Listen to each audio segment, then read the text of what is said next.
If you've ever opened Zoho CRM and you felt everything was just so confusing, there are features you don't understand, there are things, automations you need to create and do not even know how to create it, yeah, this course was created for you. Zoho CRM, like we all know, is a very powerful tool, but if you're using a powerful tool that you do not understand how to set up, it can be quite frustrating and overwhelming. And that is why we have created this comprehensive course to take you through everything you need to know in Zoho CRM. We are going to walk you through Zoho CRM step by step. You are going to know where to click, you are going to know what to do for each particular section or each particular feature, and also you are going to know how to replicate all of these things that are being taught in this course in your real life business. You will learn how to manage your leads, you will learn how to manage your contacts, you will learn how to create tasks, meetings, automation, approval, users, roles, permission, blueprints, and a lot more. And that is why this course is a very long course, and we have broken it into sections for you to be able to know the path you want to know, so you can skip whatever you know and you can move to the path that you do not know. And remember that this is not a quick tips video. This is not a quick tip video. It is actually a course that has been built for every beginner out there, whether you're a beginner, whether you're just starting out, or whether you're using Zoho CRM for a long while and you still do not understand some things. That is why we have built this course for you. So it is to help you to understand Zoho CRM, how it works, and how you can also use it in your business, and also how you can use Zoho CRM for your clients if you're a Zoho CRM expert. This video has been broken into section, so you can pause when needed, you can take notes, you can create all of the sections we are going to be creating in your own Zoho CRM account. And remember that you learning about a CRM is not just about watching video, it is about replicating all of the process that have been done in your own business, in your own Zoho CRM account. So replicate whatever is being done so you can be able to understand and how to use it in your own real life business. By the end of this video, Zoho CRM is going to feel more simple to use, and you are going to understand every feature currently in Zoho CRM. So please do not forget to like this video and also subscribe to this channel. We are currently at 95 subscribers, and that is actually very low for the kind of content we put out. Please guys, do not forget to like this video and also share it to all of the Zoho CRM users around you that you think might need this video. So let's get started. So before we dive in, make sure you hit that subscribe button and turn up the bell, because I'll be posting more tutorials like this one on CRM and email marketing, and I actually do not want you to miss them. Okay, so let's get started with setting up our Zoho CRM account. So step one thing you want to do is you go to the Zoho CRM site, which is zoho.com/CRM, and you're going to see this page where it is going to tell you everything about Zoho CRM. You can see their features, you can see the pricing, you can see all of this things. So you can read through them to see what Zoho CRM is really all about. And I will advise you actually take time to look through it to see if it is the perfect CRM for you. And after you've seen all of this, you can also check in their pricing, and the pricing is going to be displayed on the pricing page, and you can see all of the pricing for the different plans.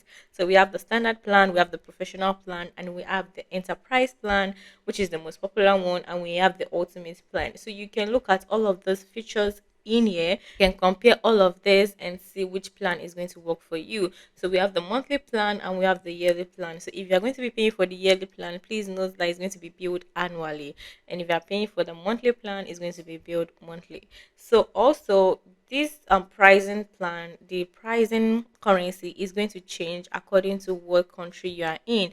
So for instance, if you're in the United States, it's going to be showing the US dollars, but if you are in Nigeria, it's going to be showing, it's going to be showing the pricing in naira. Okay, I turned off my VPN so you can be able to see my pricing in naira, and this is going to show up with whatever country you are in. So if you are in India, if you are in anywhere, this pricing, the currency is going to change to the particular country that you are in. So Zoho CRM is going to track your IP to get the current country you are in, and it's going to alter the pricing to your particular currency. When you click on get started, because I already have a Zoho CRM account, that is why it is saying access Zoho CRM account.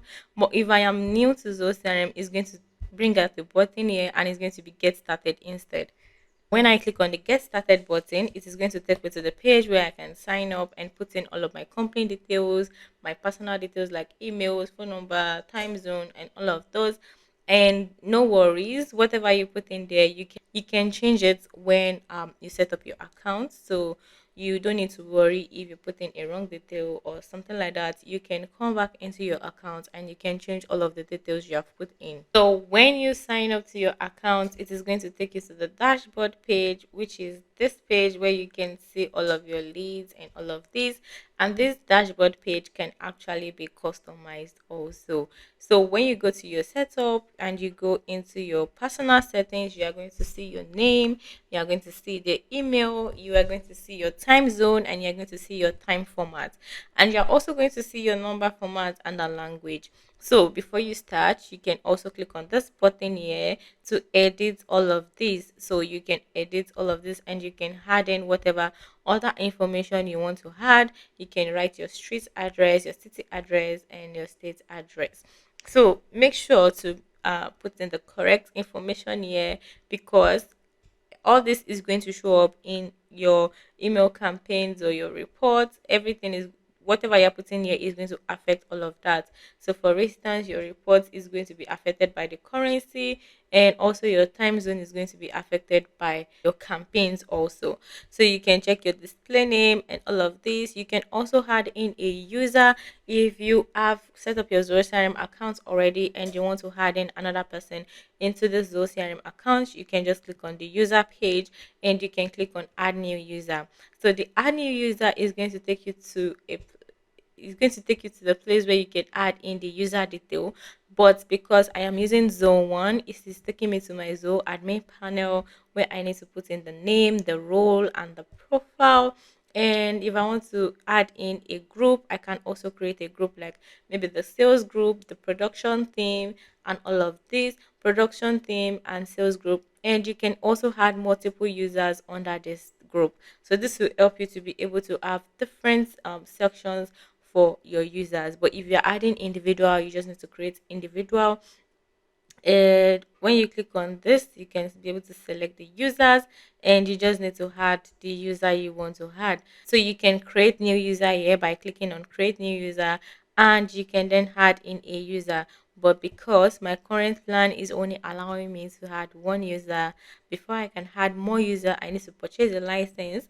And when you click on purchase the license, it's going to take you to the page where you can be able to purchase a license for an extra user. Saying here that I need to purchase a license for another user, which is $341,000. Sorry, 341,000 naira per year. But you can determine the number of person you want to pick. If you want to add in more user, it is going to tell you the price of adding 4 more users. So when you click on calculate the price, then you can be able to add that in. And now you can add, as you can see, it is adding the tax and it is adding the price of 4 extra users, and all you need to do is to make payments. So I will advise that if you're going to use those CRM, these are the main important things you need to note, because you will need to purchase a license if you're going to be adding extra users into your Zoho CRM account or your Zoho One account, and it is quite expensive, especially when you have a large team. Okay, so let's cancel these and let's go back into Zoho CRM. Like I said, you can add in your user if you want, and you can also see your company settings where you can be able to change in the company settings like the company name, and you can see your organization ID, and you can also see the email for your company. You can see the phone number, and you can even edit all of this. So you can write in your website, you can decide who is going to be a super admin, and all of this can be done in this setting. When you're done, you click on save, and that has been saved. Okay, so when you log in, I get confused with all of the multiple components that are in here. And as you can see, they have a lot of menus, a lot of buttons you need to click, and you might get confused, and that is actually okay. You just need to think of these modules as the bucket of information, and you have leads here, which are your unqualified prospects, and contacts are the people you work with, while accounts are the companies that these contacts belong to, and we also have deals, which is like the opportunities you are pursuing.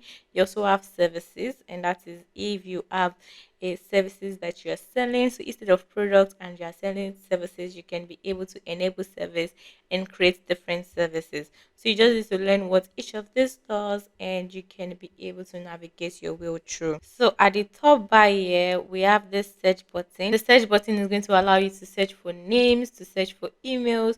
So instead of you going into your CRM and start looking for where the particular account is, or where the particular lead is, you can just type in the name of the lead, and when you type in something like Emma, it is going to bring out all of the details that we have currently with that particular name. So as you can see, we have a contact called Emma Mouse, and this is the email. And as you can see, these are all of the meetings that have been booked with Emma. You can see the campaigns that have been sent with Emma, and you can see all of the custom modules too for Emma. So this will actually help in case you have a particular contact you want to check in for all of the association with. You can also use this global set. So by the right hand side also, we have the signal, and the signal is just going to be where it is going to tracking all of the activities going on in our Zoho CRM account. So if a lead open an email, or if they clicked on an email, you can see all of those activities in the signal. And we have the calendar, which is the Zoho CRM calendar, and this will actually help you to be able to track in all of your events and all of those things. We have the mails, and the mails are going to be the one that are being sent to you. And we have the marketplace. We also have the setup is like the ballroom, where you can be able to do different settings. And as you can see, we have a lot we can do in the setting, and we are going to touch on each and every one of these as we go on in this video. So like I said, this video is going to be a very long video, and I will advise that you go into the sections you need and maybe leave the section you do not need. And that is because it is going to be very long, and we want to be able to optimize our time and all. Yeah, so now that we know a little bit around the CRM, let's see what the CRM concept is. So I'm going to explain what the leads are, what the contacts are, what the accounts are, and how you can use them. So here is a big picture to help you. So let's say a lead is someone that is showing interest in your product, but they are not qualified yet. So if a lead is coming in from your website, maybe they downloaded a PDF and you do not know if they are qualified to get your services or not, that is a lead.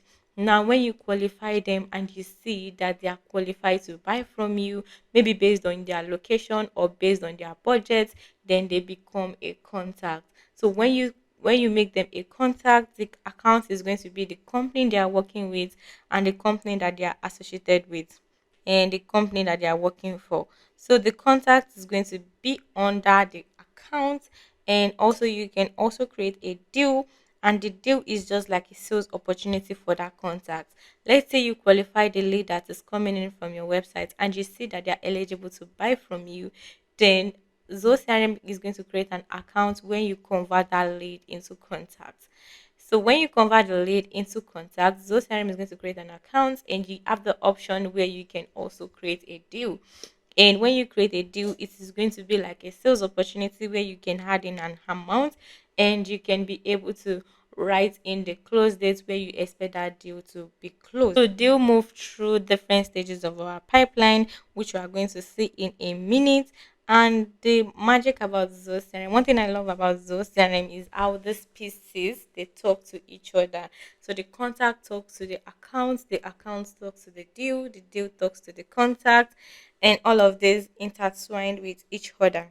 So now let's work with leads.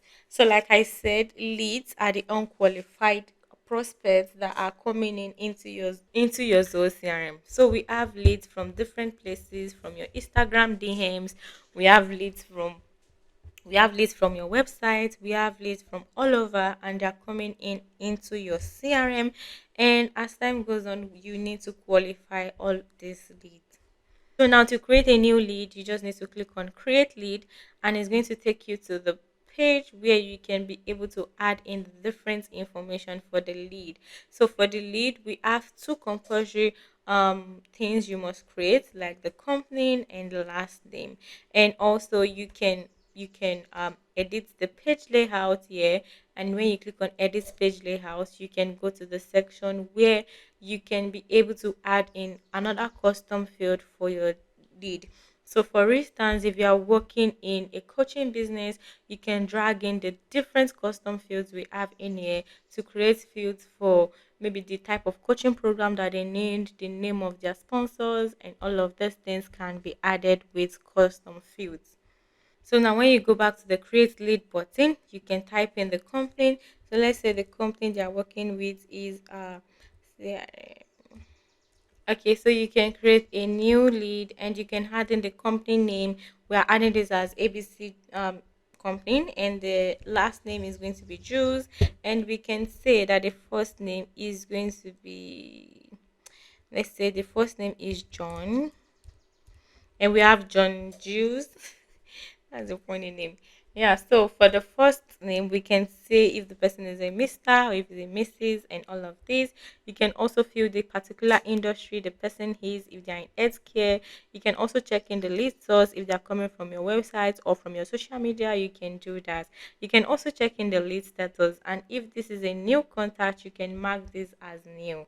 And now you can also write in the number of employees. You can do all of this. You can write in their state and their street, and all of this will be added. So now when you click on save, you can either click on save and new, or you can click on save. When you click on save and new, this is going to save this and create another blank form for you to add in a new contact. If you also have an image for the lead, you can also click on here, and it is going to allow you to be able to upload photos for your lead. And also you can click on save and new, and you can click on save. So we are going to click on save, and our new lead is going to be added into Zoho CRM. And as you can see, it has created this lead in Zoho CRM, and we are actually at the contact page of the lead page of this particular lead. So we can click here to check in the notes, we can check the connected records, we can check the cadences, we can check the attachments, the products, and all of this. You can also check it in here. You can add in tags if you want. You can add in different tags like new leads, like new contact, whatever it is you want to add, you can add the tags in here. You can also send an email if you want. If you want to send an email to this particular contact, you can send an email directly from yourself. You can also insert a template into this email. You can check in whichever template you have, and you can just click on that, and it's going to bring the text in here, and you can see the template which is going to be dragged in here. So now for the templates, you can also decide to edit your subject line, and decide to CC someone, or you can BCC someone. You can decide to CC someone on your team if you want, and also you can be able to adjust all of this content and change it to whatever it is you want. We have an attachment in here which is with the template. You can decide to delete this and remove it if you want, or you can just leave it that way. You can decide to edit all of this, and when you are done with all of the editing, all you need to do is to click on send. You can either click on send, or you can click on schedule. So when you click on schedule, this is going to schedule this particular email, and you can be able to schedule this email 1 hour from now, or you can schedule it tomorrow evening, or you can say the best time to email today for this particular contact, or you can even use a date and a particular time. So you can say that you want to send this email next week, and you want it to go out at 12:30 p.m. And all you need to do is to click on schedule and close, or schedule only. So when you click on schedule, this email is going to be scheduled. And now as you can see, we have the emails in here, and we can see the emails under you can see the email under the schedule section. And also you can edit this lead if you want. We just created this lead, but you can go back and edit it and add in other informations you want to add. So when you add in those other informations, you can click on save, and when you click on save, you can go back to your lead page, and you can see the button in here which you can clone. That means you can make a duplicate, or you can even delete this. You can print preview, you can find and match duplicates, you can run macros, and you can do all of these things. another thing to note is that for leads, we can be able to create a lead separately, or we can click on here and we can import leads. Um, we can import multiple leads. So if you have up to 100 leads, it is impossible for you to start creating those leads one by one. And that's why we have the import leads, where it is going to take you to the page where you can be able to import leads directly into the CRM. All you need to do is to click on browse, and you can be able to look for the file in your CRM. And when you look, I mean, in your computer, when you look for the file, all you need to do is just bring the file into Zoho CRM. We are going to be seeing that in a minute. So let's cancel this and let's go back. Yeah, so you can also import notes. You can do your Facebook ad sync, you can do your LinkedIn ad sync, and this is going to help you to sync all of the ads that are coming in from Facebook, and you can be able to sync those leads into Zoho CRM. The same thing applies for TikTok and LinkedIn ads. And for the action here, you can decide to mass delete some leads. If you want, you can click on this leads here, and you can click on the action here, and you can mass delete, you can mass update it. If you want, you can add to campaign, you can update responses, you can mass convert, you can even create the tags for um all of these leads, and you can also send an email to them. You can also create a tag or add in a tag. So now you remember we said that the lead is the first point for anybody coming into the CRM, they become a lead. Now, for us to be able to turn them into a contact, we have to be able to click on the convert. So we have the mass convert here, and if you only want to convert one person, you can just click on this one person, and you can click on your action, and you can click on mass convert. So now we only want to convert this particular person, and we are saying we want to convert this person to a contact. You remember that for us to be able to convert from leads to contact, we should have been able to qualify that particular lead to see if they are qualified to buy from us. So if you have different criteria of qualifying, maybe checking their budget, or maybe checking the location you're in, if you are checking different things, you should be able to use that to qualify the lead. So now that you have qualified the lead, you want to turn them into a contact, and this is how to do so. So when you click on the mass convert, it is going to tell you that it's going to convert this to contact, and it's going to create an account for this. So it is optional for you to create a deal if you want. And when you click on this, it is going to ask you for the deal name, and for the deal name, you can say you want to add in the first name and the last name of the person as a deal name. So for the deal name, you can do this. You can also add in another field if you want. You can say you want to set the amount for this deal, and let's say we have there's an high probability of this lead buying from us, and they are able to buy up to 1,000. Sorry, they are able to buy up to $1,000 worth of product from us. You can add in that amount. You can also add in another field if you want, and maybe you can add in the closing dates, and you can add this closing date maybe next month or next year, whichever one works for you. And it's also saying in here that it is going to move the attachments to contact. You can also decide to move all of the attachments to account if you want, and the attachments and this attachment means that if we have any PDF or we have any PNG attached to the lead, maybe when we were asking them to fill out some form, we ask them to upload some PDFs. Those PDFs are going to be moved into the contact page. So we have them in lead, then it's going to be we have them in lead, then it's going to be moved to contact. We can also decide to move all of the tags that we currently have in the leads. We can decide to move that tag into contacts. So since we are converting these into accounts, we can say if we have any tags that is associated with this lead, we can decide to move those tags into contacts. So this is how to set up your convert if you're converting from leads to contacts. So when you are done, you click on convert, and when you click on convert, this lead is going to be converted into account, into contact. And as you can see, we can no longer see this particular lead again, and that is because when a lead is being converted into contact, they disappear or they move away from the lead and they go into the contact. So when we go into our contact, we should now be able to see the lead we just converted and they are now a contact. And as you can see, this tag was coming from the leads and now it is under the contact.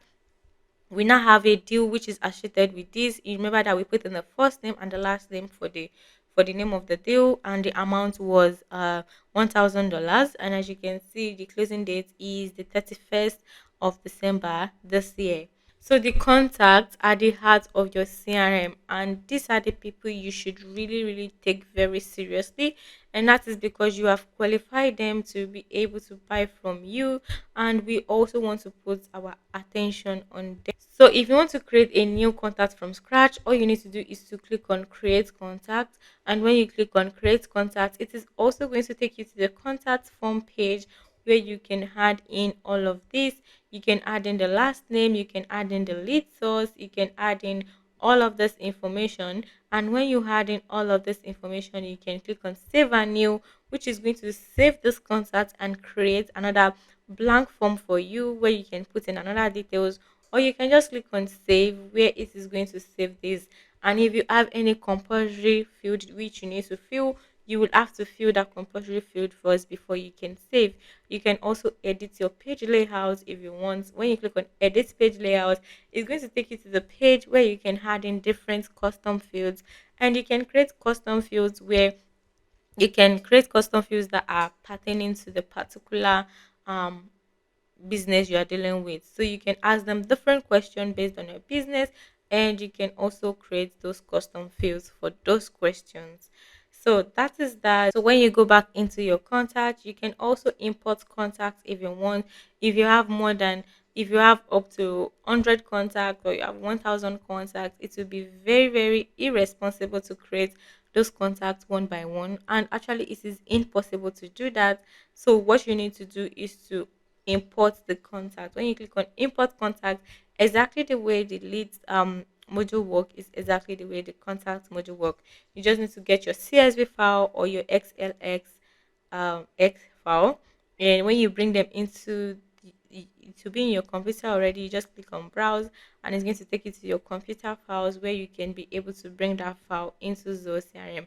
So we are going to be checking that also in a minute. So the same thing applies. If you go into your contacts, you can see that if you click on a contact, it is going to take you to the contact page, and you can see all of the connected records. You can see the attachments that is available for this particular contact.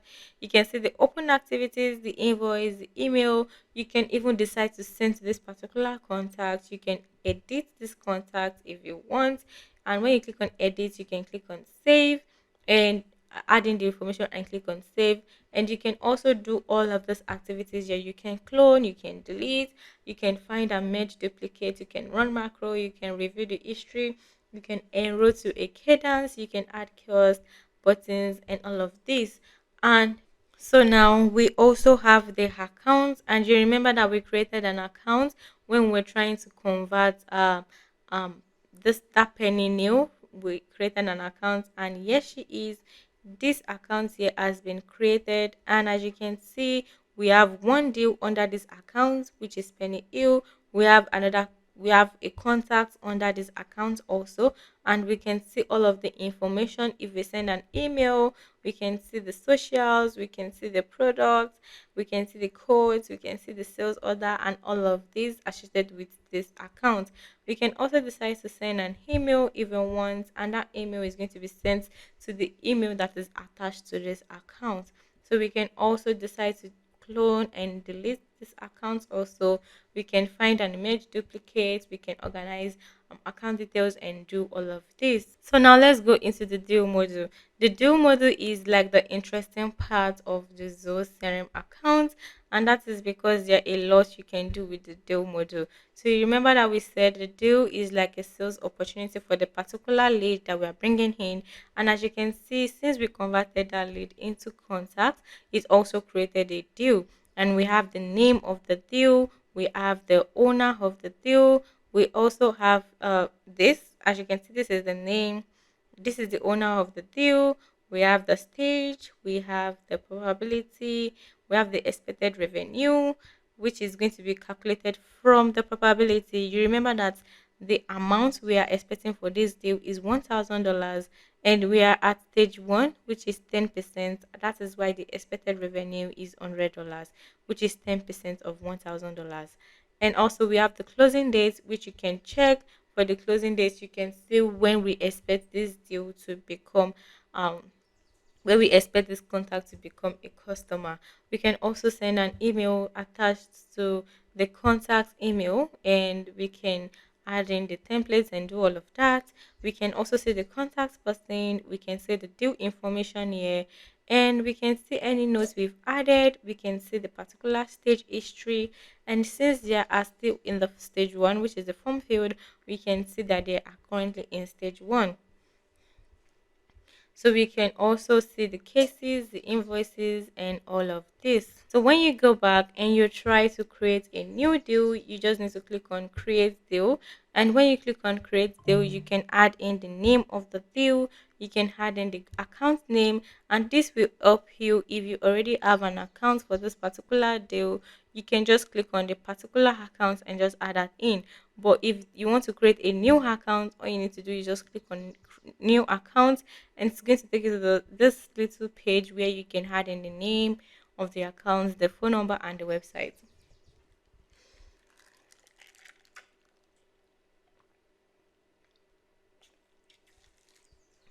So when you are done, you just need to click on save and associate, and that's who's going to be saved. Okay, so we also have the amount. You can add the amount for the particular for this particular deal. You can add in the closing date. You can also add in the pipeline.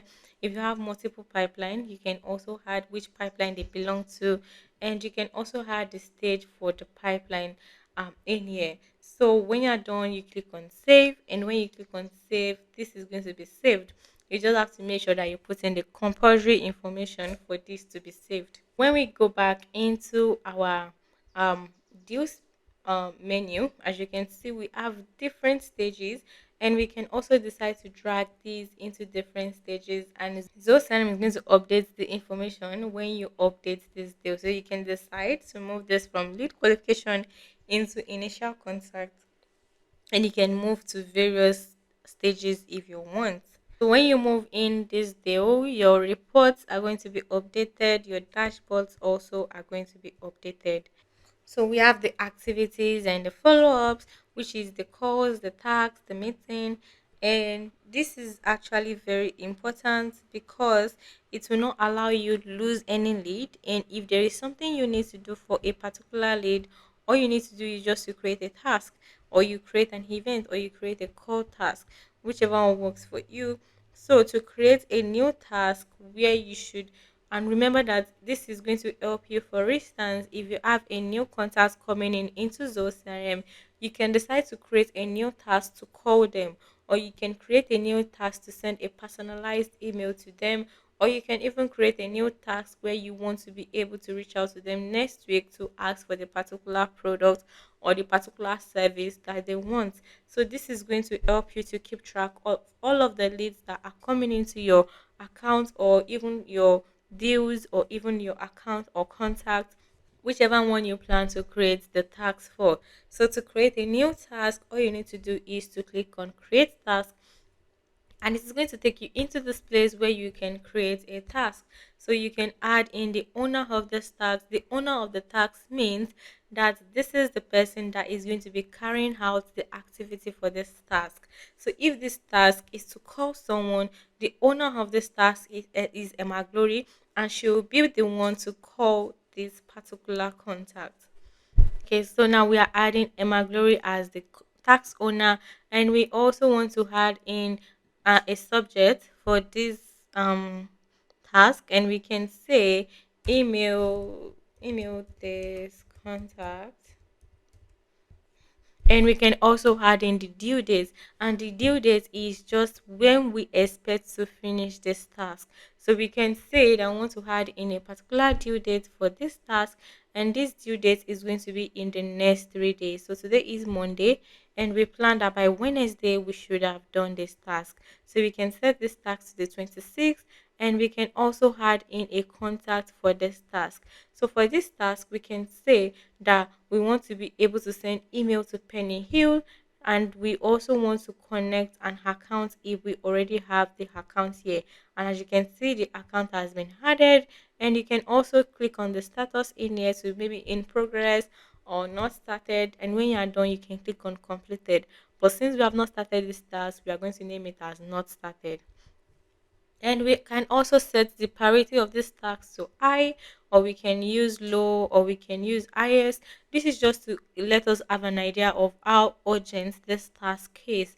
If we're setting it to high, we are saying that this is a very important task, and we also want to carry out this task as soon as possible. So you can also set in a reminder for yourself, and the reminder can be maybe a day before the due date. So that means since the due date is on Wednesday, we want to send a reminder for tomorrow, which is Tuesday, and we can say that we want it to be one day before the due date at a particular time.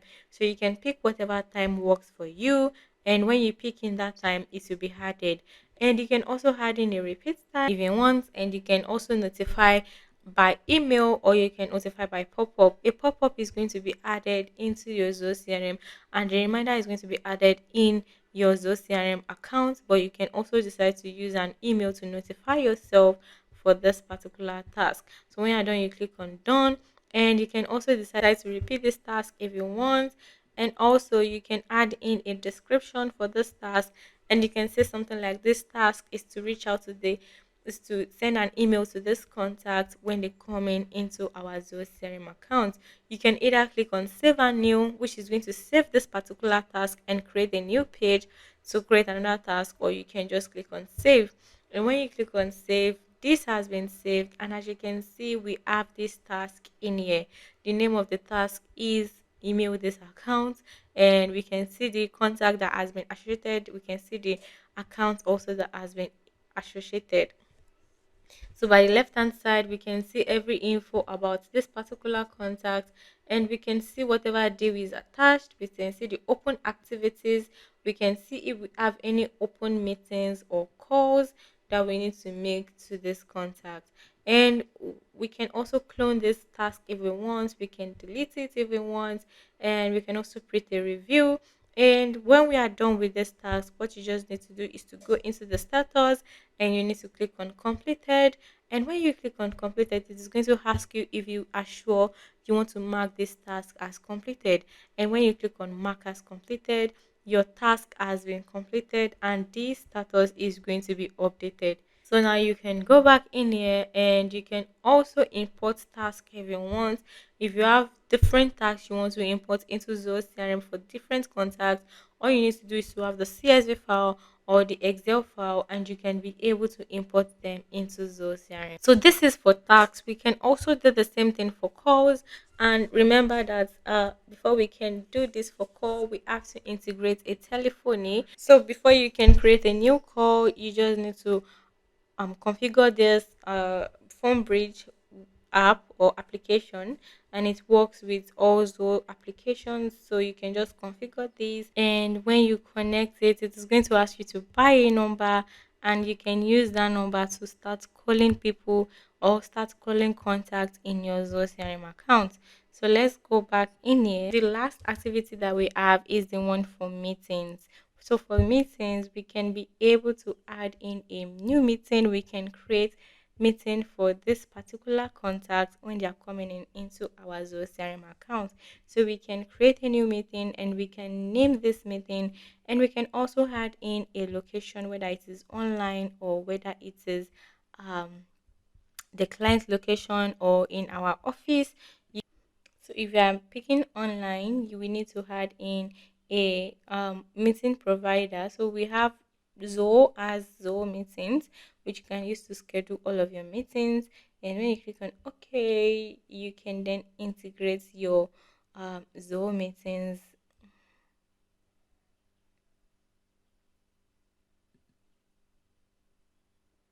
So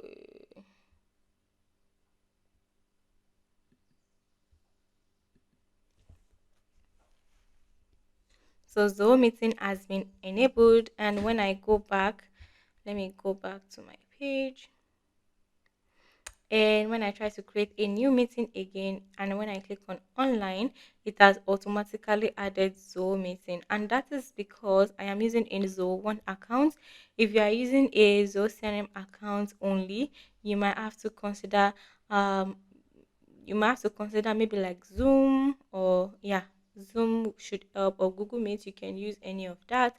And also, since I've already connected Zoom meeting, this has been added, and I can say that the meeting is going to be tomorrow, which is 25th, and we can say it is going to be from 1 p.m. down to 2 p.m. And the host of this meeting is going to be Emma Glory. If you have multiple users in your CRM, you can just add in another user. And also, you can add in the participants, and for the participants, we want to add in different contacts into this participant. So we can say we want to have this meeting um with someone, and you can just add in the contact. You can add in a contact, you can add in a lead, or you can even add in a user if you want. You can search for the particular contact you want to have this meeting with. So let's say we're having this meeting with Emma.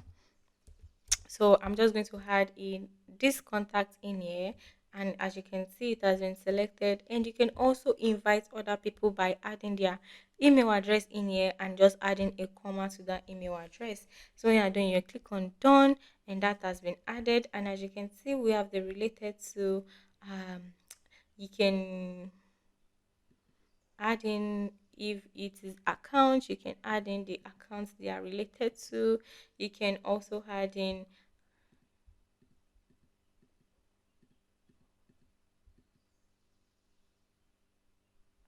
so you can add in an account if you want any account that this contact is related to.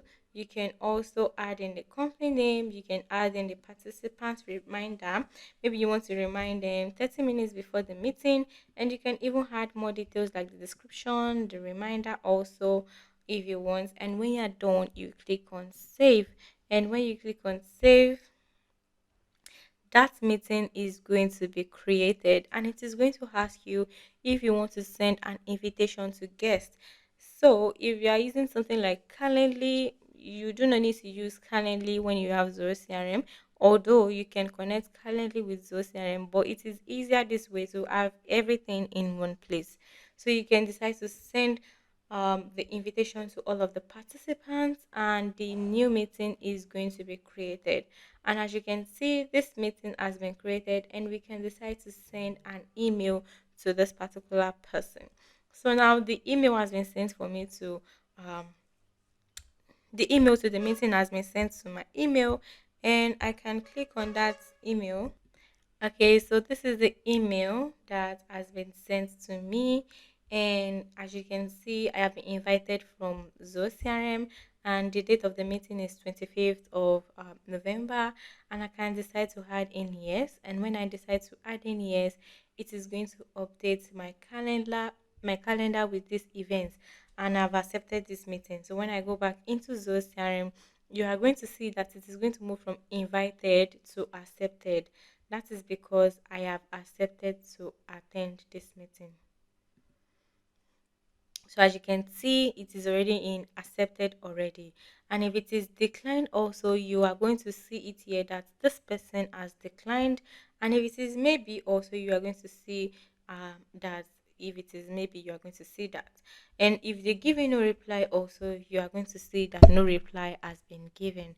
So that is for meetings. And like I said, the meetings is going to help you to be able to connect with your leads and your contacts, and just so you are able to have everything in Zoho CRM. So instead of the lead coming in into Zoho CRM and start creating a meeting in Zoom, which is going to be a lot of processes, you can just have everything in Zoho CRM. So your CRM is only going to function very well, or is going to function properly based on the data that you have in your CRM. And that is why it is very important for you to update all of the things you need to update. And it is also important for you to be able to get all of your leads into your CRM. I see a lot of people make a lot of mistakes, like they have multiple contacts in different places. The essence of a CRM is to be able to do contact management. And what is the essence of contact management without having all of your contacts in one place? And that is why I keep emphasizing on the fact that you need to have all of your leads in one place. So if you have your leads in different places already, you just need to connect them. And you can also import all of the contact that you already have into your CRM. And let's say we want to import new contacts, you just need to go into contact and you need to click on import contact. Now when you click on import contact, you can be able to browse the particular contact you want to import. I have this file in here, which it is a dummy file, and we have 30 dummy accounts. And as you can see, we have the first name, we have the last name, we have the work email, the phone number, and we have the birth date also. We have the number of employees, we have the industry, the preferred newsletter type, frequency, the topic of interest, the website, and the customer feedback. So now we can be able to import all of this contact. But before we import this contact, we have to make sure that the custom fields that are in this file are already in our Zoho CRM account. So if they are not in your Zoho CRM account, all you need to do is to create this custom fields. For instance, we have birthday, which is a custom field, and we can be able to see if there is a field for birthday already. If there is no field for birthday, you need to create one before you can be able to import this contact. If you import this contact without creating all of that, all of those custom fields, you are going to run into multiple errors, and we do not want that. That is why we need to create a custom field first. So all you need to do is to go back into your Excel file and you need to see what we currently have in this Excel file. So we have the first name and the last name, which I'm very sure is already in Zoho CRM. But let's go back into Zoho CRM and let's click on this setup GI here. When you click on that, you are going to see the place where we have modules and field under customization. And when you click on modules and field, it is going to take you to this place where you can see all of the types of modules that we have. So since we are importing for contact, you just need to click on this three button for contact and you need to click on layout. So layout is going to show you the type of layouts that you have, and since we only have one layout, which is standard layout, we just need to click on this three button and we click on edit layout. So now layout is going to show you the layout of your fields and how all your fields have been arranged. And as you can see, we have the last name, we have the first name, so that's settled. And if you check the next field, which is the work email and the mobile number, I'm very sure we have that already. And as you can see, we have email and we have phone number. We also have mobile number. So the next field that we have is for birthday. And if you go back to the layout, let's see if we have birthday. We have birthday, which is also known as the date of birth. And also the next one, we have the number of employee. So the number of employee also should be there. We do not have number of employee, and now we have to create a field called number of employee. So now another thing to note is that you have to make sure that whatever field you are creating is the same thing you have in your Excel file. So for instance, we have dates here. As for the birthday, it will be very, very wrong for you to go into Zoho CRM and start creating a number field for a date field. It doesn't work that way. If it is a date field in the file, it has to be a date field in your CRM. So we have the number of employees field, which is also a number field, and it is going to be a number field in your Zoho CRM. So we are going to drag in a number field, which is this, and when you drag it in, you can add that somewhere here. And we are going to name this field and we are going to name this. And now when we name this number of employee, it is saying I have a duplicate field. So that means there is number of employees somewhere. I can't just find it. Oh yeah, there is number of employees. It's here. So it is an option field for this. But remember that we cannot use an option field for a number field. So I'm just going to remove this S here, and number of employee has been created for as a number field. And when I am done, I can click on save, and when I click on save, it is going to save the number of employee I just created. And I'm going to go back into my file and we have the one for industry. So I'm going to see the number of industry we have in here, And as you can see, we have all of this industry. So I'm just going to create that in Zoho CRM. So for industry, when you go back into your Zoho CRM account, you have to make sure that you do not have a industry field already. But if you do, you want to just edit the industry field that you currently have. So now I do not have an industry field, and because industry we can only pick one industry per contact, it is going to be a drop down field. So I am going to look for the drop down field, the in here, and I'm just going to drag that in. So it is going to be a pick list, also known as drop down. So when you drag that in here and you bring it in here, as you can see, you can name this industry. And when you name this industry, you can add in all of the options for industry that we have. So I'm going to do that. I'm going to go back into my file. I'm going to copy all of these types of industry that we have and bring them into the CRM.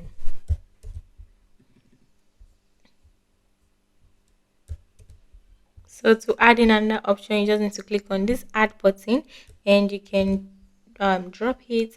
Education, that is for education. Then we have e-commerce, then you add in another option, then you put in e-commerce, and I think that's all. We also have consulting.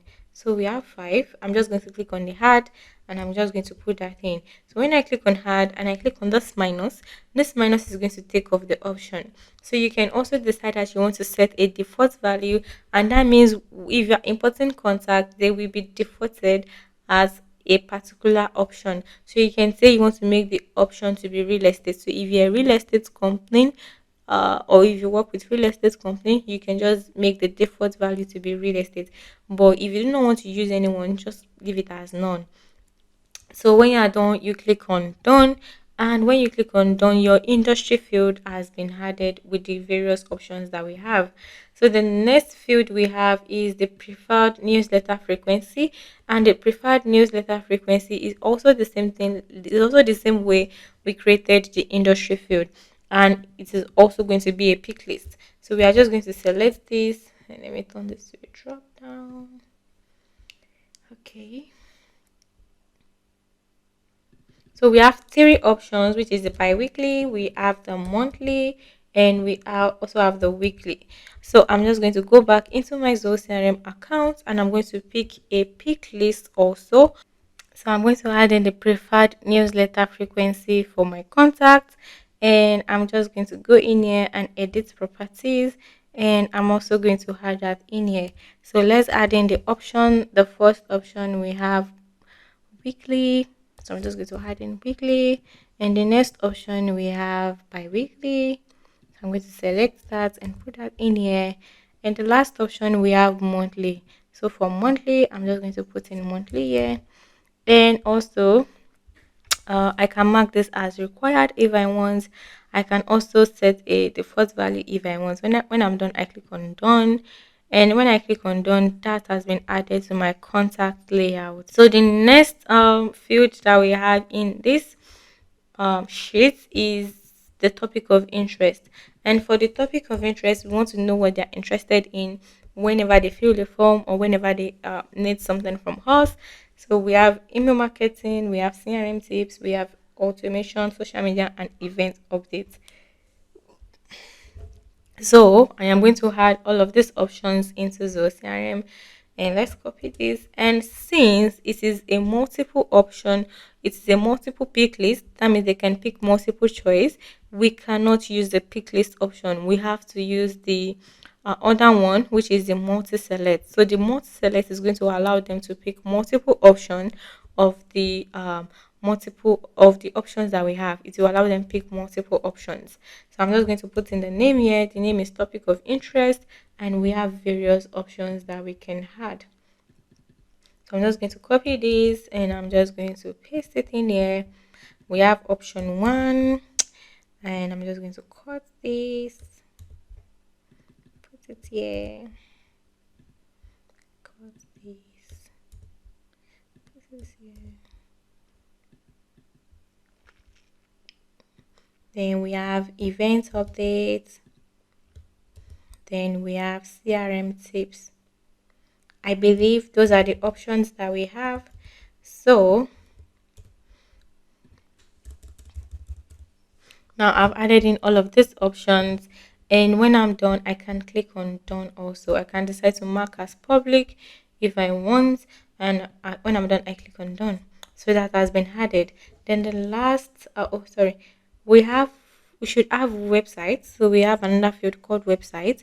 So we go back into our contact layout and we check if we have the website page. I mean the website field. So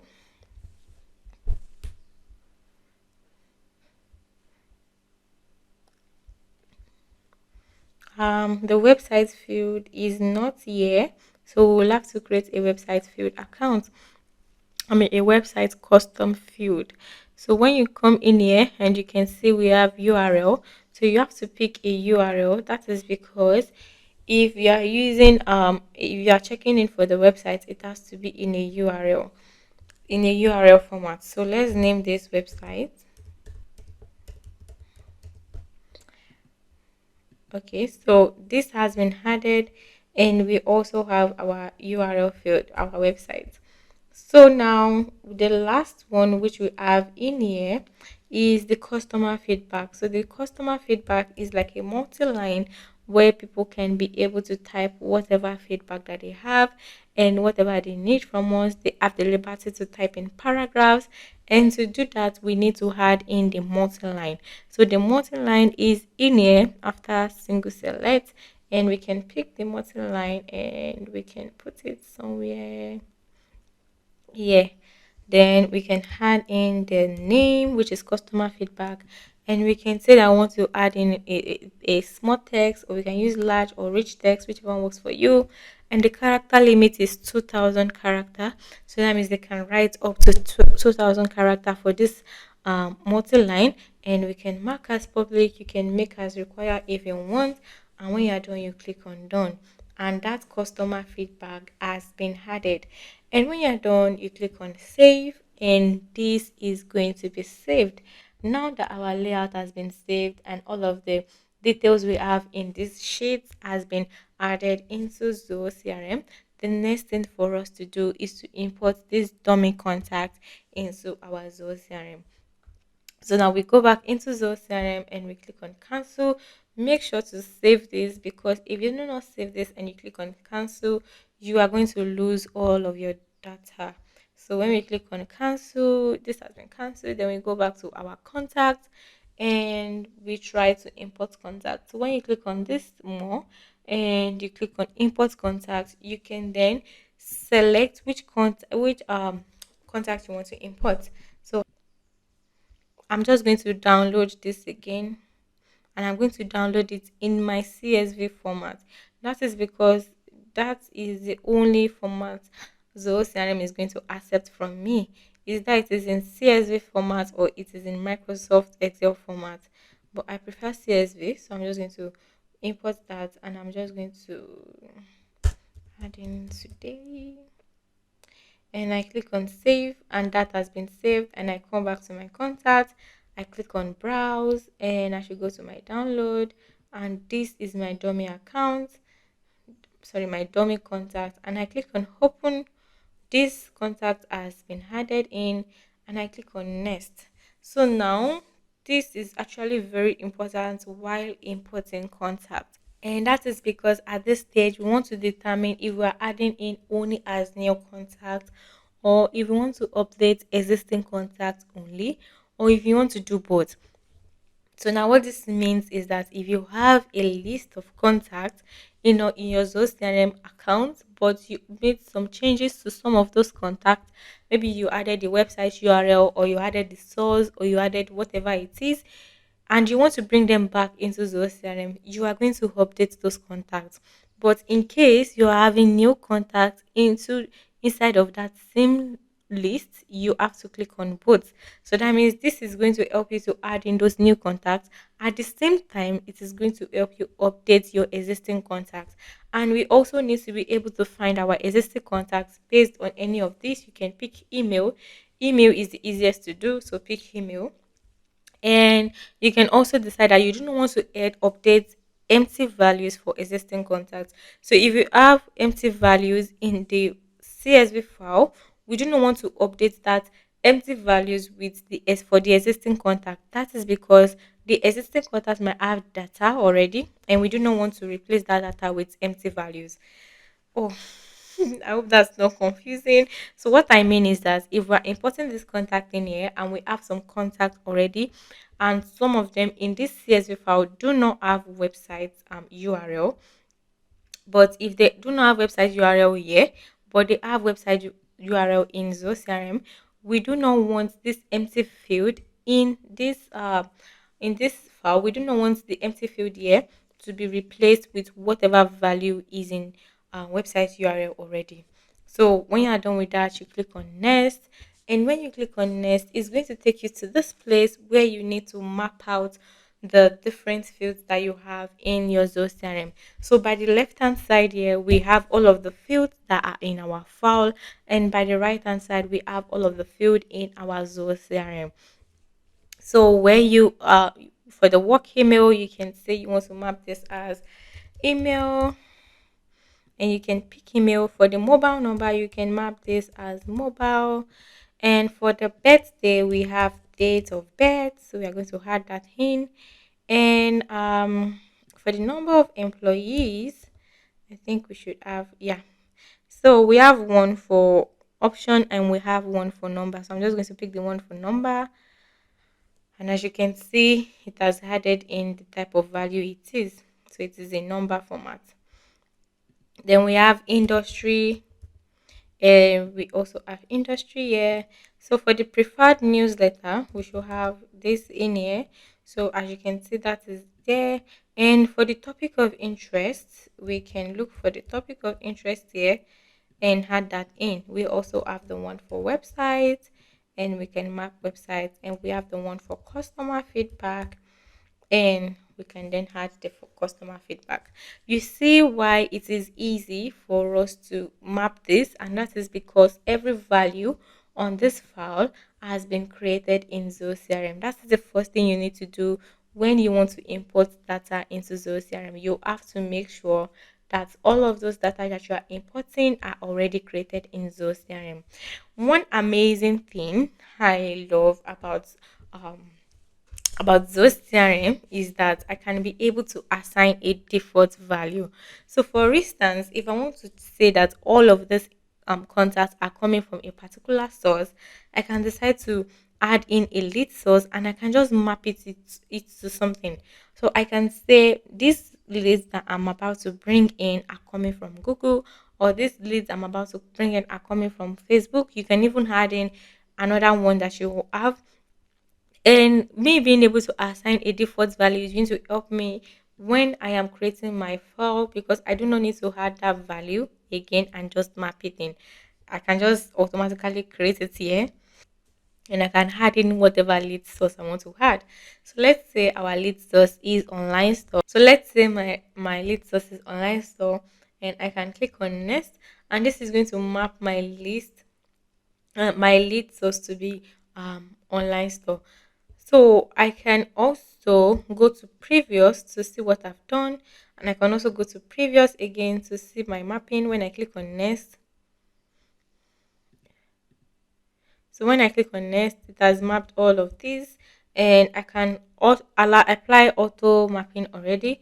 And if you notice that the field you are trying to bring in, you do not have them in Zoho CRM, you can just click on create new field. So this is going to be,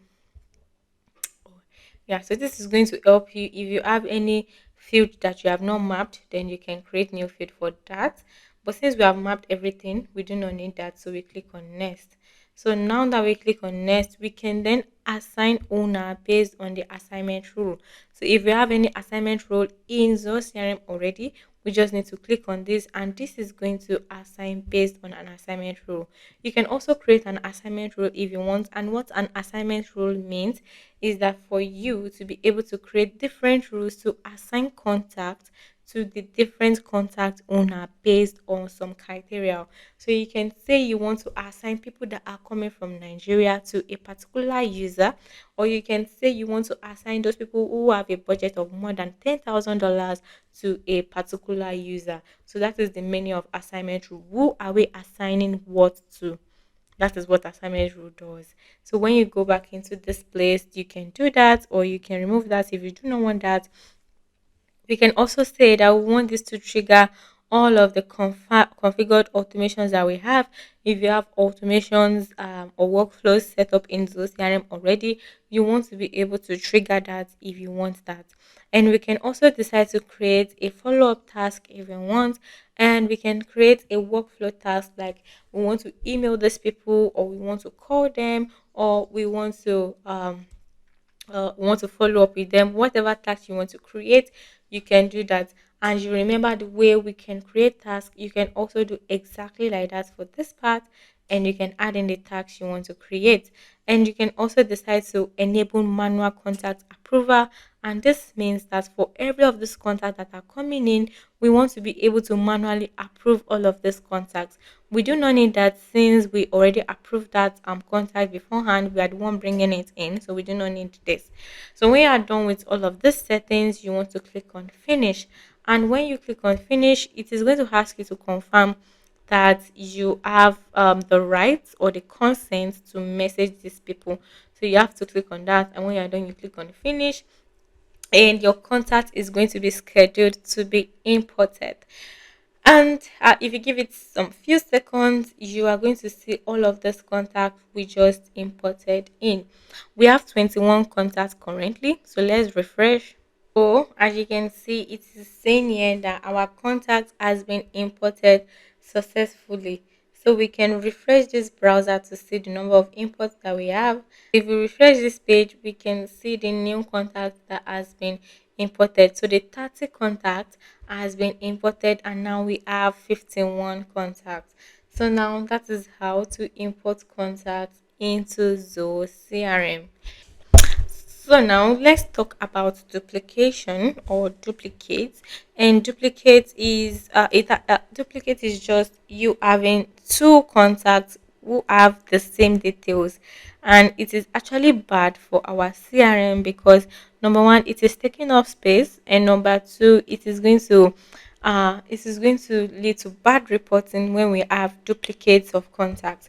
We do not need duplicates of contacts. We only need one contact. We do not need one contact that have the same email in 5 places. That is actually very wrong for the health of our CRM. And Zoho CRM actually helps us to be able to find duplicates and also be able to merge all of these duplicates.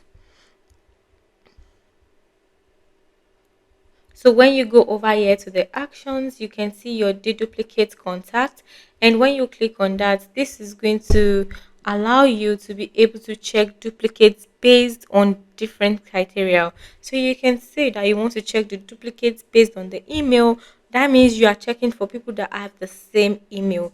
Email seems like the most popular thing to use because it is possible for two contacts to have the same phone number, especially when they are coming from the same company. But it is not possible to have the same email actually. So we use email most of the time, and even if you want to do it, you can use email, you can use phone and mobile at the same time. So when you click on find and merge duplicate, this is going to help you to find whatever duplicates that you have, and you can then be able to merge all of these duplicates. So the duplication is running, and it is saying that I do not have any duplicate contact. So please, it is important to run this test once in a while to see whatever duplicates you have. That is because we do not want to have excess contacts with the same email at the same time in our CRM. Like I said, it is very bad for reporting, and if you email the duplicate contact, it is going to affect the history and the communication between the email. You are going to have two different contacts, and we do not want that, which is going to have two different history, and we do not want that. Okay, so now let's move on to creating a sales pipeline in Zoho CRM. So we know that pipelines, they are just visual representation of your sales cycle. So if you do not know the meaning of sales cycle or sales process, I have created a video where you can be able to know the differences between all of these terms. So we have sales process, we also have sales cycle. And for this sales process, for instance, if the lead is coming in, what do they need to do after they come in into your CRM? What do they need to do to become a customer? So from the start to finish of that process, it is what is called your sales process. And your sales pipeline is built according to your sales process. So now to create a pipeline, all you need to do is to go into the setup, and when you click on the setup, you are going to see the customization here, and you are going to click on pipeline under customization. Now when you click on pipeline, if you have any existing pipeline already, you are going to see those pipeline in here. But if you are just starting from scratch and you want to create a new pipeline, then you can click on create new pipeline. So what you need to do is to name your pipeline. So let's say we want to name this um so I am naming this CRM survey pipeline, and I am moving into the standard layout. And then I can decide to add the different stages that we have in here, or I can even create a new stage if I want. So I can create a new stage, and when I click on create a new stage, it's going to take me to this place where I can add in a new stage. So I can say something like survey form field,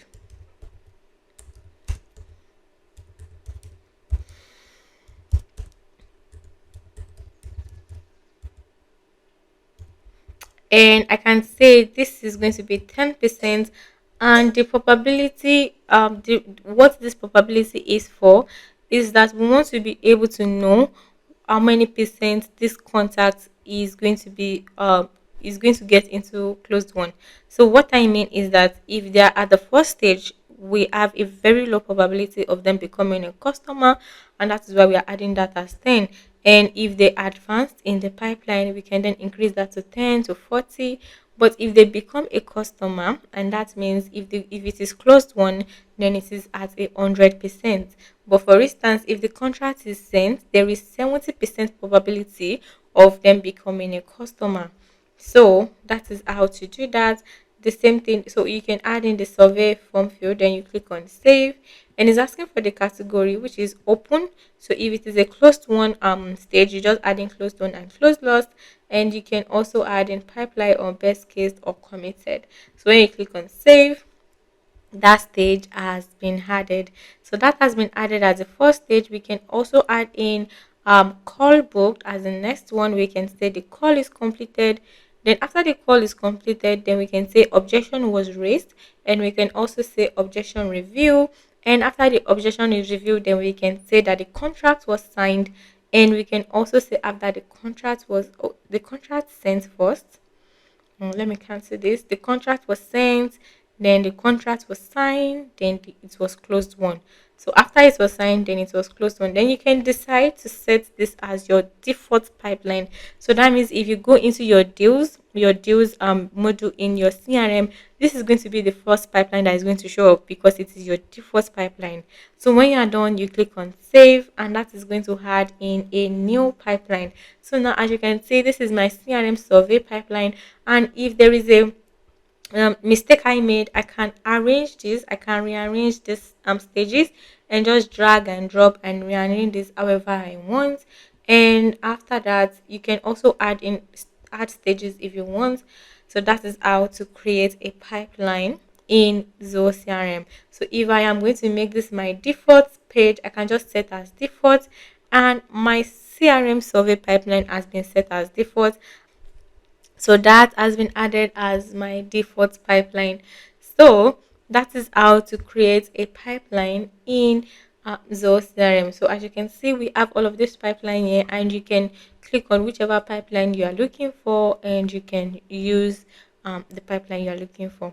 So you can also create deal the same way we've created deal in the former chapters of this course, and you can see how to create a deal, and you can drag that deal to whatever stages on this sales pipeline.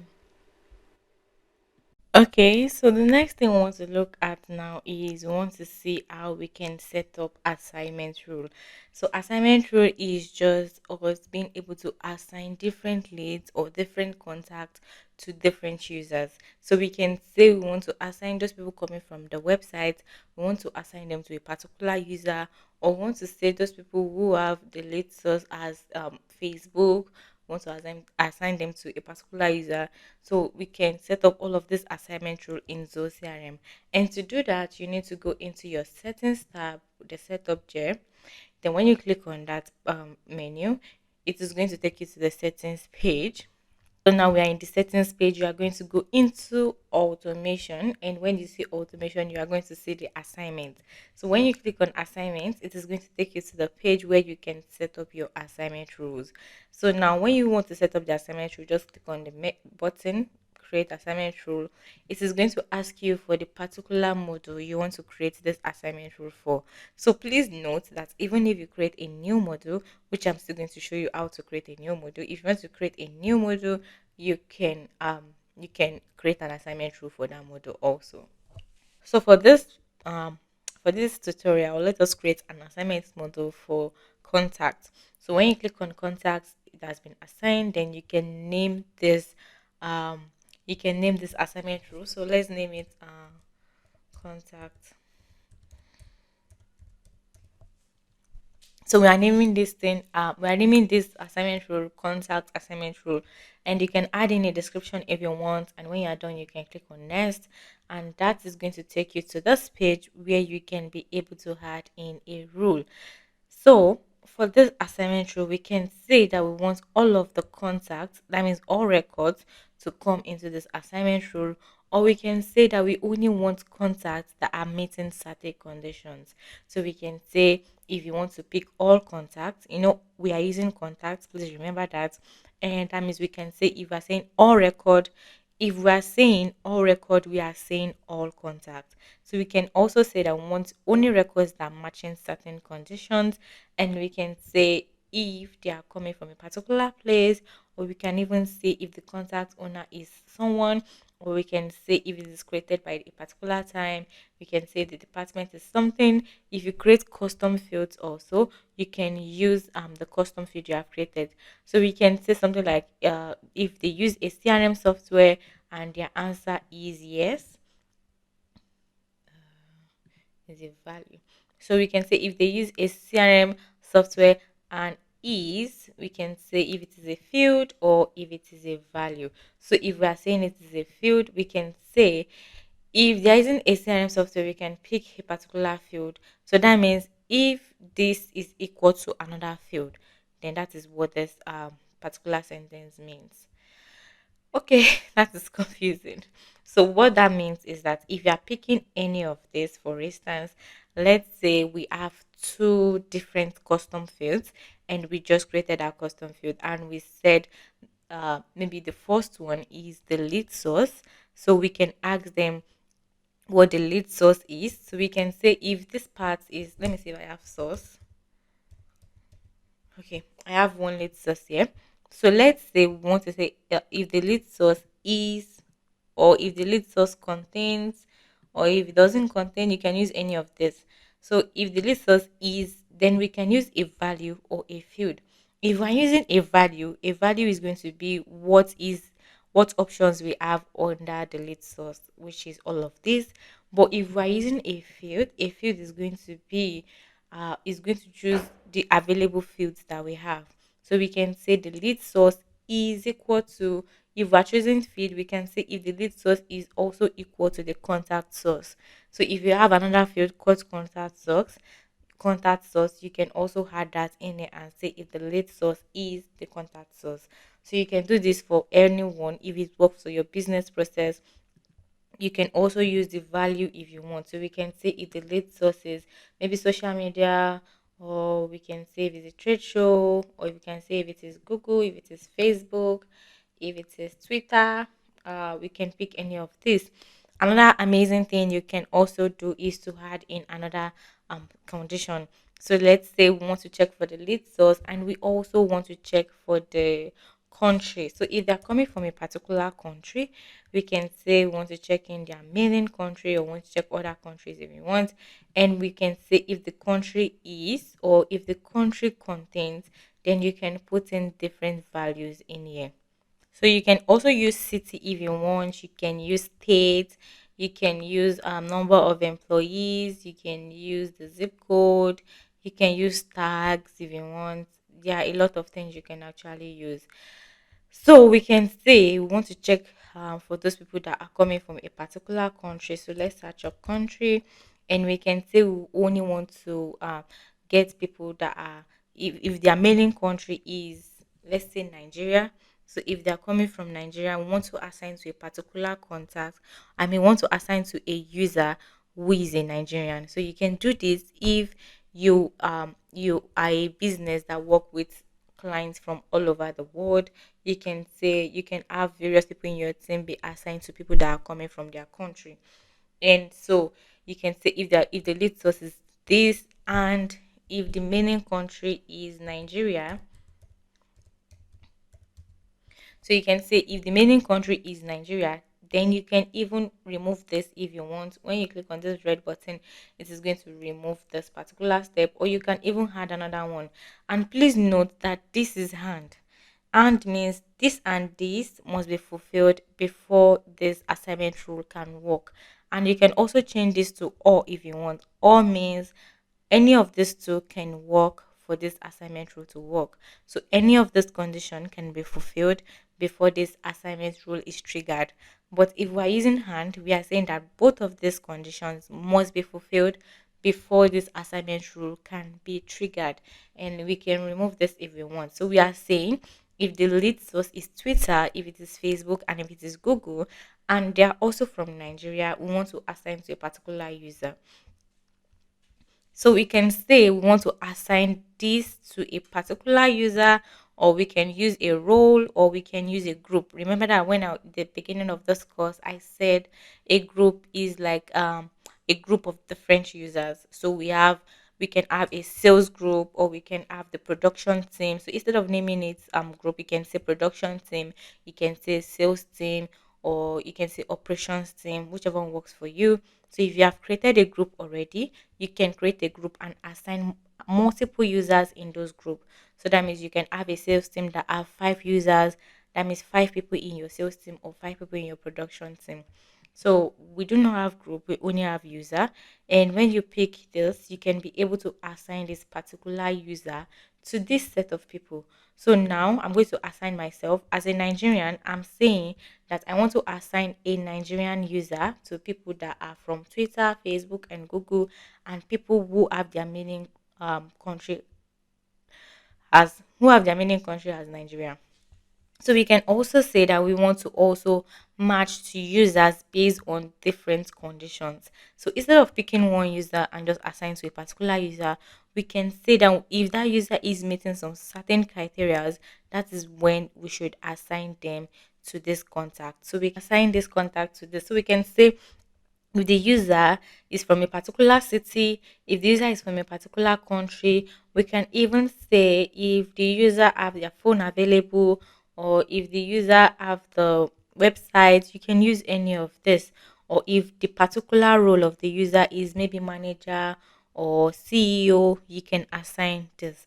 And remember that role is different from group. Role is having different roles in your organization, like the CEO, the manager, the sales manager, the assistants, and so on and so forth. So it's like an hierarchy where you are from the CEO to every other position you have in your business. So we can also say that if they are from a particular country, and if the country is, then you can put this in. So if the user is meeting certain conditions, then they are going to be assigned to this. And this assignment rule is going to happen when a contact is created. Since we are creating from contact, we are saying that when a contact is created, this assignment rule is going to assign contact based on the user's condition. Also use the ZIA suggested user. ZIA will be the one to be able to assign this contact for you. So if you pick this option, that is what ZIA is going to do. but we cannot pick this option actually. But for this, let's just pick a particular user, and let's say Emma Glory will be assigned to this.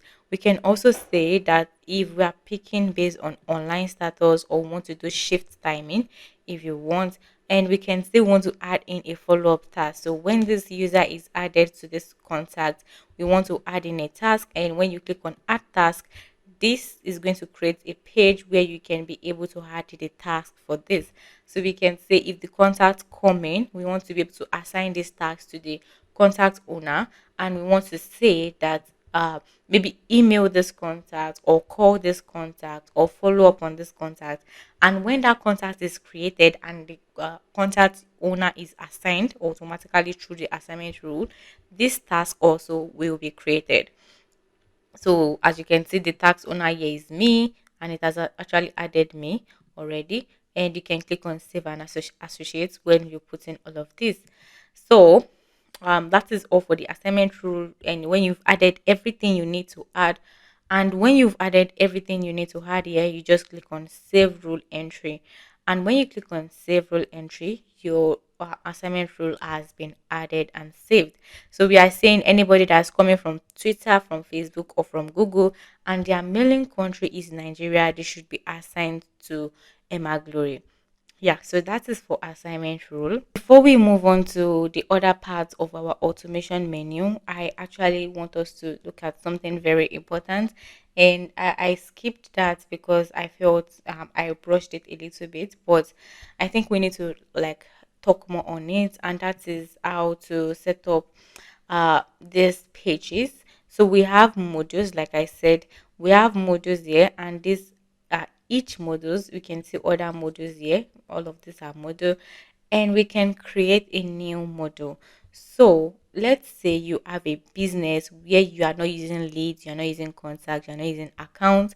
Maybe you have a coaching program and you have different coaches, and you have something like students, and you are not using the typical business uh, uh, the the typical business jargon like lead, contact. You are not using that, but you are using other things like coaches, like students, like courses. Yeah, so you can create a custom module and make that custom module fit your own business. So what I mean is that if you are running a coaching program, instead of calling your student leads, you can call them students. And if you create a custom module here, it is going to be exactly like the way these leads are, or exactly the way the contacts are. So when you click on create custom module here, this is going to take you into this page where you can do all of this in your custom model. So one thing I love about custom model is that you can also be able to arrange all of your custom fields based on what you want. So in this part also, while we are discussing custom model, we are also going to be checking in how to use all of these fields here. So for this custom model, we can name this something. So for instance, if we're using lead, we said lead is a model also. So for instance, we have leads and we have leads. So lead is the singular name, while plural is leads is the plural name. So we can say something like we want to add students, and students will be the singular name. So we can say students is the singular name and students is the plural name. So we can click on save, and this has been saved as our custom module. We can also say that we want to add in different custom fields here. We just need to drag and drop all of these. Okay, so that is the name of our custom module. And now we can see that we have the create page here. We have the create page here, and we have the quick create. This is the field that has to be filled up before we can create a new student in our CRM. And we have the detail view where if we click on any of the students, we can be able to see all of this. So we have the student owner, we have the email, we have the modified by, and we can also add in various fields. Also, we can add in the secondary email, the created by, and all of this. When we are done, we click on done. We can also see the details page here, and we can see the notes, and you can actually drag and drop this and rearrange this. So for instance, if you want emails to come first, you can put email here, and email will come first before attachments. And you can see the open activities, you can see the closed activities, you can see the checklist details and all of this. So when you're done, you can click on save or save and close. So this module permission means that we want to be able to set those people who are going to have access to this module. So we can say we want people from the standard and the administrator to also have access. So that means the standard user and the admin, so they can have access to this module. When you click both, we are saying that anyone in this two category can have access to this. So when you're done, you click on save, and that permission has been updated, and it has gone back to our create page where we can be able to create more custom fields for this. So which is also going to lead me to the part where we need to explain these custom fields one by one. So when we were trying to import contacts, I explained some of them, but I didn't go into in details how to use each of them. But let's see how to use each of them. I'll just briefly explain. I am just going to briefly explain each of them, and I'm not going to go deep because of time. But the first one is the single line, and the single line just allows us to be able to add in something like the first name, the last name. We want to add in simple questions where they just need to say yes or no, or maybe just one sentence, and that is it. But multi-line is the bigger version of single line. So multi-line allows us to be able to ask them questions, and they can put in paragraphs. They can write up to 2,000 words. I mean, up to 2,000 characters, and they have the liberty to write in paragraphs. They have the liberty to write long, long messages. And this is actually very good if you're asking about their goals, if you're asking about their aspiration for the project, if you're asking about different questions you need to ask.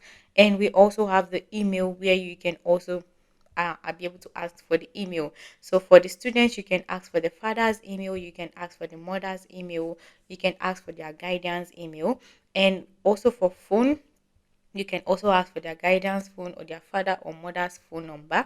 And also we have pick list, and pick list allows us to be able to ask questions where they can be able to pick only one option. So pick list just allow for one option, so we can ask them which course they are interested in, and they are only going to be able to pick one option. But the opposite of pick list is the multi select, and multi select allows us to be able to ask them different questions which will be able to pick multiple answers for that question. So we can ask them for the course that they want to study, and they can have the liberty to pick various options. The same thing applies for any question you want to ask them where they can be able to pick multiple options. Then you use the multi select. So that is for multi select. You can also add in a custom field for date, and date just allows us to be able to ask date questions like their date of birth, like their date of birth, their mom's date of birth, or the dad's date of birth, whatever date you want to ask, the date they enrolled for a course, or the date they signed up for a course, just to be able to add that in. And we can also add in a date and time. So the difference between date and time and date field is that date and time is going to allow us to be able to put a particular date and the time of for that particular date. So that means we can say maybe 3 p.m. 3 p.m. On the 30th of November, or 3 p.m. on the 30th of December. So it will allow you to be able to put the date and also the time. So we have number. So for the number field, we can ask questions like the number of employees. We can ask for the number of courses they feel they can offer since it's a student module. For the number field, we can say something like the percentage. And for the auto number is just going to be where you are going to be able to assign a auto number to all of these fields. So that means if a new field come in, you can say that you want to add in something like um you want to add in like AUD. So the prefix means that what is going to be in front of this auto number. So we can say maybe a course is called AUD, and we can add in AUD, and we can say maybe AUD 101 or AUD 102, whatever works for you. And we can have a suffix. A suffix will be the one at the back of the auto number. So we can have a suffix and just say course 1, or we can say course 2. So we can say C2 or maybe C3 or something like that. So this is how this auto number is going to look like, and it is going to add in an auto number for each of the students that are coming in. So we can decide that we want to mark this as public, and when we mark it as public, we are saying that everyone in our account can be able to have access to this field. We can also say that we want to update existing records if we want, and we can show two tips. So uh, I'm just going to click on done, and that has been added. So the auto number has been added, and you can also change it to maybe like the student ID number, or you can change it to whatever works for you. And that is for auto number. We also have the one for currency, and for currency we can ask them money questions like what is your budget, or we can say how much are you willing to pay for this course. You can say something like what is the previous tuition fee you are paying, just money questions. And we can add that in. That is for currency. And for decimal allows us to be able to ask decimal questions. Like we can ask for their their CGPA. We can ask for the percentage and all of those decimal questions. So you can also edit this, and you can choose the maximum number that is allowed. If you're asking CGPA questions, I believe CGPA is in two decimal. We only, yeah, is it two or one? Yeah, I think it's one. Yeah, it is one. CGPA is one. There's 5.0, and I think some people use 7.0 too. So we have one maximum digit, and the number of decimal places for CGPA is two. So it's two decimal places at the back of your GP. So it can be 3.95 or 3.45. So we're just going to pick two. So the maximum digits is saying that, so for the maximum digits it is 3, and what that means is that the digits in your CGPA. So for instance, we have 4.0 or we have 3.95. So counting all of those digits for CGPA, it should be 3 digits, and that means we have two decimal places after the GPA. So like 4.95 at at the back of point, we have 2 digits. So we're just going to add 2 here, and we can decide to mark this as public. We can mark it as required if we want, and when you're done with all of this, just click on done. The decimal has been added. So for the percentage also, we can be able to add in a percentage field, and the percentage field is just going to allow, so we can ask for the probability of them um, scoring a higher score, or the probability of them passing the course, or the probability of them moving to the next stage of the course. You can ask whatever you want to ask. And we have the long integer. So for long integer, it is just going to be for, maybe you want to ask for the account numbers, or you want to ask for large ID numbers. So you can also use the checkbox. So the checkbox just allows you to be able to ask them a question, and they can tick the checkbox. So the difference between the checkbox and the pick list is that the checkbox can only be picked, like just something like, if you're asking for consent, or if you're asking them if they would like to hear from you through emails or through SMS, then they can pick this, and this can come into your CRM. And if they pick it, it will be marked as yes, and if they do not pick it, it's marked as no. So that is the difference between checkbox and pick list. So we have the URL, where you can ask for the website, you can ask for whatever it is you want to ask from them that has to do with URL. And you can also use a lookup field. A lookup field will actually help us to link to another module. So for instance, these are students. We can also create another field for courses, and we can allow this module to link to courses, or we can even create another module called parents, and we can allow students to link up with parents. And I think that is actually very amazing, because if you are actually running a coaching program and you have students who have parents, and you want to be able to track in the parents of the students, so that you can be able to send those parents emails, or you can create the father's model or the mother's model, and you can also create this lookup where you can be able to link to this custom model you just created. So for instance, instead of this patient, let's say this patient means the parent, we can click on this, and it is going to link to the parent. So we can link a parent to a student, and that's actually amazing. So we can name this whatever I want to name this. We can say maybe father or mother, and we can make it public if we want, and we can make it required if you want also. So we can do this, and when we are done, we click on done, and that has been done. Then we have the one for formula. So for formula, we can be able to calculate based on different things, and this is kind of complex. We can just be able to run some formulas and be able to maybe multiply some things or add some things. So for instance, we can say we want to check in the day of the week. We can say we want to check in the percentage of this. So let's say we want to check for the percentage, then the percentage multiply by their CGPA, and you click on insert. That is the symbol for multiply. And the next thing, we can pick in the CGPA. So the CGPA is decimal. Say the students percent multiply by their CGPA, and when you click on the decimal, you click on insert. And insert is good. This is going to help you calculate the student percent multiplied by the decimal.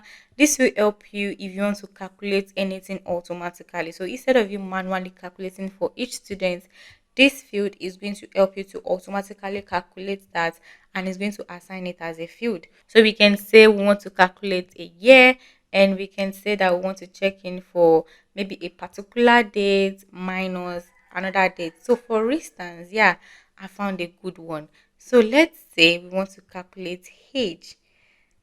Let me see, can I find age? So let's say we want to calculate the age of this student. So we can say that the date of birth, minus the particular date we are in, or sorry, it's supposed to be the date we are in minus the particular student's date of birth. So let's say something like today's date. So we can say now minus the date of birth. So when you pick on date, you can click on insert. So this is going to help you to calculate the age of this student. So you can do all of this, and you can name this maybe age or whatever you want to name this. So you can just set up different formulas. You can set up formulas for quantity and price to be able to calculate the total number of their tuition, maybe the cost of the courses multiplied by the number of courses they are taking, or you can even check if they have any discounts you want to give them. So that will be like percentage multiplied by the amount of the courses they are taking. You can also check in for the days they took the courses. So maybe like the days available minus the days absent. Just switch it up to whatever it is you want to use. And this is not only for coaching program, you can do it for your business, whether for sales or production. You can check the expiring date, maybe production dates minus the best before. I'm just giving you different scenarios you can use actually. So when you are done, you click on done.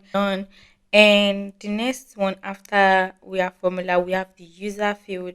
And for the user field, we can create something like student owner. We can create something like student administrator, or we can say something like class teacher or course teacher, something that has to do with the user in the CRM. So this will be for user, and we can say we can assign multiple user. So this is going to allow for record accessibility. So that means that if we add in a user for this user is going to have access to this record, the student record. So we can say we want to allow them to have full access to the record, or we want them to only be able to write or to read and write or to read only. So when you are done, you can mark as public, and when you are done, you click on done. So that is for user. And we have for file upload. For file upload, when you drag and file upload, when you click on edit, you can be able to allow them to add in multiple files like images, like PDFs. So we have the maximum of 5 files, and you can click on done when you are done. So the same thing applies for image upload. This is only going to allow them to be able to upload images, and we can ask them to upload up to 10 images. We can mark as public if we want, and we can click on done. The roll-up summary, it is just going to help us to show the summary of a particular module. So for instance, if we are going to be using task, we can use meeting also. So we can say we want to create a roll-up module, a roll-up field where it is going to show the total number of meetings that we have, or it is going to show the number of tags that we have, and use count, which is going to show the number of tags that we have, or it is going to show us the sum of maybe deals. If we are using deals, it is going to show us the sum of all of the deals assigned to this contact, this student. And we can also use something like courses. So if we have a custom field module already created, we can name it courses, and we can say that we want to be able to check the number of courses they are using. So when you pick courses, and you are going to pick count instead of sum. So count is going to help us to see the number of courses that they are taking. We can also use maximum, we can use earliest, we can use upcoming. For instance, for task, we can see the upcoming task, and for task also we can see the upcoming meetings, we can see the earliest meeting. We can use minimum. If you want, you can use maximum. So like we can use average can be like the average amount of deals that we have. Just switch this up however you want that fit in your business. And when you're done, you click on done. So the next one, we have the subform. So the subform is like a mini table inside a record.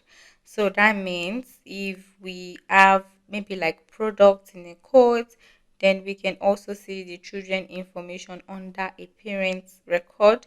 We can also use the subform like maybe multiple addresses. Maybe we want to ask for the billing address, the mailing address. So this subform can allow us to be able to associate with a record. And when you are done, you click on done.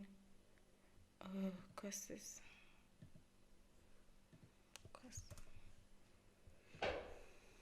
When you are done, you click on done. Then you can add field to this subform. So you can see something like single line, and you can add in another field if you want, maybe multi-line for this, and you can add another field, maybe email, and you can add field maybe phone. So we can also edit each of these. So that is for subform. Then we have the one for new section. So for new section, we can create different section where we can ask them to put in the different, maybe like the first section can be for maybe the health information, and the next one can be the budget information. The next section can be for address, and you can add in as many as you can add in multiple sections just to have the different sections for different things. And that is for sections. Then we have in this page, you can see all of your unused fields that you have created. And when you've added in all of the custom field you want to add, you want to click on save. You can click on save and close, or you can click on save. So when you click on save, this is going to be saved. That is how to create a custom module in Zoho CRM. So lead scoring is actually a system that gives points to leads or contacts based on their behavior or information. So for instance, we just want to identify where we just want to identify the leads that are most likely to convert. So we have multiple leads that are coming from different places, and we need to prioritize some leads more than the other ones. And we need to prioritize those leads based on how sure we are that they are going to convert into customers. And now these leads that are coming in, we want to be able to see all of them and be able to prioritize based on this score. So we are going to assign various scores to these leads, and we are going to assign those scores based on their behaviors or based on the information. So we can assign score based on lead source, we can assign based on budget. So for instance, we want to prioritize those people that have a budget of $10,000 and more. We can add in a score, maybe just say 10 points for that person. So if you have a budget of more than $10,000, we give you 10 points. If you are coming from Google, we give you 10 points. If you are coming from If you open our email, we give you 10 points. If you click on the link on our email, we give you 10 points. So as you begin adding all of those scores, the scores for the particular lead is going to increase. And the increments in that score is going to give you an idea of those people who are engaging with you, or those people who you should actually focus more on.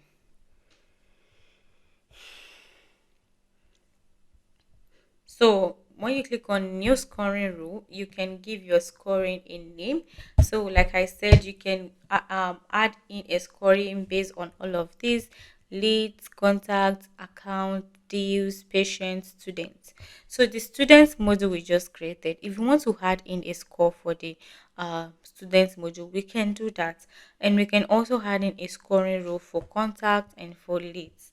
So most importantly, it's good to add scoring rules for leads, because they are just coming in and we want to be able to prioritize some leads more than others, so as not to like waste our time on leads that we are not sure of, and just put our attention on those that we are sure that they are going to convert. So if you click on leads, we are selecting that, and we want to name this lead.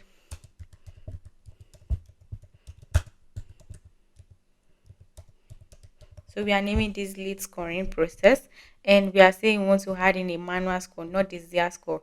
So the ZIA score is the one for Zoho AI, and we want to use the manual score. So once you use the layout, we can say want to use the standard layout or want to use all layouts.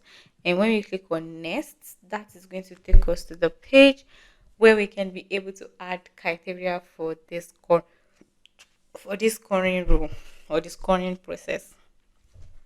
So when you click on hide criteria, this is going to ask you for all of this, and you can be able to select each of these um, options and just add in those scoring rules or the points.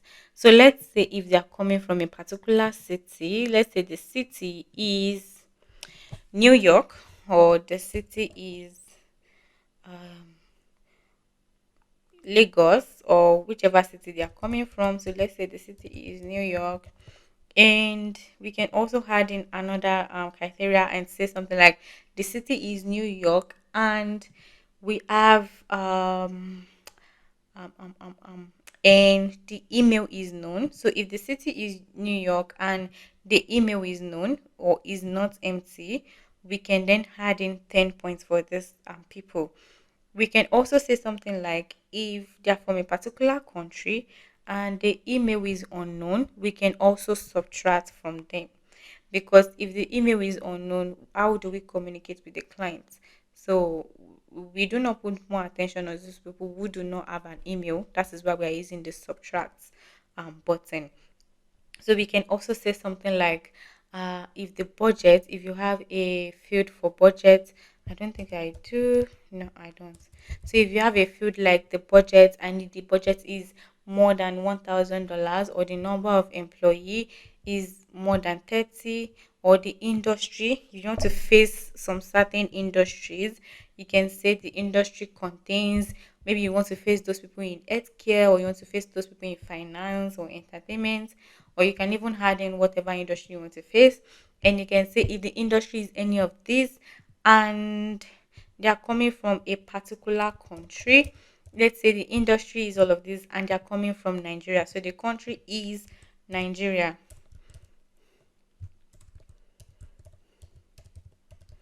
So you can then say that you want to add in 10 points, because this is a positive This is a positive criteria. So you want to add 10 points to these people, and then you can click on done. So this is as you can see, the criteria has been added, and you can edit this if you want. You can delete it if you want. So you can add in another criteria, and you can say something like if the current CRM system that they are using is any of maybe HubSpot, or you can even say if it contains HubSpot, or maybe Zoho CRM.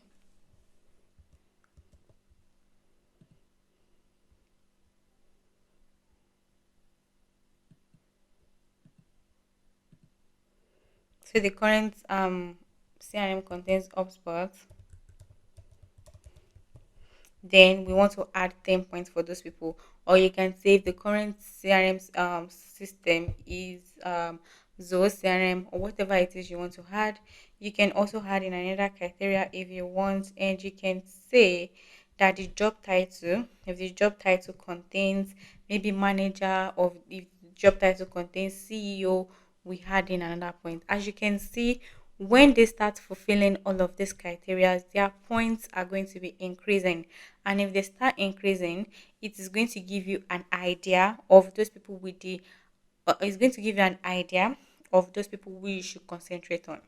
So we can see if the job title contains manager, we want to add in another 10 points. So we can also say that if the lead source, okay, we can say something like if the number of employee is greater than or equals to 10, we also want to add 10 points. That shows that it is a large team, and we want to also focus on them. So we click on done. And you can also add in a channel where you can be able to add scoring based on the calls, or based on your campaigns, or based on desk or emails. So if we're adding criteria based on emails, we are saying that maybe if they click on our email anytime, or in the last 30 days, or in the last 60 days, we want to add in 10 points.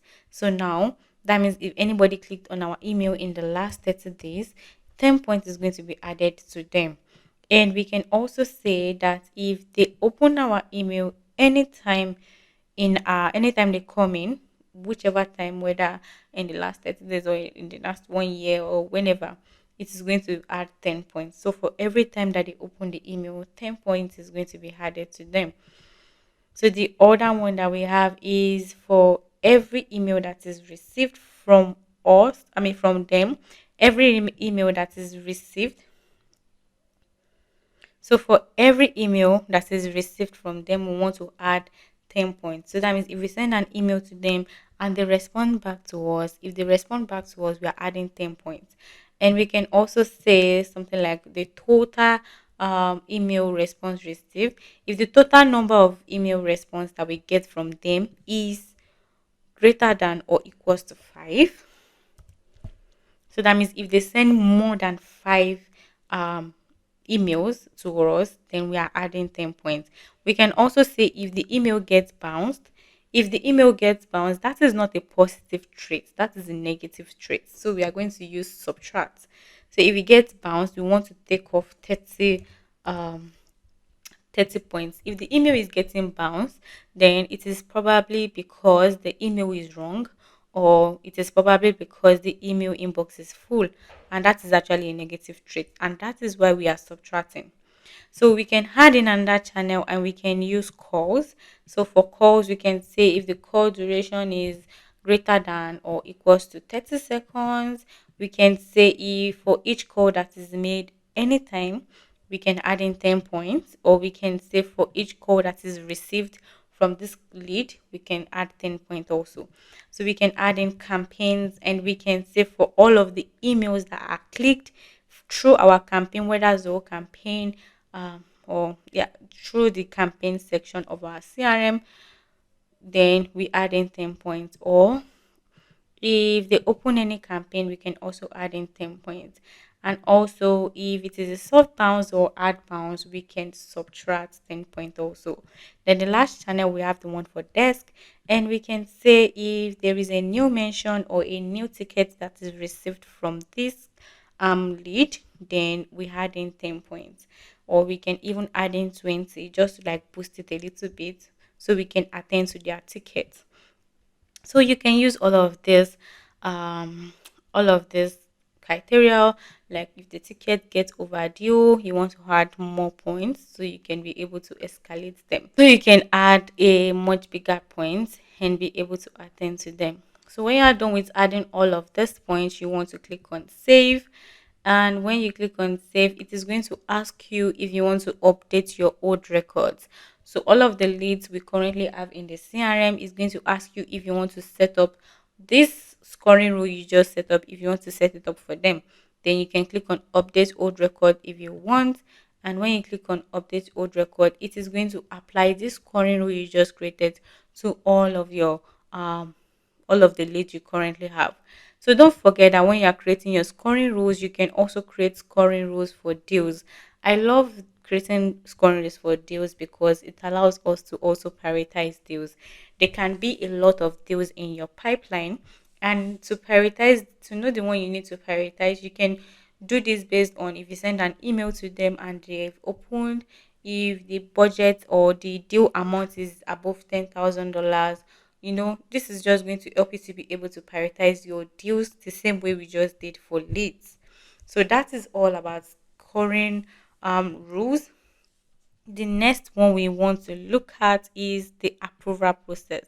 So when you go into your settings here and you go under process management, then we have approval process. So the approval process is like the feature that allows you to enforce a formal review or an approval flow. So for certain records like deals. So this is just going to help you to be able to approve some things before your team can go ahead with some things. So for instance, if we have deals in our pipeline and we want to be able to allow some people to approve that deal before the deal can get to closed one, or we want to be able to allow the finance team to approve that deal before it can move to closed one. So you can also say that if some deals or some codes are above a certain price, they should go through some approval process. Or if a discount is passing through, if a discount is beyond a normal threshold of the company, they should pass through a an approval process. So we can set this up for Zoho CRM. So let's see how we can set this up. So when you click on add approval process, it is going to ask you the module you want to add this approval process for. Even for the custom module we just created, which is students, you can add in an approval process for this. So the best one I think is very important for a company to add in approval process is anything that has to do with money, or anything that has to do with sales. So, for instance, your deals, you need to be able to set up approval process for your deals, for your sales order, for purchase orders, for invoice. Yes, for invoice, especially if you are sending out invoice to customers, you need to be able to set up an approval process so that this invoice will not have any mistake. Maybe the finance manager should go through the invoice before it is sent out. You can uh, do this for all of this custom module also. So let's set up approval process for deal. Oh, sorry, I chose accounts for deal, and we can name this. Let's name this approval. So you can name this whichever way what you want. And I'm naming this deals approval, and we can say that we want this approval process to happen when the deal is created, or we can say when an edit is made, or you can even say both. So you can click on add rule to this process. So when you click on that, the first thing you are going to see is you are going to see the rules that need to work for this approval process to go on.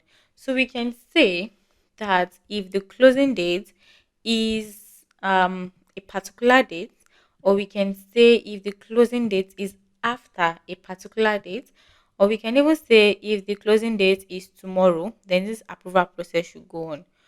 And we can also say that if the deal amount, which is almost like what is kind of important, So we can say if the deal amount is equal to a particular amount, or if the deal amount is greater than or equals to $10,000. So we can say if the deal amount is greater than or equals to $10,000, then this approval process should happen.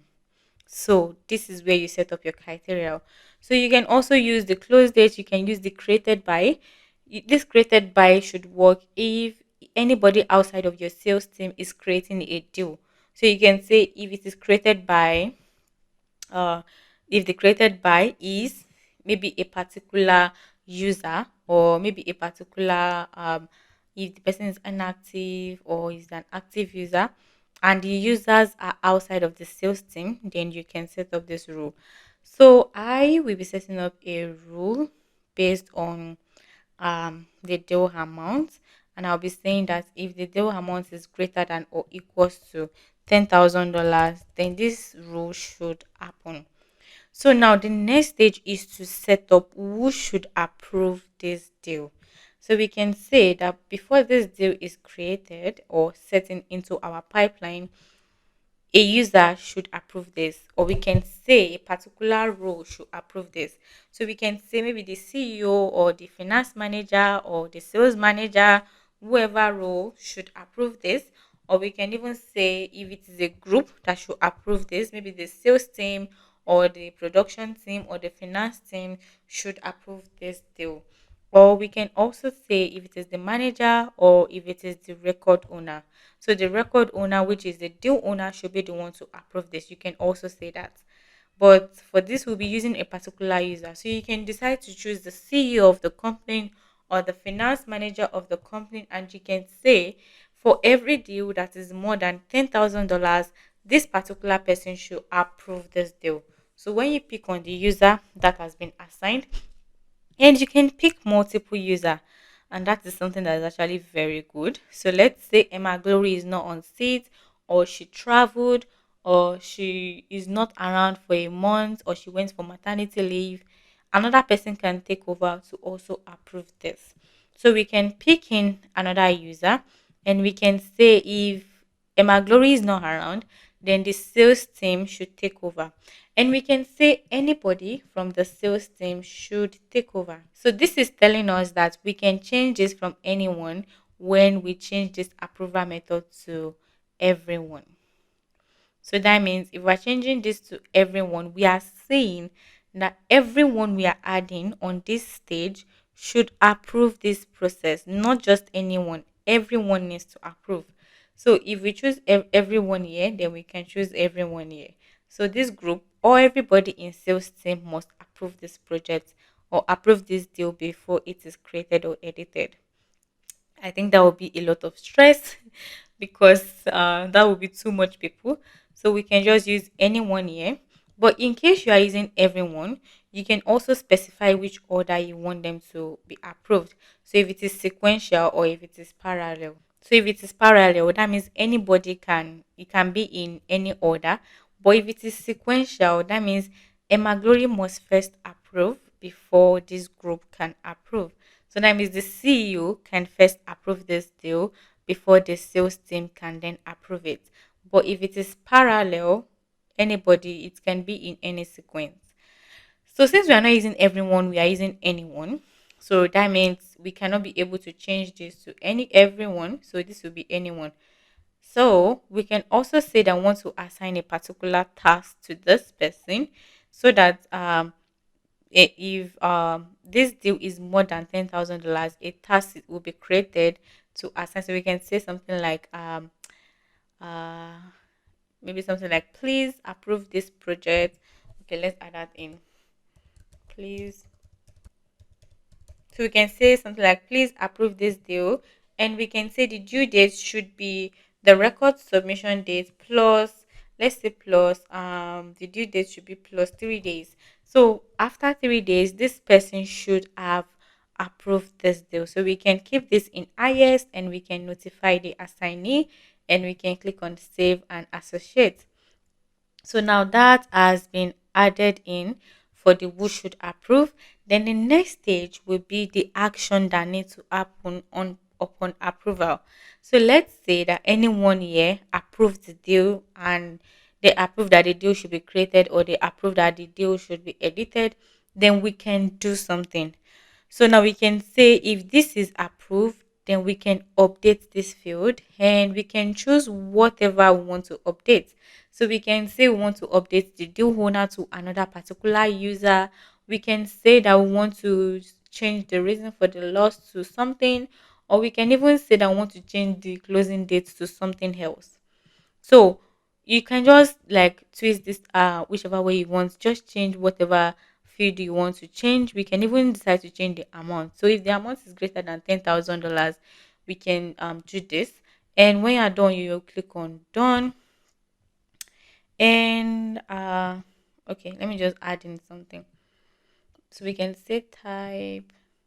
Maybe you can just change the type to existing business and you click on done. You can even assign tasks. So after this approval has been done, you can decide to create a task for the deal, and you can click on please approve this project, and you can decide to associate with this, and you can also send in an email notification. So if this record is approved, you can decide to send an email to everyone on the team that this particular deal has been approved. So when you click on the create email notification, then you can decide to send, instead of sending to contact, you can send to users. So you can click write the email template. You can um, check who you are directing this email to. So just choose users, and when you're done, you click on save and associate. That will be for the email template. Then you can also call in webhooks, you can call in functions also.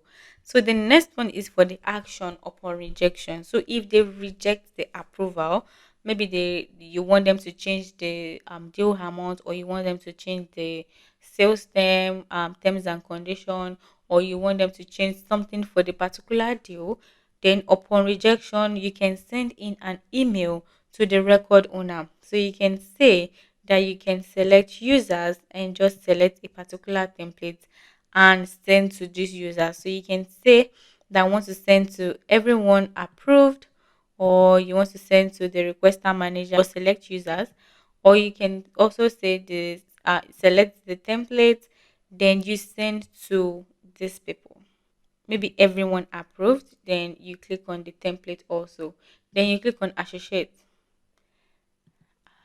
I need to select the template. Let's just pick this. So I click on associate. So the person requesting the approval will be sent this email. Also, everyone approved will be sent this email. So you can just clear this if you do not want this, and you just click on associate. So upon rejection, you can also update a field. So let's say we have something like a field called approval status, then we can change the approval status to rejected. So this will allow us to be able to edit this field when this approval is rejected.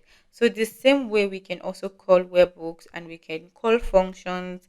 And for the record modification, we can say while we are waiting for approval, we can allow them to be able to edit some specific fields.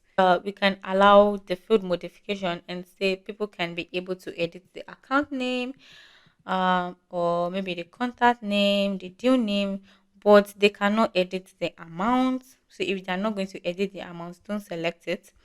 Then we want them to also be able to edit the probability, the reason for loss, and the stage.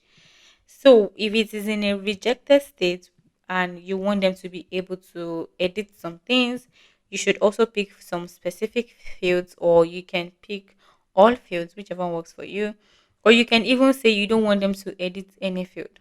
So if they are still waiting for approval, you can say no field should be edited. And if they are in the rejected stage, you can select some things that you want them to be able to edit. So, for instance, if you are rejecting based on the pricing, you can allow them to negotiate for a.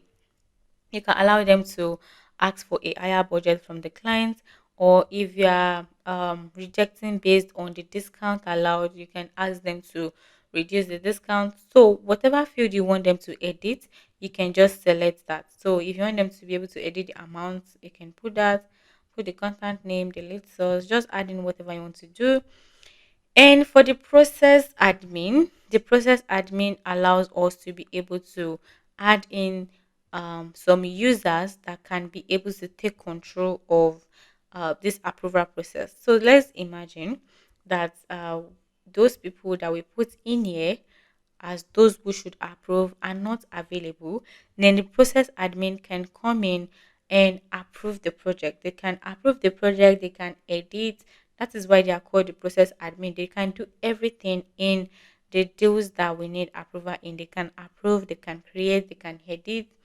They can also we can also allow them to be able to edit the record. So if you add in a user, we for the process admin, let's add in Emma Glory, and if we're adding her as the process admin, that means she's in control and she can approve these deals and she can even edit them. We can allow Emma Glory to edit. We can say Emma Glory should only edit the fields in here for the record and modification, or we can say Emma Glory can edit all of the fields. And we can also say that if Emma Glory should approve, we can send a notification to the original approvers here. So you know these are the original approval. So if Emma Glory, who is the process admin, if she's approving, an email should be sent to the original approvers, or we can still want to send in-app notification. So that is all the settings we need to do for the approval process. So when I'm done, I'll click on done, and my approval process has been added. So that means this process is only for deals that are more than $10,000. So if a deal is below $10,000, they will not be going through this process. So we can also decide to add in another rule and go through this uh, entire process we just did. And you can use a different criteria, like maybe the deal name is something, or if the tag is something, or if the probability is something. Yeah, you can also do this for pipeline. So you know how we have sales pipeline, and we can have maybe production pipeline, and we can also have maybe like the operation pipeline. I'm just thinking outside the box. So you can have this deal approval for pipelines, the based on different pipelines, and say that those in the production team should be the ones to approve the production pipeline, and those in the sales team should be the ones to approve those in the product sales pipeline. Okay, so that is how to go about the approval process, and that is it for approval process. So now let's talk about cadence. What is cadence? So cadence is just you telling Zoho CRM, like, you know what, if I reach out to a lead and it ghosts me, please send a reminder in 3 days. You should also schedule a follow-up call. And if they ghost me again, try to do that process one more time before I give up. So it's just like following up on leads, and it is an automatic process. That means you just put those contacts in cadence. You do not need to lift a finger, you do not need to do anything. It creates the task, it send out the emails, and it is like workflow, but it is more detailed than workflow, because you can be able to set criteria like if they open, if they click, if they do this, if they do not do this, you get. So it is more in depth than using workflows. So now let me teach you how to use Cadence in Zoho CRM.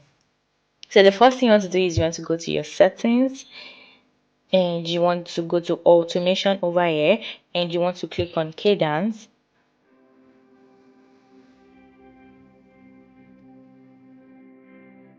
So we want to create a new cadence, and you click on create cadence, and we want to name this let me see. Okay, we want to name it new lead, new lead nurture.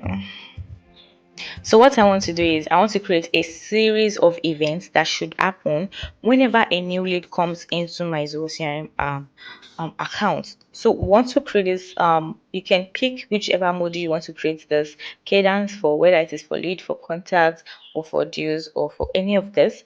but I'm going to click on lead for the purpose of this tutorial. And who is this for? So you want to click, if you want to click manually enrolled leads, that means you'll be the one to manually put the leads you want in this cadence. And you can also set leads in a custom view. So you can create a custom view whereby maybe the lead status is contacted, or the lead status is interested, or the lead stage is new, or the lead stage is invoice or quoted, or whatever it is. You can set up that custom view in Zoho CRM, and you can be able to enroll any leads that come into that custom view. Then it sets up that trigger automatically. So this is like a trigger.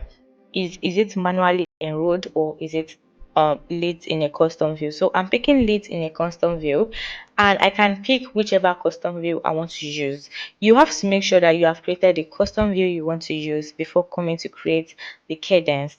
Now let's click on today's leads. So what that means is that if any leads is coming in into my CRM today, I want to send out this series of events to that lead. So now you can click on enroll new records when they are added to this view. Yeah, we want to do that because we want to see those people who are coming in every day. Then you can click on enroll where they meet the custom view criteria, or you can decide to wait for a few hours, or you can decide to uh, wait for a few days or few weeks, whichever one you want. So I want to just wait for a day, and I want to set this off. So I'm going to click on next. This is the page to create the new cadence. So now after a day, where a new leads come in, I am going to add a follow-up. I can either add an email or a task, or I can call them. So I want to send out an email first. So I can send out an email telling them, welcome and what you do, and they can also book a consultation with you. So you can do this immediately after the enrollment if you want, or you can wait for a few minutes or few hours or few days or even months. So I want it immediately after the enrollment, and I want to name this email one, and I want to choose who I want to send this to. So I am sending to leads, and I am sending to their email. You can click on the template you want to use for the first email. So please do not forget that you will have to create the template before you can be able to use the cadence. So that means you must have created the template before you can pick it over here. And if you do not have the template, you can just click on create template, and it will take you to the page where you have to create a new template. Then after creating the new template, you can just come back to cadence and select the template you have created. You can refresh to see the changes after creating that template. Then you can pick whichever template you want to use. So I want to use a welcome email. I want to pick which email is going to be sending out this particular email to the leads, which email address. So I'm picking my email address. You can actually pick the current user or the record owner email, whichever one you want. You can also decide to change who they are going to be replying to, whether it is you or the record owner emails, or whoever that is going to be. You are going to click on save. So now the first email has been created in your first stage. After this email has been created, I want to add a new process. So I'm going to call this lead after I've sent out this email. So I'm going to click on call, and I want to schedule a call with this lead. So I've sent out the email, and I want to call them after they receive the email. So now we want to do this immediately after the previous email is sent, or you can pick whichever timestamp you want to use. I'm picking days. So I want to do this 3 days after the previous email has been opened. So I believe if they've opened the last email, they've seen it and they've gone through it, then they know a bit about my business and what I do and the services I provide. I can decide to schedule a call with them after they've opened that email. So the call type is outbound, and the ongoing call status is scheduled. Then the call start time will be the transition trigger date. That means the date this particular process is triggered, plus let's say 1 day, and it should be at 10 a.m. And the call owner is a user, so you can pick the user, and you can pick whichever user you want to use in your Zoho CRM, or you can use a reference and you can use the hash, then the lead owner. Okay, let me come again. So what that means is that you can use a user in your CRM as the call owner for this particular call, or you can use a reference, and that is going to reference your lead owner. So you can also make sure that the owner of this call is going to be the lead owner. I think this way is better. Then the call purpose, you can make it reference to a particular custom field you have already created, or you can make it static. So whichever one you want. So let's say we are doing prospecting, and the call agenda, you can write in whatever you want, or you can just use the hash and just use a custom field that you might have created in here. So I'm just going to say the call agenda. Um, Let me say nurturing. Okay, so after filling all of this, you can even add more fields if you want, but I think this is enough for us. So after doing this, you can click on save. Okay, now, so we've sent out the email immediately after the enrollment. Then we are waiting for 3 days to see if they've opened the email. If they have opened the email, we want to schedule a call with them. Then after scheduling this call with them, what else do you want to do? So we want to create a task, and this task will be after the previous call has been completed. So we want to create this task after it has been completed, and the subject of the task will be to follow up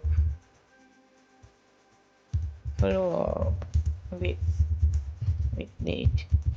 So now we want the trigger date to we want the due date for this task should to be the trigger date plus, let's say, 5 days. So that means after 5 days plus the trigger date, that is when this task will be due. Then you can set in the status to be started, in progress, whichever one you want. So I want it to be not started, and I want the priority to be high.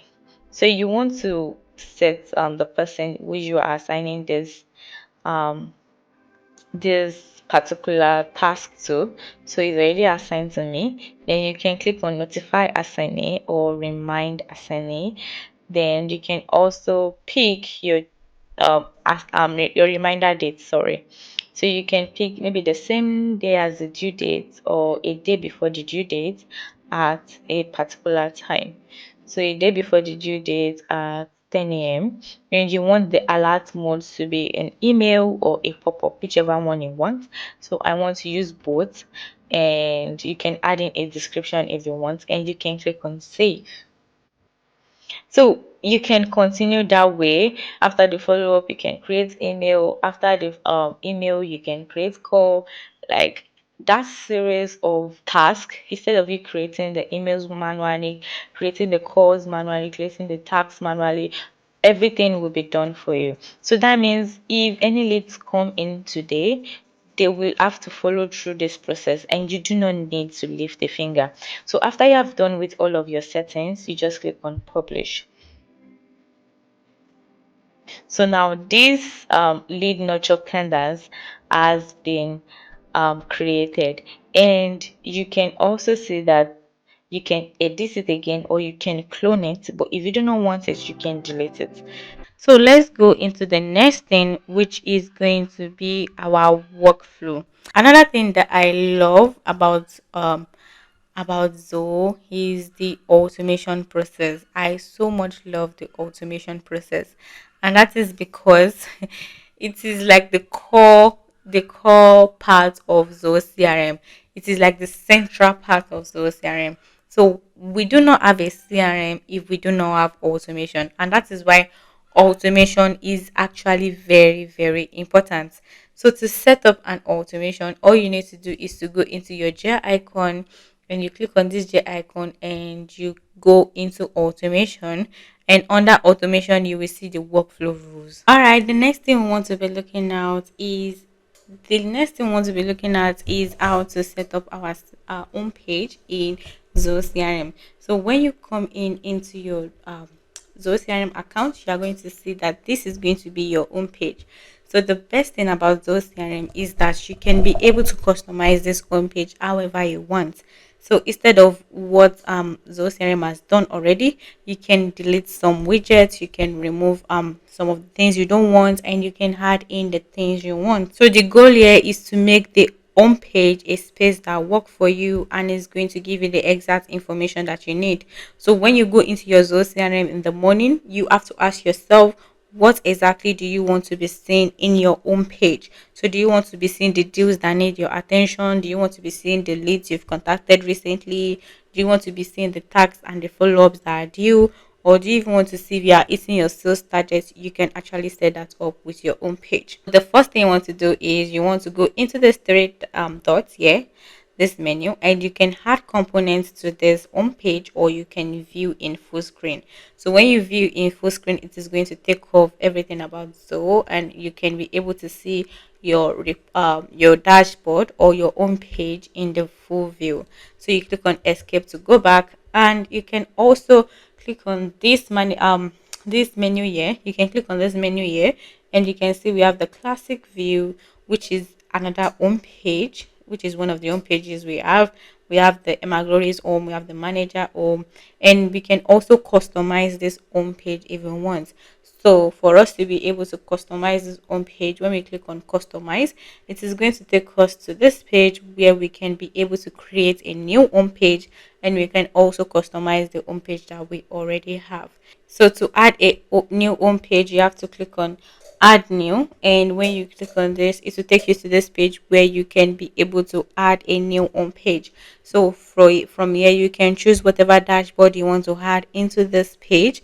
You can decide if you want to choose the lead analytics, and you can also decide which components you want to add into this home page. So you can decide to see today's leads if you want. You can decide to see your top 10 lead source.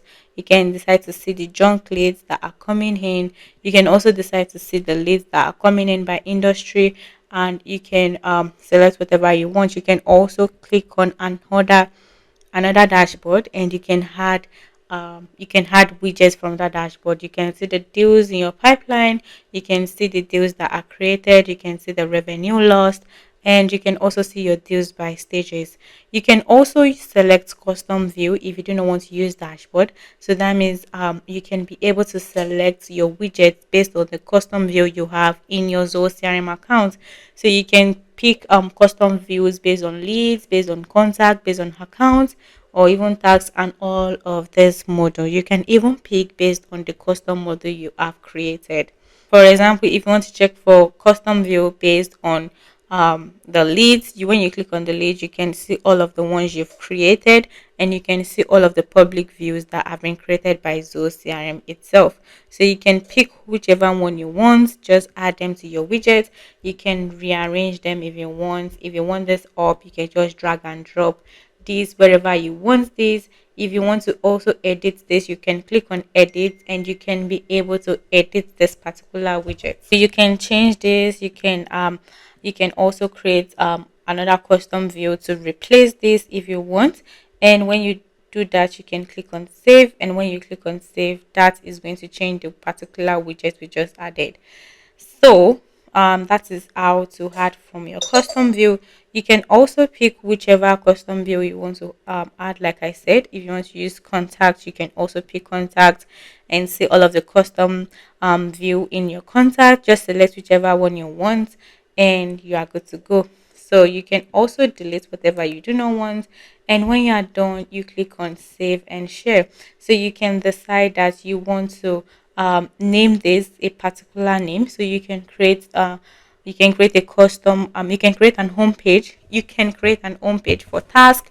You can create an home page for contact. You can create an home page for deals. So all you need to do is just decide what you want, and you can be able to tailor this home page to what you want. So we can name this whatever you want, and when you name this, you can also add in a description, and you can decide who you want to share this dashboard with.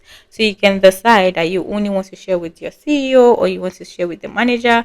That is, if you are using roles. You can also decide to use profile, and you can say all the admins can see this, and everyone with the standard accounts also can see this. So when you add in all of the roles and the profiles you want to be able to see this on page, then you click on save. And when you click on save, you can be able to share with them now. So you when you click on save, that has been done. So that is how to create a new home page. So if you go back to your home page here, you should be able to see the new home page we just created in our dashboard under this place. So as you can see, this is the new home page we just created, and you can also decide to edit this home page even from here. So if you want to edit the whole of this home page without going to the settings, all you need to do is to click on these three dots here, and you can add components. So when you click on add components, you can be able to delete, you can be able to edit, you can be able to drag and drop this dashboard however you want. So like I also said, you can also select from dashboards that you have already, and you can also select from custom views that you have already. So the amazing thing about this is that you can be able to create different dashboards based on different custom module.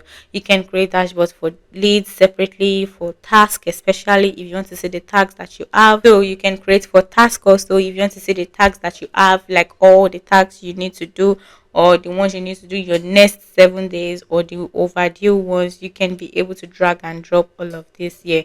So when you click on the ones you want to add, you can arrange it however you want. So when you're done, you click on save, and when you click on save, that has been saved. So that is it for dashboard. And I will advise that you only keep the widgets you want to use.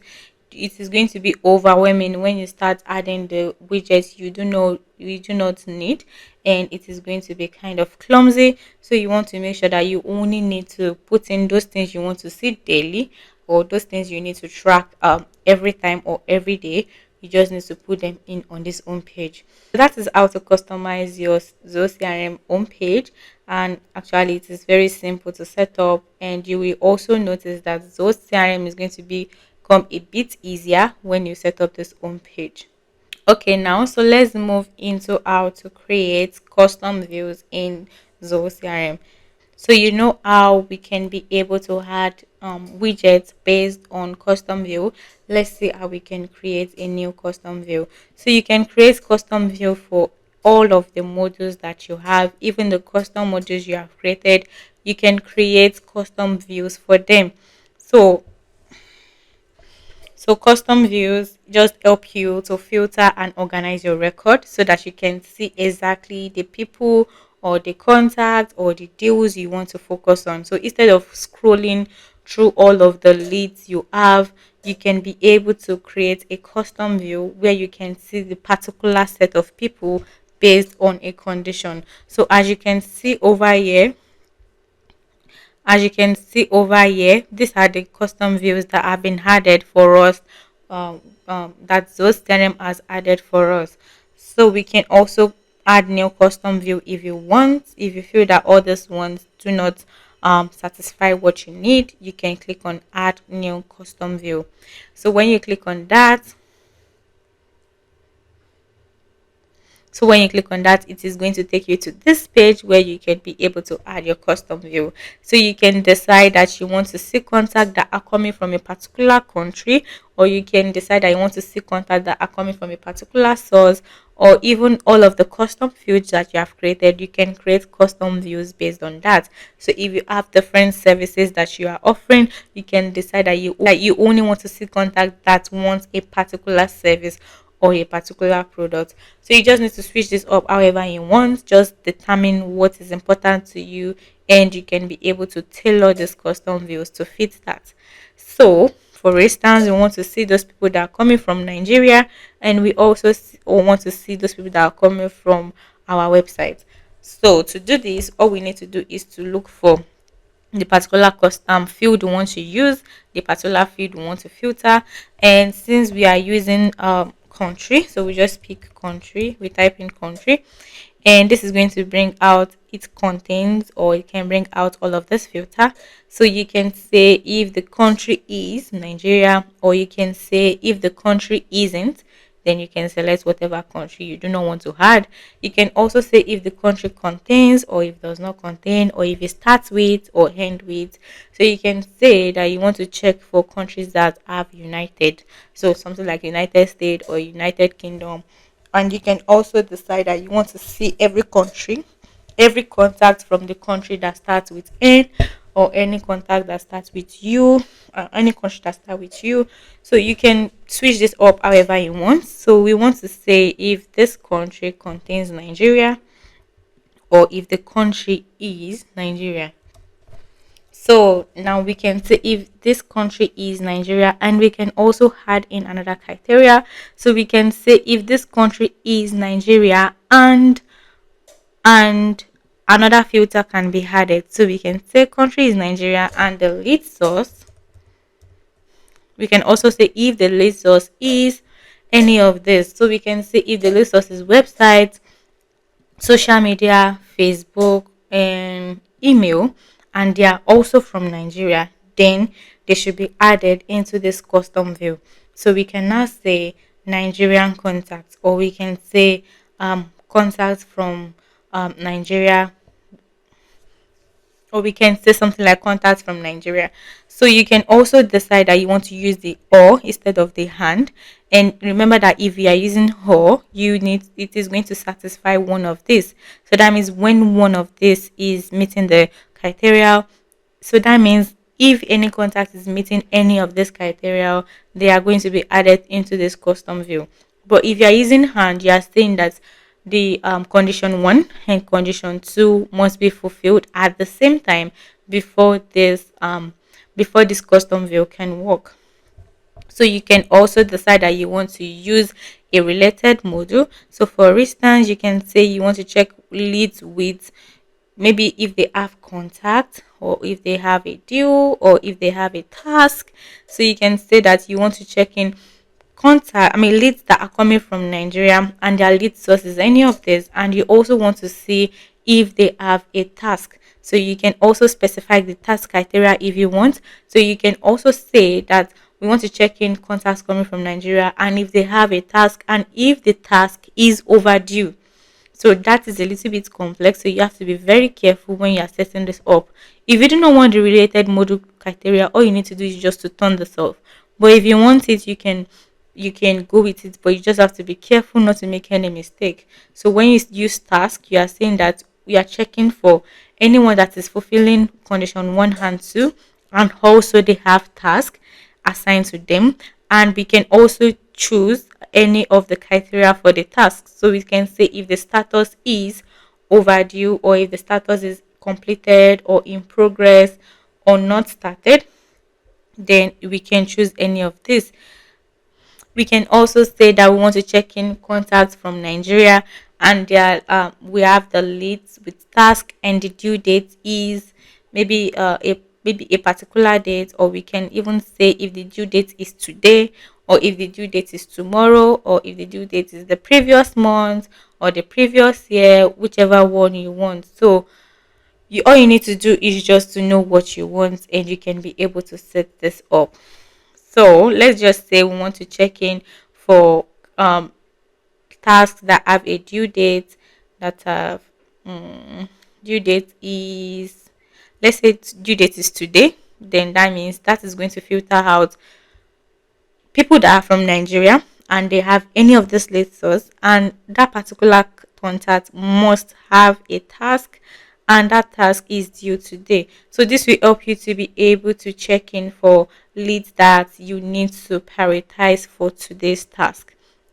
You can also add in another condition, and that means you can add in a if they're associated with a task, you can also add in another thing to associate them with. So you can say if it is with um let's say if they are with emails, and you are saying that if you have any lead in your CRM that is from Nigeria, that have any of this lead source, and they have a task, and they also are with email, so maybe you've sent out emails to them, or they've received email from you, and you can also be able to you can be able to filter based on the email criteria also. So you can say you want to see all of those emails, anyone who is a lead but the email have bounced or they've opened the emails, you can just pick whatever you want.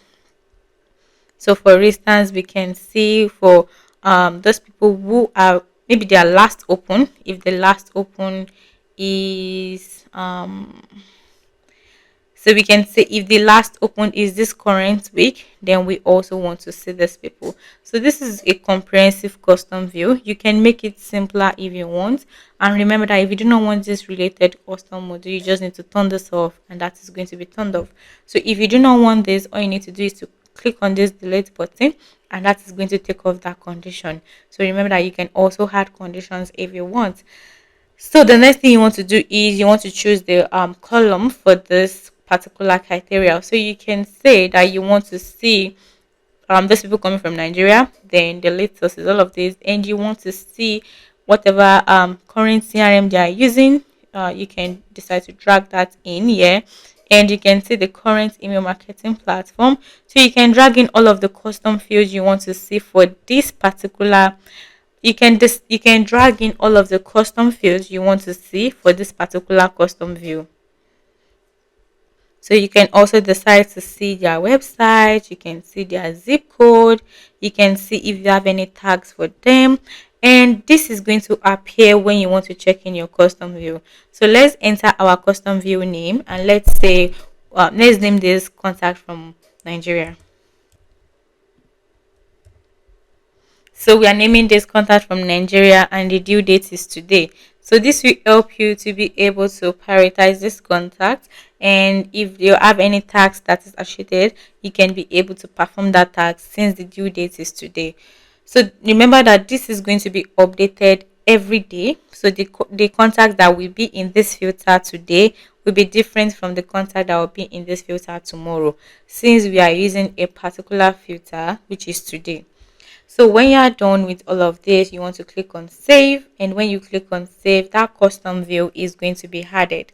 So when you go over here, as you can see, this contact has been added, and you can be able to see all of the leads you have in this custom view. So there is no leads for now, but as time goes on and you set this up, you are going to start seeing leads that fit that particular criteria that you have set. And as you can see, all the columns we can see in here are the ones we added in the custom view page. We can see the website, we can see the tags, and all of this. So if you want to edit this custom view also, you can click on the edit here, and it will take you back to this page where you can edit this custom view. And also you can clone this if you want. You can also delete this custom view if you want. You can also add this as a favorite if you want. So when you mark this as favorite, it's going to be added to the favorite section, and when you're done, you click on save, and when you click on save, that is it. So that is how to set up a custom view in Zoho CRM. All right, so the next thing we want to see now is we want to talk about something very important that it is going to be very important when you start working with teams inside those CRM. So when you start adding new users, when you start adding people into your CRM, this is going to be very, very relevant for you. So we want to see how to create users, how to create roles, how to create profile, and also how to create groups in those CRM. So to do this, most importantly, we want to see the difference between all of this. So a lot of people confuse these four things and they think they're the same thing, but they actually not the same thing. So if you go into your settings, you are going to see your users here where you can add in your users. You can see your profile here, and also in users you can also add group.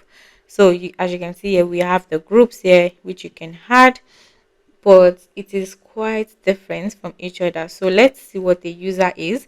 A user can be like a salesperson, it can be a marketing assistant. It's just someone who have access into your CRM. So you can say that if you have a new manager in your business, you can add them into Zoho CRM so that they can be able to manage all of your leads, manage all of your contacts, and everything you want them to manage. So you are going to add them as a new user. So to add them as a new user, all you need to do is to click on create new user, and that is going to take me into my Zoho 1 panel because I am using Zoho 1. It is going to take me into Zoho 1. But if you're not using Zoho 1, all you will need to do is it will just ask you to add in the sorry. It's going to ask you to add the name of the user and the email of the user. So Zoho is going to send an email to the person where you can be able to add the person. The person is going to click on the email and they'll be able to set up an account and they are going to be added into your organization. So to add a new user through Zoho CRM, you just need to click on this and this will ask you to select users. So let's say, for instance, we do not have, this is all of our users, and we can see the ones that have confirmed, the ones that are pending, or the ones that are external.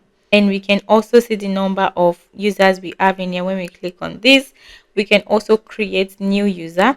So I do not have access to create a new user, but all it's just going to ask me is to write the person's name and the email. So I need to purchase another license, and that means I need to purchase another Zoho 1 license. When you click on purchase license, it is going to take you to the page where you can be able to pay for another license. Please note that you will have to purchase a license if you are bringing in another user into Zoho 1. So it's asking me to purchase another license, which is more than 300k per year. So I'm using Zoho 1 for the yearly plan. So it's going to ask me to pay for this. That means I need to pay this same price if I'm going to bring another person. Okay, so if you are adding more than one user, you can ask it to calculate price. Just adding maybe two users is going to calculate the amount you are going to pay, and then you can pay for it if you feel that is within your budget. Okay, so that is for user. Let me click on cancel. So if we want to create a role is kind of different from a user. So if you are bringing in a user, you can say that you want to make that user a sales rep or a sales manager. And it is possible that more than one user belongs to a role. So if you have more than one manager, you can be able to create a role called CEO or a role called manager, and you can also be able to add that person or the different users to that role. So a role is actually just going to help you to determine what they can see in your CRM, like the records they can see. If you want each salesperson to see their own leads, you can set that up using roles. Or if you want the manager to see all of the leads in the team, you can also set that up. So to create a new role, you need to go into your security and control settings, and you need to click on roles and sharing. So when you click on that, as you can see, we have the business called we have the business called Glory Words, and we have this role which is the CEO. You can edit this if you want. And let's click on cancel. We have the manager, and after that you can also add in okay. So you can also decide to add in a role, and when you click on new role, this is going to take you to this page where you can be able to add a role. So since we have the CEO, then we have the manager, we can then decide to add in maybe the sales rep, and the sales rep will be reporting to the manager. So it's just to help you create a hierarchy or an hierarchy in your business where you can be able to create a string of rows and determine who is going to report to who. So this is going to also help if you are setting up various things in your CRM. You can decide that those people with a role should see a custom view. You can also decide that those people, some people in a role cannot edit some custom fields. So you can set this up. So you just determine who you want them to report to. You can say they should report to the manager or even the CEO. So you can also decide to allow them to share data with their peers. Then you can add in a description and just say something like, "This is the sales rep for the company.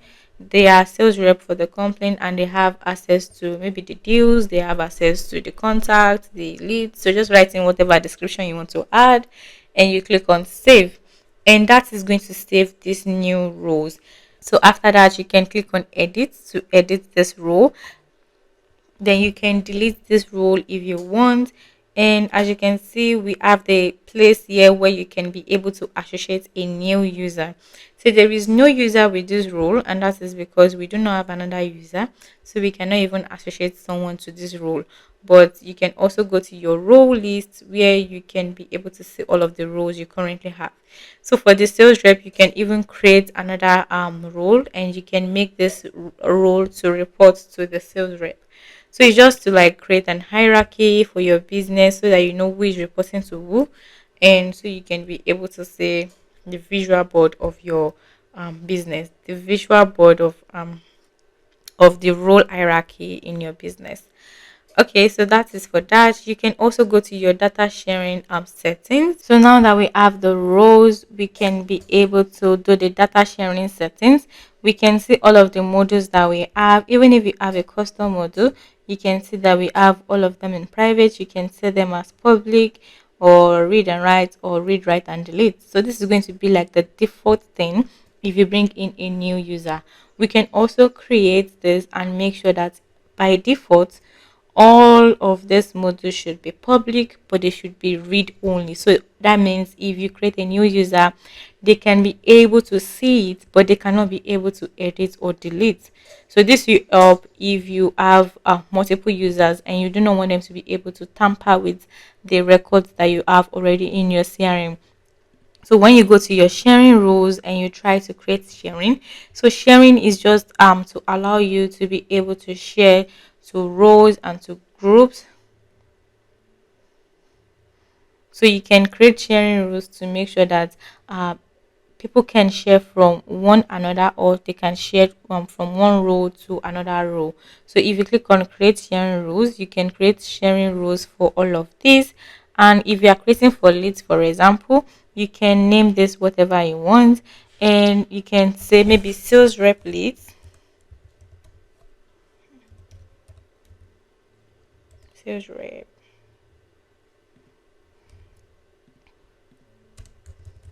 sales rep leads, and you are saying that the sharing type should be based on the record owner. So if it is based on the record owner, you can say you want to share from a particular row and you want to share to a particular row. So that means you can say that if you are sharing from the sales rep, we want to be able to allow the sales rep to see any of the leads that is from the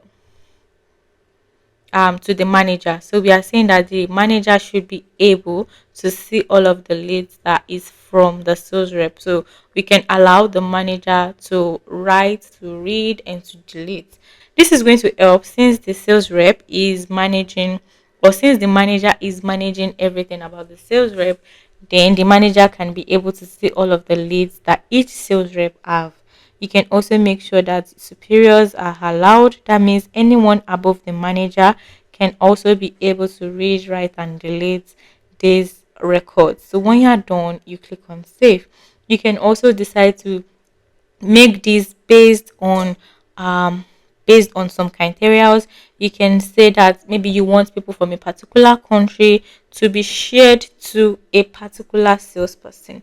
So you can say that based on the country, that means if the country is maybe if the country is Nigeria, or if the country is if the country is United States, or the country is UK, you can allow that particular record to be shared to a particular user or a particular role, or you can even say that you want all the users to be able to see them, or even if you want a group to see them. So if you are saying you want a role to be able to see um, records that or leads that are coming from Nigeria, you can say that you want the manager to be able to see that so they can decide to read, write, and delete.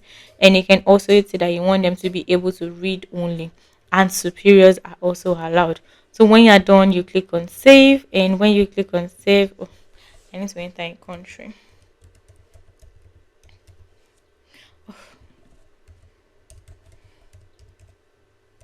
So that means we are saying that all the leads that are coming from Nigeria should be able to go should be shared to the manager, and the manager should be able to read only. So you can just switch this up however you want. This is just to allow normancy and to make sure that people are not tampering with leads that are not theirs. So when you're done, you click on save, and when you click on save, that rule has been saved. You can also create another rule. You can create multiple rules and allow these rules to apply to each users or each rules that you've added. Okay, so the next one I want to see now is for profile. So as you can see, we are still under security control, and we are going to go into profile. And for profile, as you can see, we currently have administrator and we have standard. So that means profile is just allowing you to create a set of permission that is going to be based on different criteria, and it is going to also be permission for the different custom modules that you've created or the ones that you currently have. So you'll be able to create set of permission to allow each profile to be able to see whatever you want them to see. So this is for administrator, which is an admin. You can decide that this person can see everything, and you can also decide that for standard, you do not want people with the standard users. You do not want them to be able to see maybe your invoices, or you don't want to see them to see your purchase order. Like if you're trying to protect your finance, anything that has to do with finance in Zoho CRM, you can say that the standard users cannot see that. So that means if you click more here, this is for profile, and it is for the admin profile, and that means um oh, sorry. So as you can see, this little description has been added, and when you click on this, you can clone this particular profile, or you can click on view user. So view user is going to allow you to be able to see all of those users that are currently under that profile. And for standard user, as you can see, you can clone this and you can also view user. Since I'm the only one, there is no user for standard profile. So let's say you brought in an intern, and the intern is just using Zoho CRM, and you want them to be limited to some things. You do not want them to be able to see all of the data or all of the record in your CRM, and you only want them to see some set of things. So just to protect your data, since they're just coming up and you do not want them to also tamper with some things, you can click on new profile, and you can name this, maybe let's name this interns. And we are not going to clone this. Okay, we are going to clone this profile, and we're going to clone the standard profile, and you can add in a description if you want, and when you're done, you click on create. So that is going to create another profile that is called interns, and you can also see what interns can do and what they cannot do. So for instance, we have the leads. So this is for like the basic things. We have the leads, we have the import and export, we have the send email.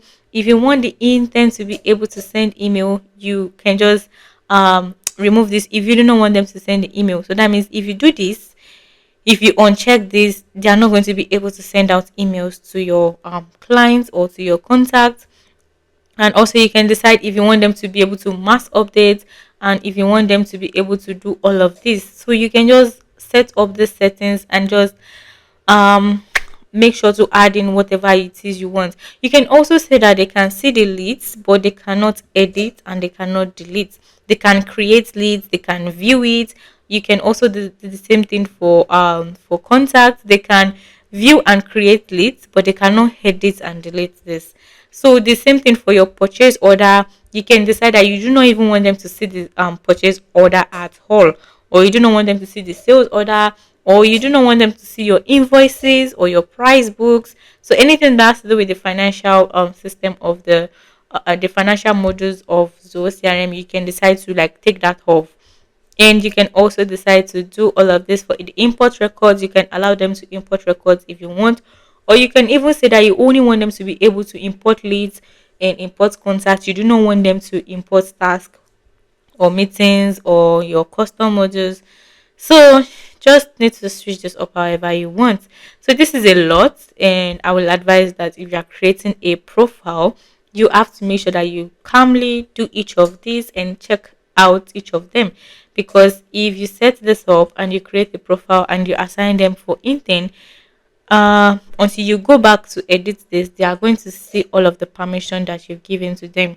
So if you made a mistake and you maybe added your finance thing and you did not maybe remove one of your invoice and you do not want them to see it, it is going to be kind of a big disaster.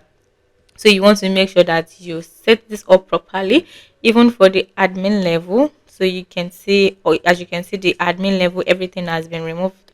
So they cannot even do, they cannot create modules, they cannot create bookings and all of those things. You can also decide that for email templates, if you want them to be able to have access to the chat and the email settings, if you want them to create automations, if you want them to create cadence. So you can do this. You can also decide that if you do not want them to see your API access, you can also remove this. So this is actually very, very good if you have multiple people, just to be able to control what people can see and what people cannot see. Because if you start having a large team, it will be very hard to know who did this or who did not do this. So this is where it is best for you to be able to create this permission. So when you are done, also you can rename this if you want, and you can view the particular users that are in this profile, and you can also clone this if you want. So when you go back here, and as you can see, intents have been created. This profile called intents have been created. So you can clone this if you want. You can just click on this. Oh, sorry, this is for standard. So you can also click on intents and you can see what you've done also. And if you go back and you check in for admins, you can see what has been done for admins. Admins are like the how will I put it? They're like the most superior, and they can see everything. If you're adding someone as an admin, you have to make sure that the person is someone you want to add as admin, because if you're adding as admin, they have access to almost everything. So as you can see, they have access to this, and there are even some things that you cannot modify because they are admins. So also for the admin level, if you see anything you want to remove, you can just remove that.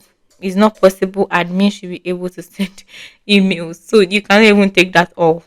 So for the basic also, you can decide that you don't want the admins to see your product, but that is weird, because why would you do that? Yeah, but if you want that to happen, you can just take whatever, you can just turn it off. So that is for admin. So the same thing is for standard. So for standard is like the one below admin, and since admin have all of the access, for standard you can decide that this is just going to allow people to be able to see the normal records, and anything in the admin level they cannot see it. So because this is for the admin level, they cannot be able to do any of this. So that means if you do not want someone to be able to do all of this, like the portals, like the module creation, your currencies, all of those very, very vital or delicate things, you can add them to the standard. But if you are adding for intent, you can see that the intent should only be able to view all of your records. So that is for profile. This is actually very, very important, because this is like the foundation of whoever you are bringing in. So now let's go to the last one, which is a group. So a group is actually not based on hierarchy. It is not based on profile also. It is just like you adding multiple users into a group. So that means you can create a sales group, or you can create a marketing team, and you can create a sales team, a production team, an operations team. So all you need to do is you go to users, and when you go to the users, you can see all of the users, like I said. And if you go to groups, you can see all of the groups that you have created, and you can even create new group. So for example, if we have a sales team, we can just name this sales team, and you can enter the description for your sales team. And when you click on next, this is going to allow you to be able to add your users to your sales team. So since I'm the only one, I'm just going to add myself, and when you're done, you click on save, and my sales team has been added. So you can create various teams like the production team, and just add in the users that you have in each team. It is also possible that someone can belong to the different group. So if you have someone in the sales team, it is also possible that they are in the production team. You can also add them to whichever team whichever group you want to add them to. So that is possible. So if you have multiple users, you can add them to your team, or the sales team, or whatever you want to use. So that is for users, for roles, and for profile, and for group. So the summary of this is that users answers the question of who is this person? Who is this person we are bringing in? The new user we are bringing in into our CRM. While the role of the role answers what can they see? If we are creating a role, we are saying that what can they see and what can they not see. And if we are creating a profile, it answers the question of what can they do in our CRM. And if we're creating a group, we are answering the question of who are they working with? Are they working with the sales team? Are they working with the production team? Or are they working with the operations team? Yeah. So this actually it matters in the real world, because we are very very um uh, it matters in the real world, because data security is actually very important, because we want to secure our data. Your CRM is the main power of your business, and if anything gets leaked from your CRM, like your leads get leaked, or your contacts get leaked, or even your emails, your API, those things are very, very important. So for data security, it is very advisable for you to set up all of this, so you can know who have access. Maybe only trusted individual have access in your to important things in your Zoho CRM. So that is for that. And once you understand this 4 P's, it is very easy for you to control your CRM environment properly, and to make sure that everyone have the right access to the right access and responsibility. Okay, so the next thing we want to look at is how to set up email signature in Zoho CRM. So an email signature is just a piece of information that appears at the bottom of your email. So if you've noticed people sending out email, and at the bottom of their email, of every email they send, you are always seeing their name, you are seeing their job title, maybe Emma Glory, founder of CRM instructor. You see that they added their website, or that they added their phone number. Yeah, you can actually do that in Zoho CRM also. So that means if you are sending out emails in Zoho CRM, your email signature is going to be added to all of the emails that you send. So to send an email signature, all you need to do is to go into the settings tab. When you click on the setting, then you go into your channel. So you look for channel, and you look for email. So email is the first one. When you click on that, you can see here when you are doing the email settings, you can see the add new signature. And this is going to allow you to be able to create the space where you can add a signature. So you select the email you want to use this signature for. You must have added that email in your Zoho CRM already. And when you add in the email you want to create the signature for, you can also add in a signature name. And you can, let's name this Emma signature. Emma Sing. Okay, then you can write in whatever you want to write in here. So you can say Emma Glory.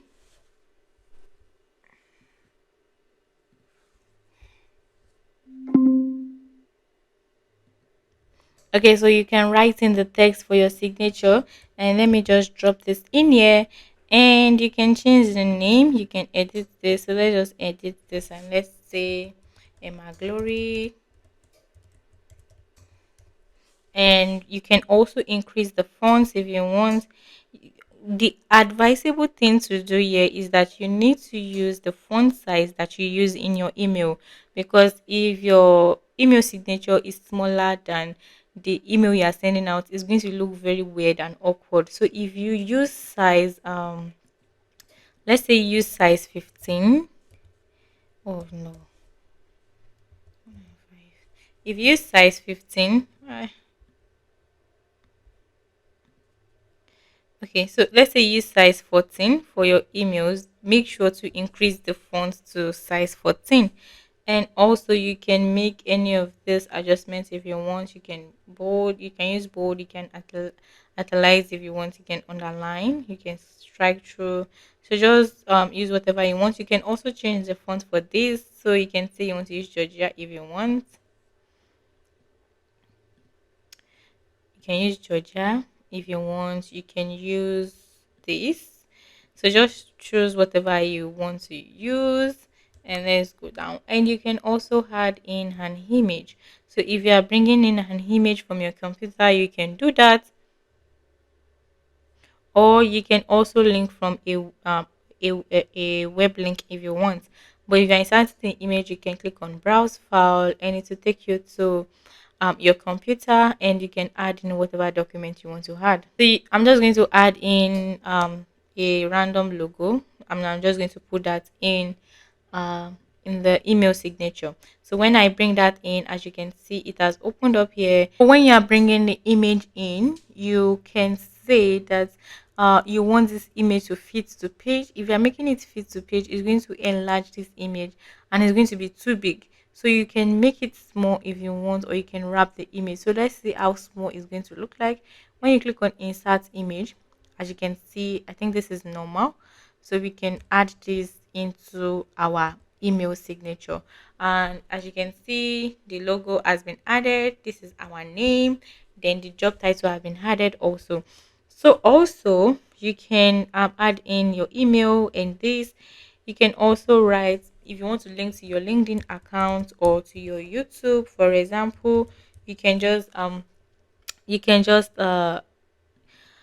you can highlight this and you can add in a link if you want. So you can decide that you want it to link to the unsubscribe, or if you want it to lead to another link. So when you click on the link, it will ask you for what link you want to link to. So you put in your LinkedIn link here and you click on insert, and that is going to insert the LinkedIn link into my email signature. So this is how to create an email. So please note that if you do this and you're sending out email from this particular email, it is going to any email you send in your CRM is going to have this email signature.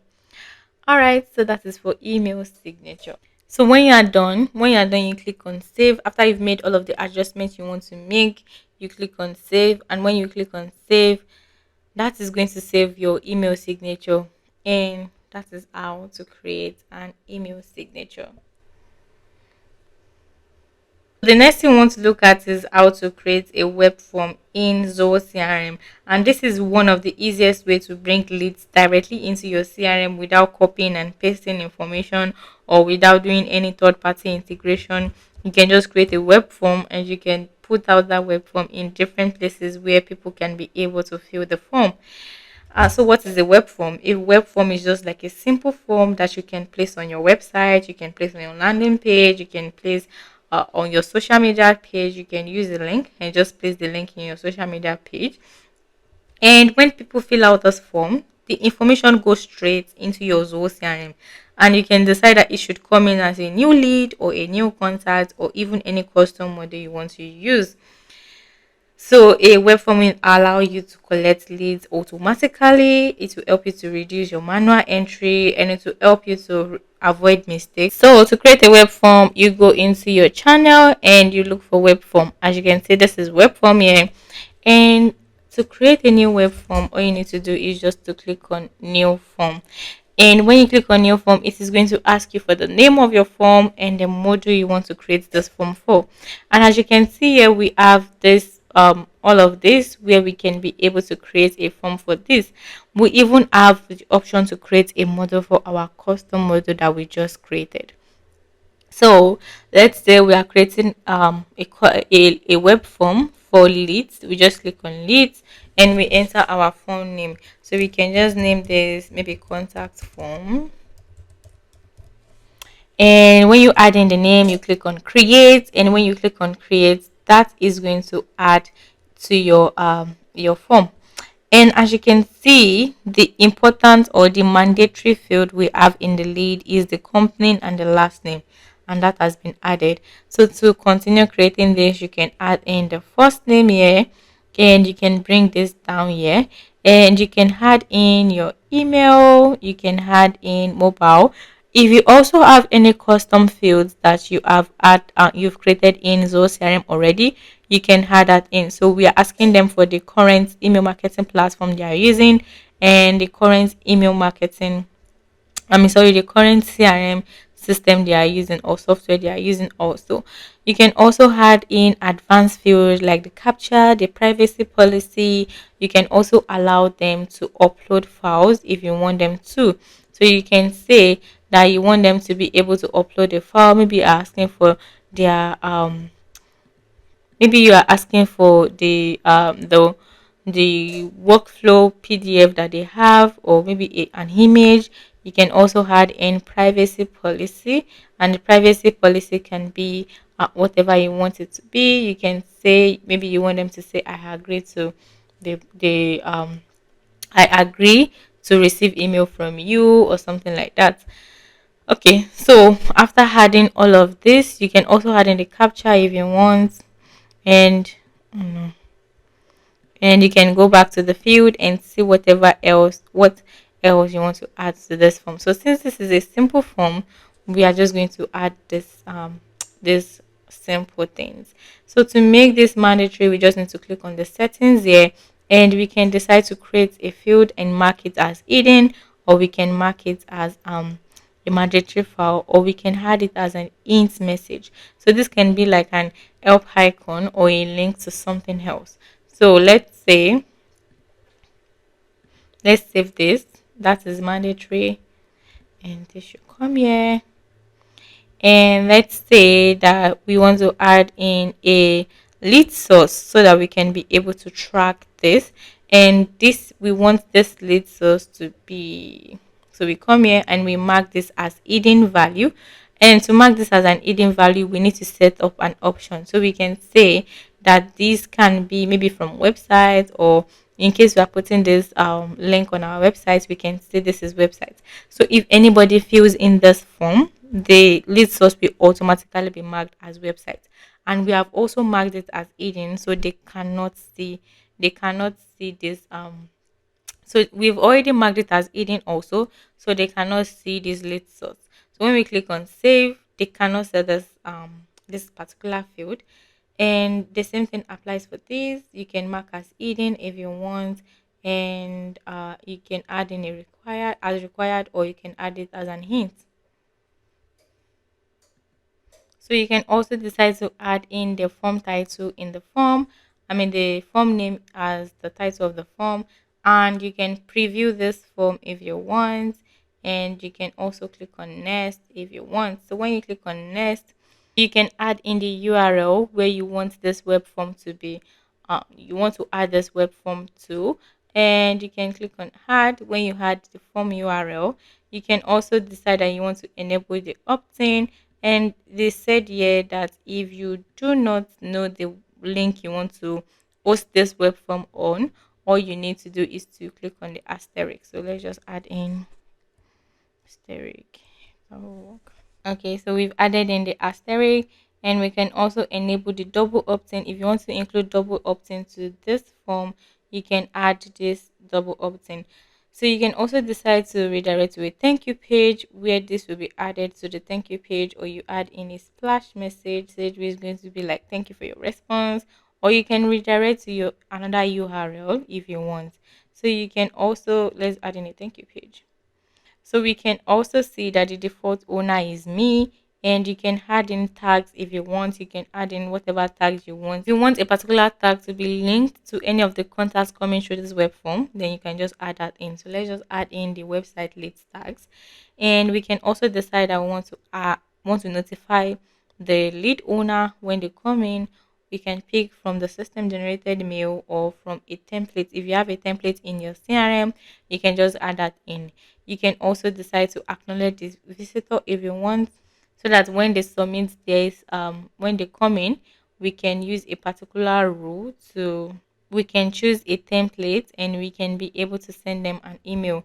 So you can include visitors tracking if you want. You can request for approval, and if you request for approval, that means it will have to go through the approval settings in Zoho CRM, and that means we can be able to approve these leads before they are added into the CRM. So when you're done, you click on save. Okay, let me just take this off.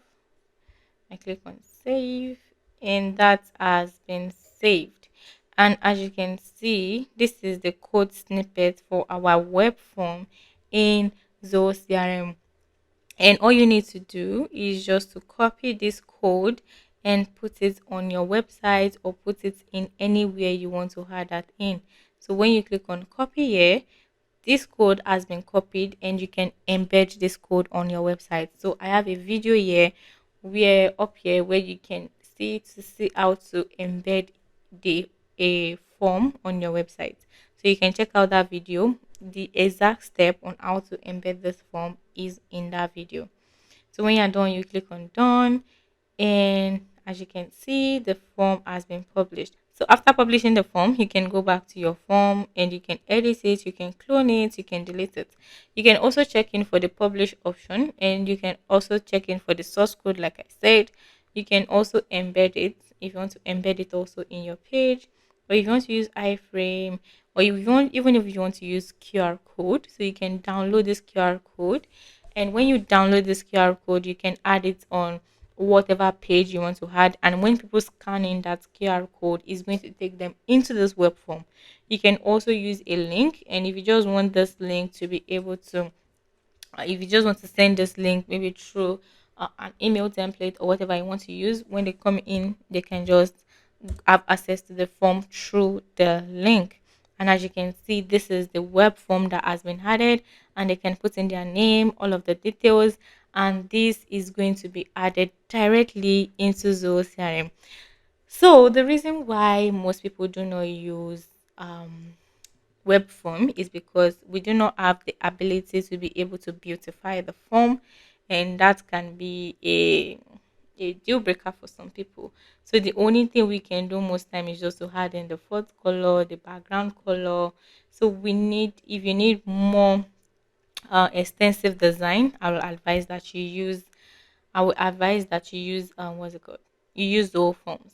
So we can just add in maybe background color, and yeah, maybe something simple. So we can also align this label whatever we want. So we cannot really do extensive design like the way we did in Zoho forms. And also, if you want to create Zoho forms, this video up here will help you to create Zoho forms. So I created an extensive tutorial on how to create Zoho forms and how to use the setting and all of that. So you can use that if you want. So when you click on next, to take you to this page again, then you click on save. And when you go back to your form page and you refresh, as you can see, when you refresh, this has been updated. All right, so that is how to create a web form in Zoho CRM. As you can see, we can see all of the visits, we can see the submissions, and if you want to stop this form, you can just click on this status here, and it's going to deactivate the form. So the next thing we'll be checking out is how to create canvas in Zoho CRM. Canvas in Zoho CRM allow us to redesign our record pages, the look of the record pages using drag and drop. So to add in a new canvas, you need to go into the settings, and you go under setup, you go to customization, and as you can see, we have canvas here. And when you click on canvas, you can see the particular canvas that have been created by Zoho CRM already, and you can decide to create a new one if you want. As you can see, the status is off. Let me just point this. Okay, so we can create a new list page, and we can decide what custom field we want to use this for. So for example, we can create a canvas for the leads, and we can make this style if we want. We can make it table. We can make it custom list also. So if you're choosing custom list and you click on create, and you can be able to make the edits to your canvas. So as you can see, instead of having your leads this way, let me show you. So if you go back here and you have your leads like this, as you can see, we have our leads like this. But in Canvas, we can build it so that our leads is going to look like this. As you can see, this looks more interesting. At least it looks more fancy. So you can create a blank template if you want. We can pick each of these templates and we can use each of these templates. So let's see. I think I like this one. Yeah, I think I do. So let's pick that template. And as you can see, this is how it is going to be in your this is how your lead is going to look like in your leads page. So when you click on select, as you can see, that has been added. So you can add in whatever you want. So we have the industry here, we have the lead source here, we have the websites, and we have the the website, the mobile. And as you can see, this is my name. I think this should be the creation. Yeah, this should be the creation date. Oh, this should be the contact owner, I guess. So for instance, we can add in the company name, and we can just put the company name in here. Yeah, so since we do not want to do too much so as not to make the page ugly, let me just add in the country again. Let's add the country here. So I think that should be good. And you can add in for this page, so let's just make it as simple as possible. We can add in the background color, and we can change the background color to whatever we want. So we can use this color, or we can even use a background image if we want. And let me change this color to something lighter. So if we use this, we can also use a gradient if we want actually. So let's use this gradient and let's see how this is going to look like. Yeah, I think this looks okay. I can also adjust the color by using advanced color, and let me just pick something lighter. I think this is okay. So I click on save if I'm done. And since I've added this in, so if you're okay with how this canvas look like, you can just click on save, and that is going to save your canvas. So I need to add in a name. So let's just name this lead new page 2. And when you click on save, that is going to add this settings into your canvas. So when you click on close, it should take you to your canvas page. And as you can see, we've added that in. And when you go back to your own page and you go back to your leads, as you can see, this is how our leads is going to be showing up now. So instead of the boring one we have here, like how this is showing up for contact, we have our leads. It is looking more nicer. And when you are scrolling through, oh, this is overlapping. Yeah, it's overlapping. Let's go back and adjust that. I need to take off mobile. Okay, so to edit that, we just need to go back into this, and we click on the three dots here and we click on edit, and let us remove mobile. I don't think we need mobile. And let's add in country. Yeah, so we click on save, and when we are done, we click on close. Yeah, then when we go back, it should have adjusted that. Oh, really?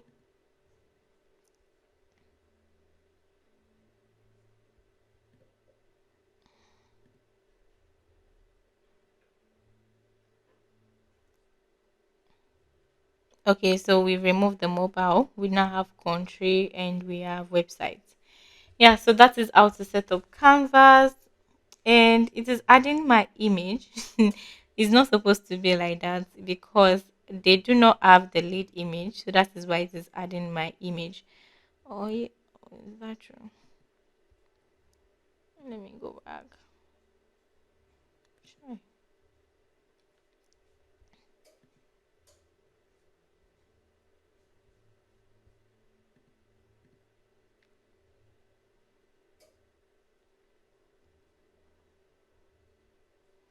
Yeah, so for this, I need to take this image off.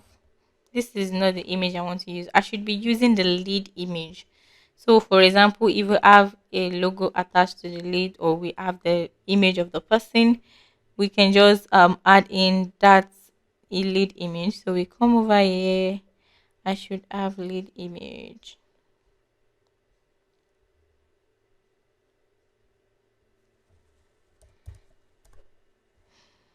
So I can add in the lead owner image if I want, or I can add in the lead image. So when I add in the lead image here, as you can see, oh, I just drag that in and drop it. Okay, so we add in the lead image and we click on save. So when we go back to our lead, and it is because I used my image here, that is why this is showing up. So I do not want to use this, so I just did this. Yeah, so it is going to show the lead image. So I want to take off this expected revenue. So I'm just going to go back. Sorry, the annual revenue. I do not want this annual revenue to show up. So I'm just going to go back to my canvas again and I'm going to remove this. And I click on save again. So you just have to go back and see whatever adjustments you need to make while creating your canvas. So if I go back, that should be done. Yeah, so that is done. So as you can see, this is our lead page now and everything is good to go. And if the name is not there or any information is not there, it is going to be blank. So that is how to set up Canvas in Zoho CRM. Remember that you can do this for lead, you can do this for contact, and even your custom fields also. Okay, so the next thing we want to move on to now is actions in Zoho CRM. So actions are like the task or they're like activities that the CRM help you to automatically do on your behalf. So when you set a trigger in maybe your automation and you put in your condition and you want to do all of these actions like send an email, like update a field, or create a task or send a notification or maybe trigger a webhook, all of this can be done through actions. So to create an action, you have to go into this setup here, the jar button, and you are going to see actions under automation and you click on it and it's going to take you to this page where you can see all of the actions you currently have in your Zoho CRM account. So as you can see, we have the actions for notification, for email notification, we have for task, we have for field updates, and we have for webhook. We also have for actions by Zoho Flow. So all of these actions can be created individually and you can use them in your workflows, you can use them in your blueprints, you can use them in macros, you can use them in your approval process, you can even use them in scoring rules if you want, or if you want to set actions in your automations. So let's say you have notifications you want to send to users or you have notification you want to send as an email, you can create this notifications there and you can just automatically add that into your workflow when you are creating that. So the first one we have is the email notification. So the email notification is just going to help you create an email. So it is going to be, so this action will help you to send an email automatically. So to create a to create an email notification, you need the email template, you need who should receive it and when it should be sent. So if you click on create email notification, it is going to take you to this page where you need to name this action. So to name this action, you can name it something like maybe new leads. Let's name this new leads. So we name this new leads and we can say who we are sending this to. So we can decide. Remember that we just discussed the user group or roles. We can decide to send this to users in our CRM, or we can even decide to send this to the lead. And if we are sending it to the lead, we can send it to the lead email, or we can even send it to the lead owner or the lead creator. So let's say we have new leads coming into our CRM and we want to be able to send a notification to the lead owner that a new lead has been assigned to them. Then we can then click on the owner, or we can even use users and we can pick someone in our organization who should receive a notification when a new user comes in into the CRM. So the best option we can do in this part is to use the lead owner, since we want to send notification to the person when a new lead come in into our CRM. We also have the part where we can add in additional recipients. We can add in these people in here, and they can be external emails that are currently not in our CRM, and we can just add that in. So let's say I want to add myself.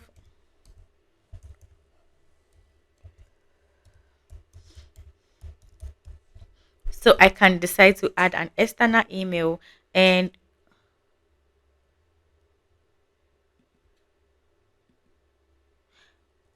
as you can see, I clicked on done and the additional recipient has been added. So it is possible that you want to send a notification to a user who is currently not in Zoho CRM. So you can do that by adding an additional recipient. So when you're done, you just click outside there, and it's going to ask you if you want to send this as a mass email with all the recipients displayed. So if you want to send this as a mass email, you can click on this checkbox. And the next part is to create a template. So you can select a template if you currently have the template you want to send to the owner. So we have this template here. And if you also want to create a new template, you can also click on the create template. So to create the email template, remember it is in the previous section in this course. So when you click on the plus create, it is going to take you to the page where you can be able to create a template from scratch. So I'm just going to pick something here, and that email has been added. You can also decide what email you want to use to send this particular email. So you can say that you want to use this email, but since we are sending to the record owner, it is if you use the record owner email, you are saying that you want to send the email from their own email to themselves. So you can just use the particular user you want to use, and you can decide that you want to make them to reply to a particular user, or you can say that you want them to reply to their record owner. So since we are so we can add in as this, we can add in this email as the record, as the reply to, sorry. So when you're done with all of this, you click on save, and when you click on save, that has been added. So these new leads have been added, and you can see all of the association that have been done here. It is added to a workflow. You can see that you can see everything that has been added here. So when you're done, you can edit this, or you can delete this if you want. So when we go back, we should see our new email notification that have been created in here.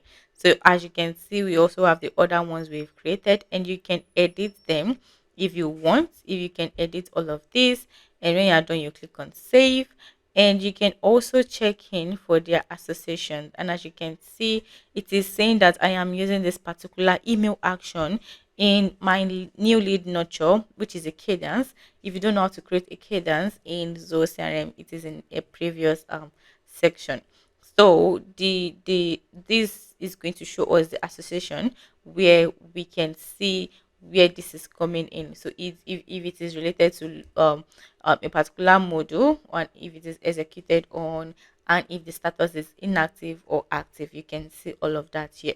You can also delete it if you want, or you can edit this. So that is for email notification. Next action we want to see is for task. So what I advise people to do is that if you have different tasks that you do in your organization, you can create that task as an action, and you can be able to add those tasks in automation or wherever you want to use them.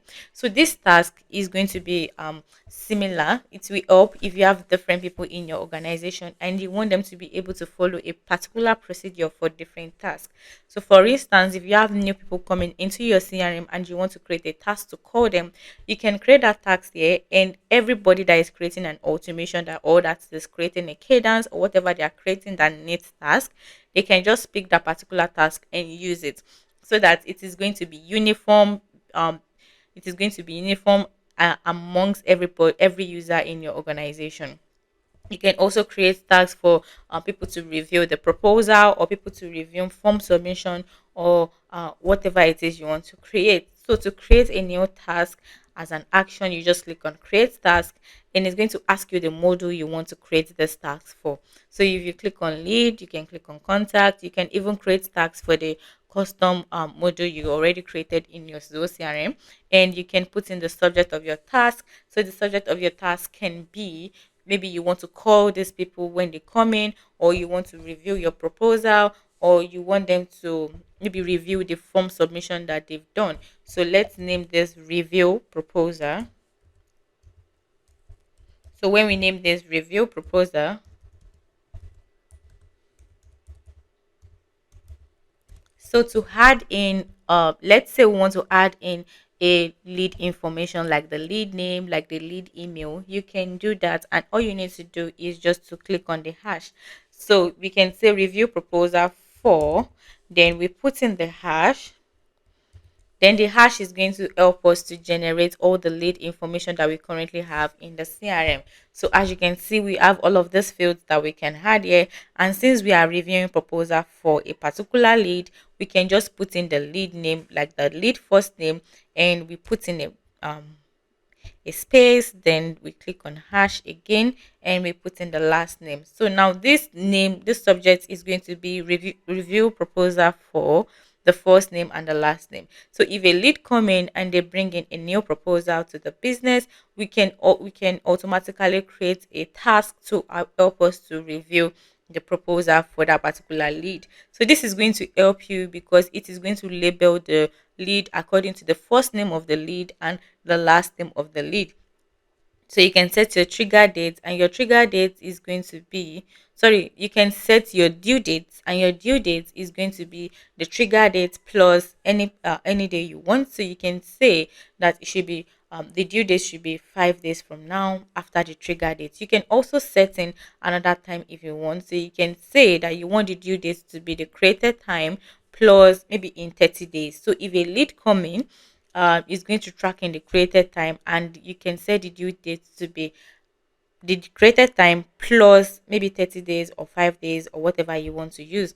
Apart from created days, you can use the modified time, you can use the last activity time, and you can also use the unsubscribe time if you want.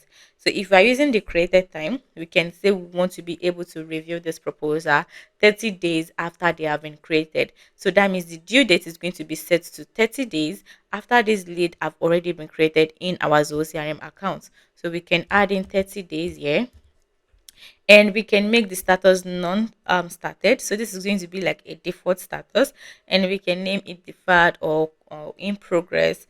And since it is a task that has not been started, we are going to name this as non-started. So we can also set the priority if you want it to be high, to be highest, or to be lowest, or the normal one. So we are going to set this as high because we want them to be able to review the proposal immediately. So we can also assign this task to an owner. So you can add in the tax owner, and you can notify the assignee when these tasks have been assigned to the person. So the person that who is being assigned, which is me, the person is going to receive a notification that a task have been created and I need to review that task. So you can also set in a reminder if you want. You can make the reminder the same day as the due date, or you can say you want the reminder to be 2 days before the due date, or maybe 4 days before the due date. And you can also put in an alert You can also set in the time for the due date, and you can say you want the reminder to come in maybe by 10 a.m. And if it's by 10 a.m. and it is 4 days between before the due date, the reminder is going to come in. So you can also set in your alert mode. You can say if you want it to be email, or if you want it to just pop up in your Zoho CRM account, or if you want it to be both, you can do that. Then you can then add a description for this field.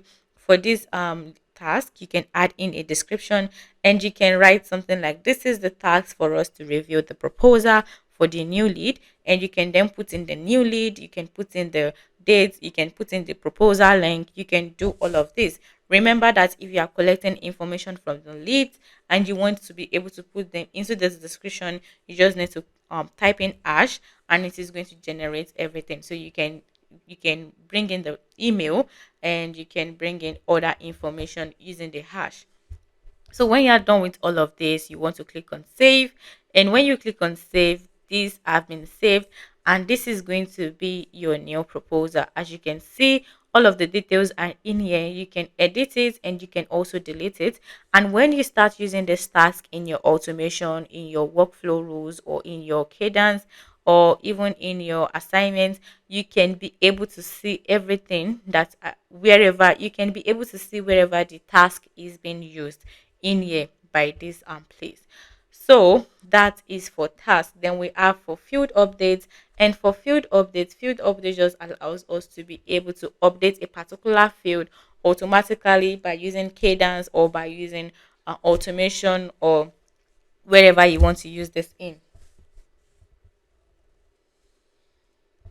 So we can say that when a lead, maybe if they score 70% and above, we want to tag them as hot leads, or we want to change a lead source if they are coming in from a particular place, or we want to say that if a client submits a payment, then the payment status should be moved to page, and that is what field update is for. So to create a new field update, you just need to click on create field update, and when you click on this,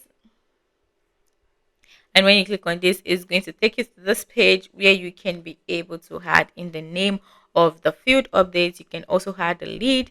You can add in the field name if you want. So to add, let's say we want to change the source. Oh, let's say status. Sorry.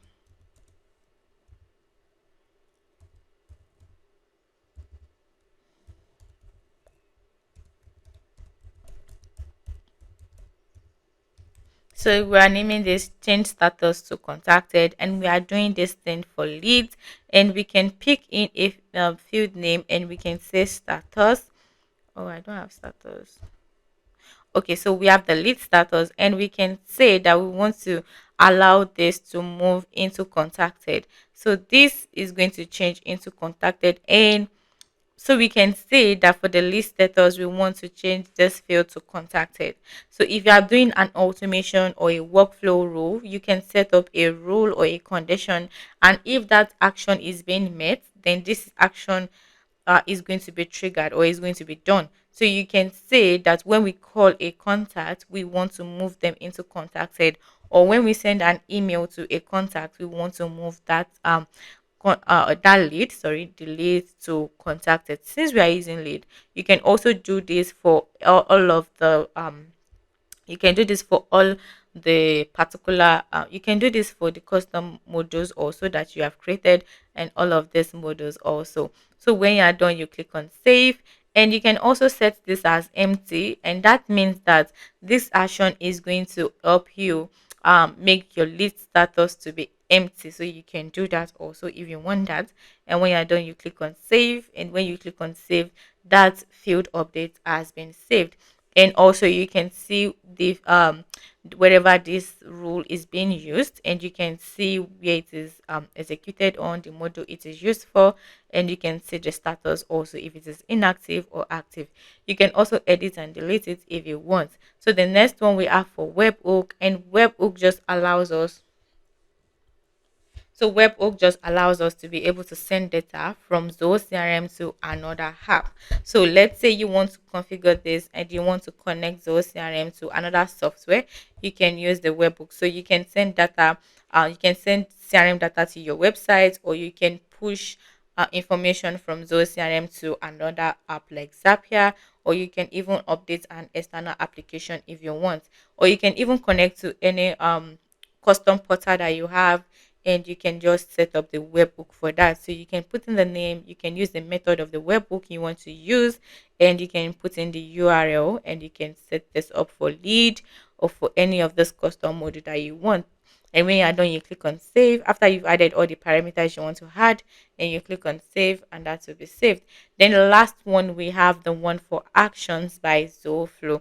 So the actions by Zoho, so actions by Zoho just allows us to be able to perform some options by using if we want to connect to a third party of our choice. And remember that I'm using Zoho one, so I have already connected Zoho CRM to Zoho, and that is why this is showing up. So to create a new action, we can say we want to be able to connect to Active Campaign, for instance, and we can say maybe if they get to a particular, if a lead get to a particular status, we want to add them to an automation in Active Campaign, or we want to create a deal in Active Campaign, or we want to create a contact in Active Campaign. So you can do this for each of all of this app here. They have a lot of apps you can actually connect to.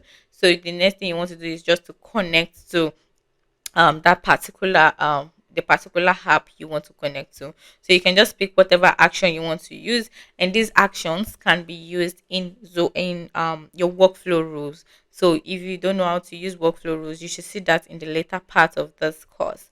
So you can add this in your workflow rules. You can just add in the actions you want to add, and it is going to ask you to authenticate. Then you click on next to authenticate, and it's going to ask you to choose the connection. If you do not have a connection already with this third party tool, it is going to ask you to add in a new connection. So you add in the name, and let's just name this Active Campaign.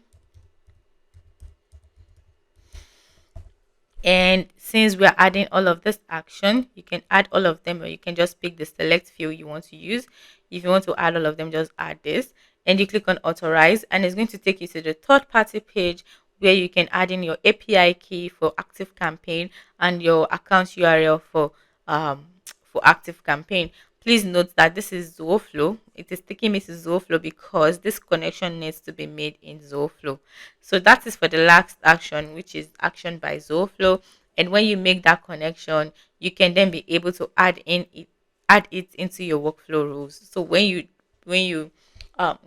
try to create a workflow rules and there's a trigger and there's a condition, you can add this particular action under the action part in your workflow rules. So this is going to help because you can make all of the connections you want to make, and you can easily add those actions in your. So that is how actions work in Zoho CRM.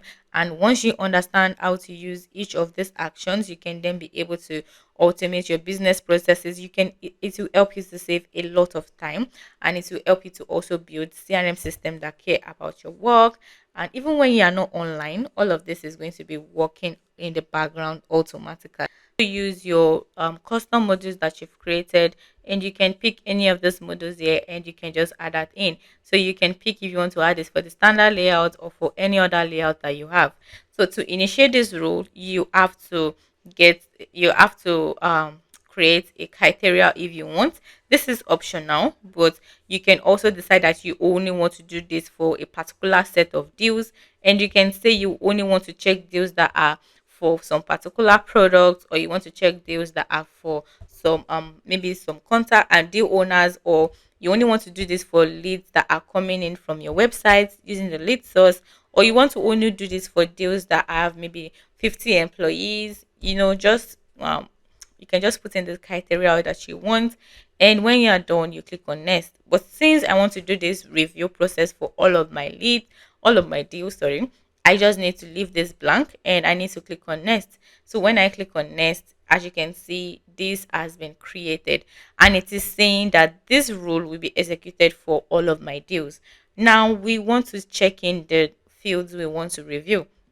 So we can say, particularly for a deal, we want to review the amount. We want to also review the stage they're in, maybe the pipeline, and maybe the lead source and the number of employee. If you have custom fields that you want to add to this field that should be reviewed, then you can do that. Maybe you want to review the discount, you want to review the next step, or you want to review the sales condition, or you want to review what they need. And if there is a note that have been created also, and your team member have been able to fill in that note for this deal, you can also add that field here, and you can also review that. So when you're done, you click on continue. And when you've added all of the field, it is going to ask you if you want to add in a sub criteria for the users to review.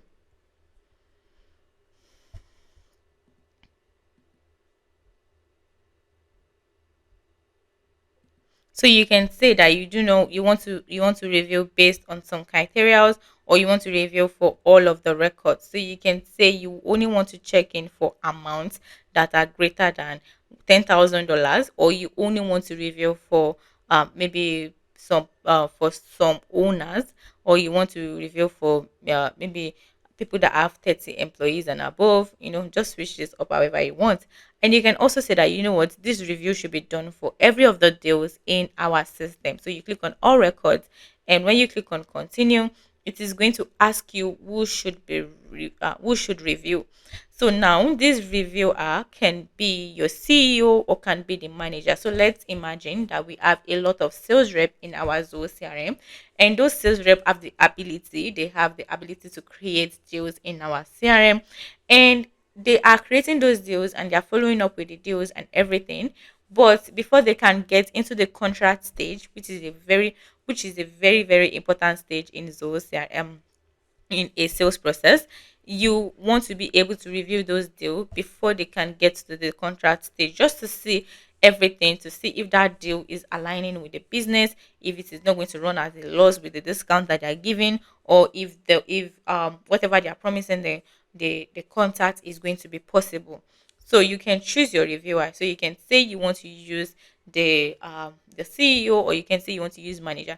So you can pick users or you can pick role. Remember that we just created different roles. So you can say that the manager should be the one to review these deals. So the sales rep, which is also a role, I've created the deals in Zoho CRM. Then the manager can come in and also review the deals that the sales rep have created. You can also say that you want to choose group, and you can say you want to pick the sales team or you want to pick the production team to review those deals first, to see if they can produce whatever the client needs. So when they review, the production team review the so when the production team review the deal, then they can decide, yes, we approve this, we can produce this at the number of days they want it, or at the number of time they want it, or whatever they need, we can actually produce it. So those are different scenarios you can use that for. So you just have to make sure to know who is going to be reviewing this. You can also say that you want the CEO to review it if you want, or you want the record owner to review it if you want. You can even add in multiple people, and you can say we want to also add the CEO to review it, and we also want to add in some users. You can add in users if you want. So when you're done, you click on save, and when you click on save, this is going to allow these people to review this. So an action is going to be done, and we can say that we can do all of this. We can send a notification on submission. Okay, let's say we want to add in a criteria, and we want to say that this review should be done for any of the deal with the stage. Let me see if I can find stage. So we can say if the stage is, let's say if the stage is, where is the important stage? Yeah, if the stage is proposal accepted, the next one will be contract sent. So before the contract is sent, we can say that this review should be done. So we click on continue. We can pick reviewers if you want for this criteria, for people that have not made the proposal accepted, or you can just decide not to choose anyone if you want. So now this is going to help us send notification on submission to these people, and we can also send notification based on the review completion, and we can also send a notification if there is a rejection, and we can also make an XLA escalation if we want. So we want to be able to escalate the deal review if after 5 days they've not reviewed this deal, whether they've not approved or rejected it. Then we want to escalate this, and we want them to be able to see that they need to review those deals. So we can escalate to maybe a manager, or we can escalate to a particular user. So I'm just going to add in myself, and I'm going to click on save, and an email will be sent to me if if the deals have not been reviewed after 5 days. So when I'm done, I click on done, and also I can configure the reasons for my record rejection. So if a particular user wants to reject a deal, so we have these options we can add. We can say that they can say that they are rejecting this deal because of invalid entry, or if the data is insufficient, or if the data does not match. We can also say if the budget is low. You can add in various options that you want. You can also say maybe the proposal is is missing some clauses, or you can say the product we have currently uh, cannot make the product that they want. Just add in whatever criteria you feel your business is going to have for rejection. So when you're done, you click on save, and that is going to configure the record rejection. One. Okay, second. Okay, so I can't actually save until I include someone for the who should review. So I've added in myself, and then as you can see, we are saying that. So let me just do a quick recap of how everything is going to work. So we are executing this for all of the deals that we have noted, and we are reviewing all of these fields. You can add in whatever field you also want to add, and we are saying that if the stage is proposal accepted, you can also remove this and just review for everyone.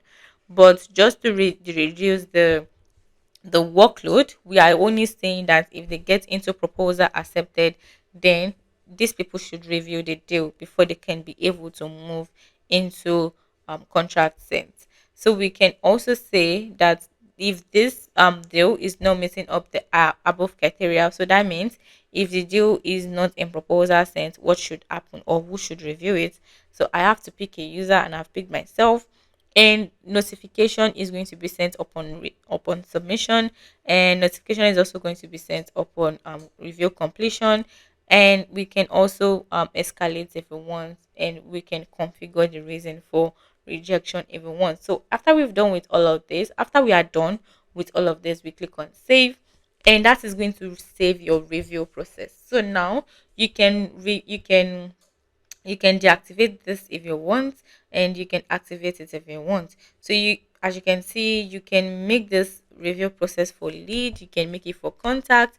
Even if you have custom modules like the one we have, like for students, if you want to review the student before you can be able to accept them into your coaching program, or you want to review the patients before you can be able to bring them into the hospital, you can do this for the custom modules that you've already created. And to create a custom module, don't forget that you can check the section to create the custom module. So when you're done, you just leave this here, and this review process is going to be done for the leads. So when you start creating leads and they get into proposal accepted, then this approval process is going to be triggered. The review process is going to be triggered. Okay, so that is how to create the review process in Zoho CRM. And once you understand how to review the criteria and assign reviewer and manage approver, your CRM is going to become more professional and more reliable, and you are going to be having quality data in your Zoho CRM. All right, so the next part we are going to in this video or in this course is the blueprint, and I feel this is one of the most underused feature we have in Zoho CRM.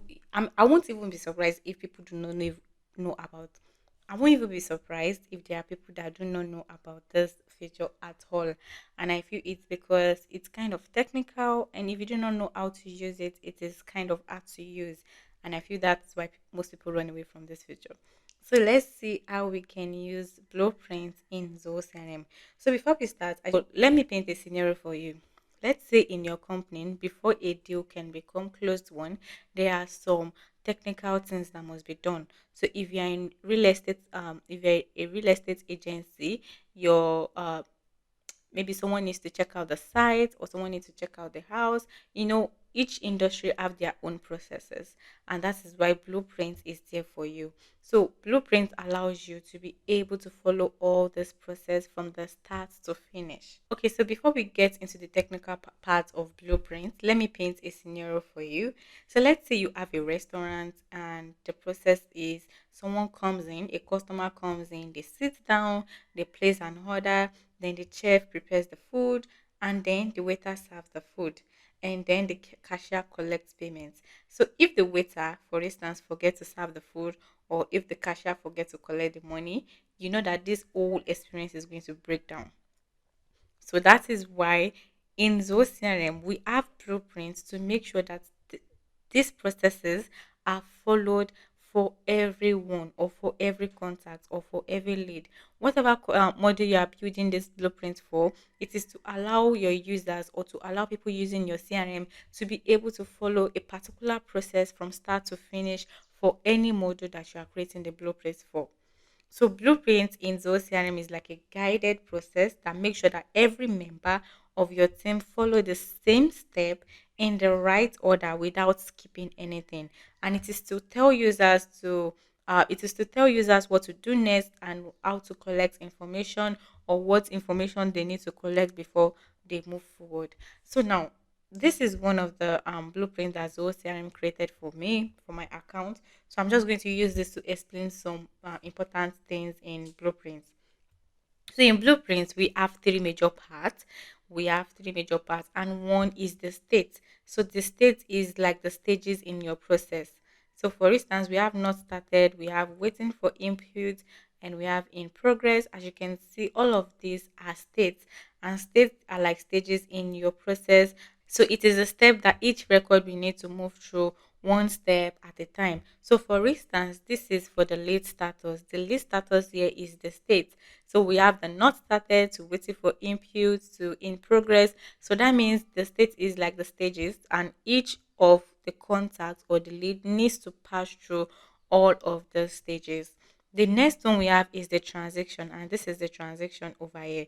So what a transition means is how the record move from one stage to another. So for instance, here we have not started to waiting for input.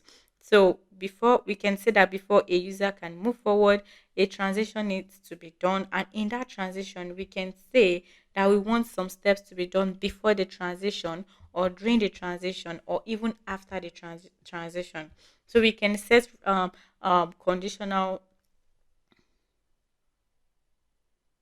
So we can set up some things that need to be done after this transition. For instance, we can say we want to send email notification, or we want to create tasks, want to create field updates, or even create record or webbook, or whichever one you want. And during the transition, we can also include maybe notes. We can include that we want to show tags, or we can even say that during the transition. So that means before they can move to from not started to waiting for inputs, there are some fields that needs to be put in, or there are some tags that needs to be put in, or even you can write in a message for them to see. Next one we have action. So the action is actually what is done in the transition. So we have before, and we have during, and we have after. So all of these are the action. So in simple terms, blueprint just help you control all of the processes and to make sure that everything is done correctly. So now that we know what is important in blueprint, let us move to something actually very important also. Another thing that is actually very important in blueprint is called escalation. And escalation is going to help you to make sure that your records are not getting stuck in one stage. So for instance, we can say if they've been in not started for 10 days, we want to make sure that we notify someone. So we need to escalate this. So we can say before it gets to 10 days, maybe 3 days before it gets to 10 days, we want to send a message to the manager to tell them to check out this lead. Or maybe 2 days before the 10 days, we want to send out a message to the record owner to make sure that they check out the lead that is stuck in this stage. So we can also say that on the particular day, so that means on when it is exactly 10 days, we want to perform an action. So we can send out email notification, we can create a task, we can do field updates, or whatever it is you want to do. So this is actually good for deals. For example, let's say a deal has been in maybe the negotiation stage or the qualify stage for a very long time, we can easily ask Blueprint to send that deal into close lost. So this is going to help, and it's going to also make sure that no lead is going and it's going to also going to make sure that no leads is going unseen. So that is for escalation. So now let's go back and let's create a blueprint from scratch. So now to create a blueprint, you just need to click on create blueprint, and it is going to ask you for the blueprint name. So we can name this deal processing, and we are doing this for the deal. So you can do this for all of the records you have in here for all of this module. You can even do it for all of the custom module that you've already created in Zoho CRM, and that is the beautiful thing about blueprint. You don't only do it for the modules that are currently in Zoho CRM, you can do it for the modules that you just created yourself. So since we are doing this for deal, we are going to click on deal.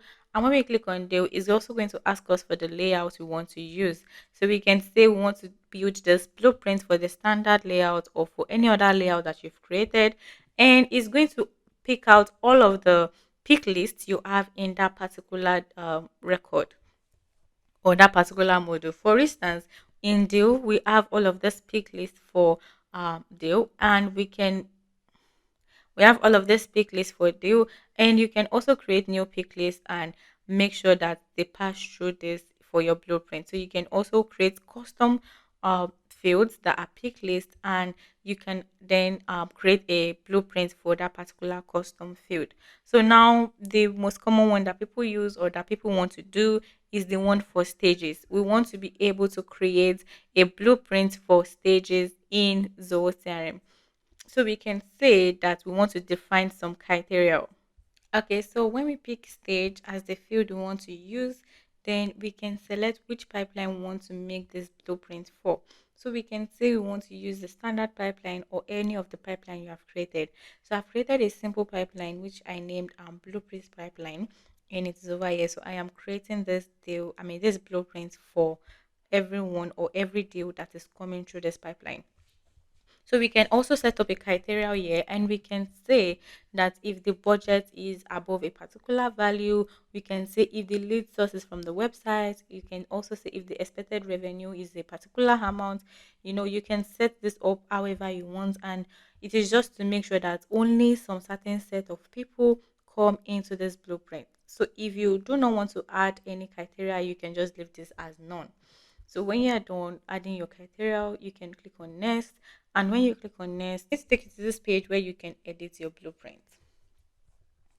So as I said, we have these available states, and these are the available states that are currently in the pipeline I have chosen. So we have new lead, which is the first stage.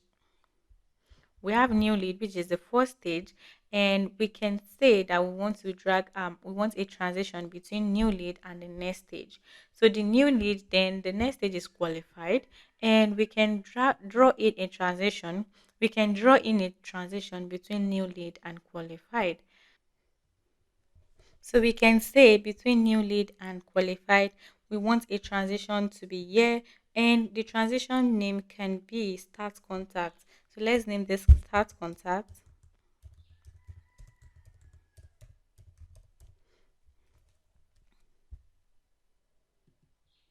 So we've added that as start contact, and we can change the color if we want. And when we add that, we can make it parallel or transition, automatic transition. So parallel means that it is going to be between two stages. So that means one thing must be done before another thing can be done. And automatic means that it is just going to be triggered automatically after a particular period of time. After a particular period of time. So we can also add in a description here, and you can click on save, and that is going to create your transition. But that means that before they can get to qualified from new deal, there are some things that need to be done before. So we can see that the transition link or the transition button should be added for the record owner. You can also add in maybe the manager, the CEO, whoever you want to um, whoever you want to this and these people are going to be the one that are going to be seeing the transition button. So when you add those people, you click on save, and we're using the record owner for now. You can also add in a criteria so that um, you can also hide in a criteria to see where this transition button will be displayed. So you can say that you only want this transition button to be displayed for everyone or every deal above $10,000. So you can do that. And you can say during the transition, we want something to happen. We can say that we want to add in some fields and want to make those fields mandatory. So we can say that we want to add in those fields for the contact or for the deal. So since a contact is going to be associated with the deal, we can say that for the contact, we want to make sure that the email of the contact is known, because we are going to be sending this email to this contact and we want that email to be available. So we can set this as mandatory. So that means it is compulsory for us to know the contact email before we can qualify them. And also you can add in another one, and you can add in contact also, and you can also say you must know the mobile phone number if you want, or you can add in whatever it is you want to add. And you can go back to deal, or you can even use campaign or account, and you can say for deal we want to know the lead source before we can qualify them. So this is also going to help us in reporting. We want to see where all of the lead source for deals are coming in, so we can see what source is working the most. So we can also add in another one, and we can say that for us to be able to move to qualify, we want to have the follow-up note done, and that means that we want to be able to know what is going on with a particular field. So we have the follow-up note. It's a field I created where a multi-line field where people can be, or the users can be able to type in what is going on with a particular deal. So you can add in another field if you want. You can add in tags if you want. You can say that you want to make sure that they add in a tag before they can move to qualified. So you can say that it is compulsory for them to add a qualified tag, or whatever tag it is you want them to add. And another thing you can also add here is that you can add in associated items like notes, like quotes, like tasks, and also add in checklist where they can be able to, you can list what you want them to do, you can add in widgets, and you can also add in kiosk. And that is for the drain. And all of this is going to be added for the drain transition. And for the after, so that means when they finally get to qualified, what do we want to do? We can say that we want to create a task, and that task is going to be maybe send an email, or we can even create a meeting after they've been qualified, or we can even do a field update where we can say that we want to name a particular field, and we want to set the stage as qualified, or you can put whatever field you want to use. So that is for field updates. You can do webhook, you can do tags, you can do custom actions. So these are all of the things you can do after this transaction. So that is for that. Then when we go back to qualified, and when we want to drag in the pricing and proposal here, we can say that before they get into pricing and proposal, there are some things we also need to do also. So before they get into proposal or price quote, we want to make some field required, and you just click on this create transition, and we can name this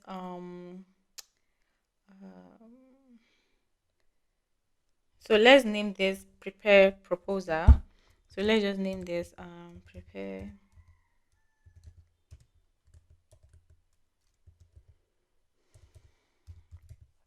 So we are naming this prepare proposal, and we can also add automatic or parallel. We can add a description, whatever it is you want to add, and you can click on save. So when you click on save, it is going to take you to this page where you can also do the same thing for prepare proposal. So before we are able to prepare the proposal for this particular deal, we want some information to be recorded already. If we are sending out a proposal, we can say that we want this transition to show for the record owner, for any other person want to add.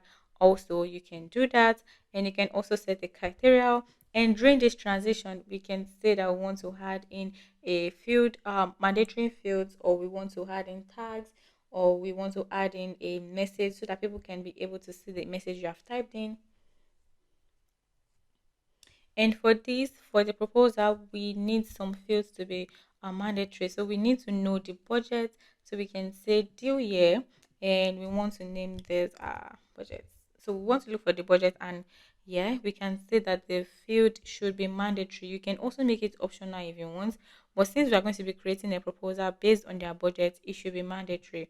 So we can also say that we want to know the timeline for the for the project. So we want to know what timeline they are using for us to be able to create this proposal. So we can say that we want to mark that field as mandatory. So let's look for timeline here, and we type in timeline, and timeline is here, and we are marking this as mandatory.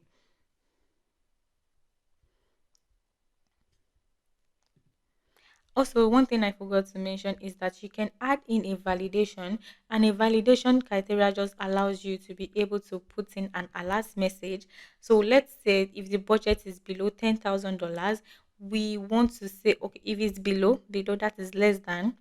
So yeah, this is less than. So if the budget is below $10,000, we want to put in an error message and say that we do not work with projects below $10,000. So this will allow you to be able to set that validation and to make sure that people are following the particular rules you've set up for your deal stages.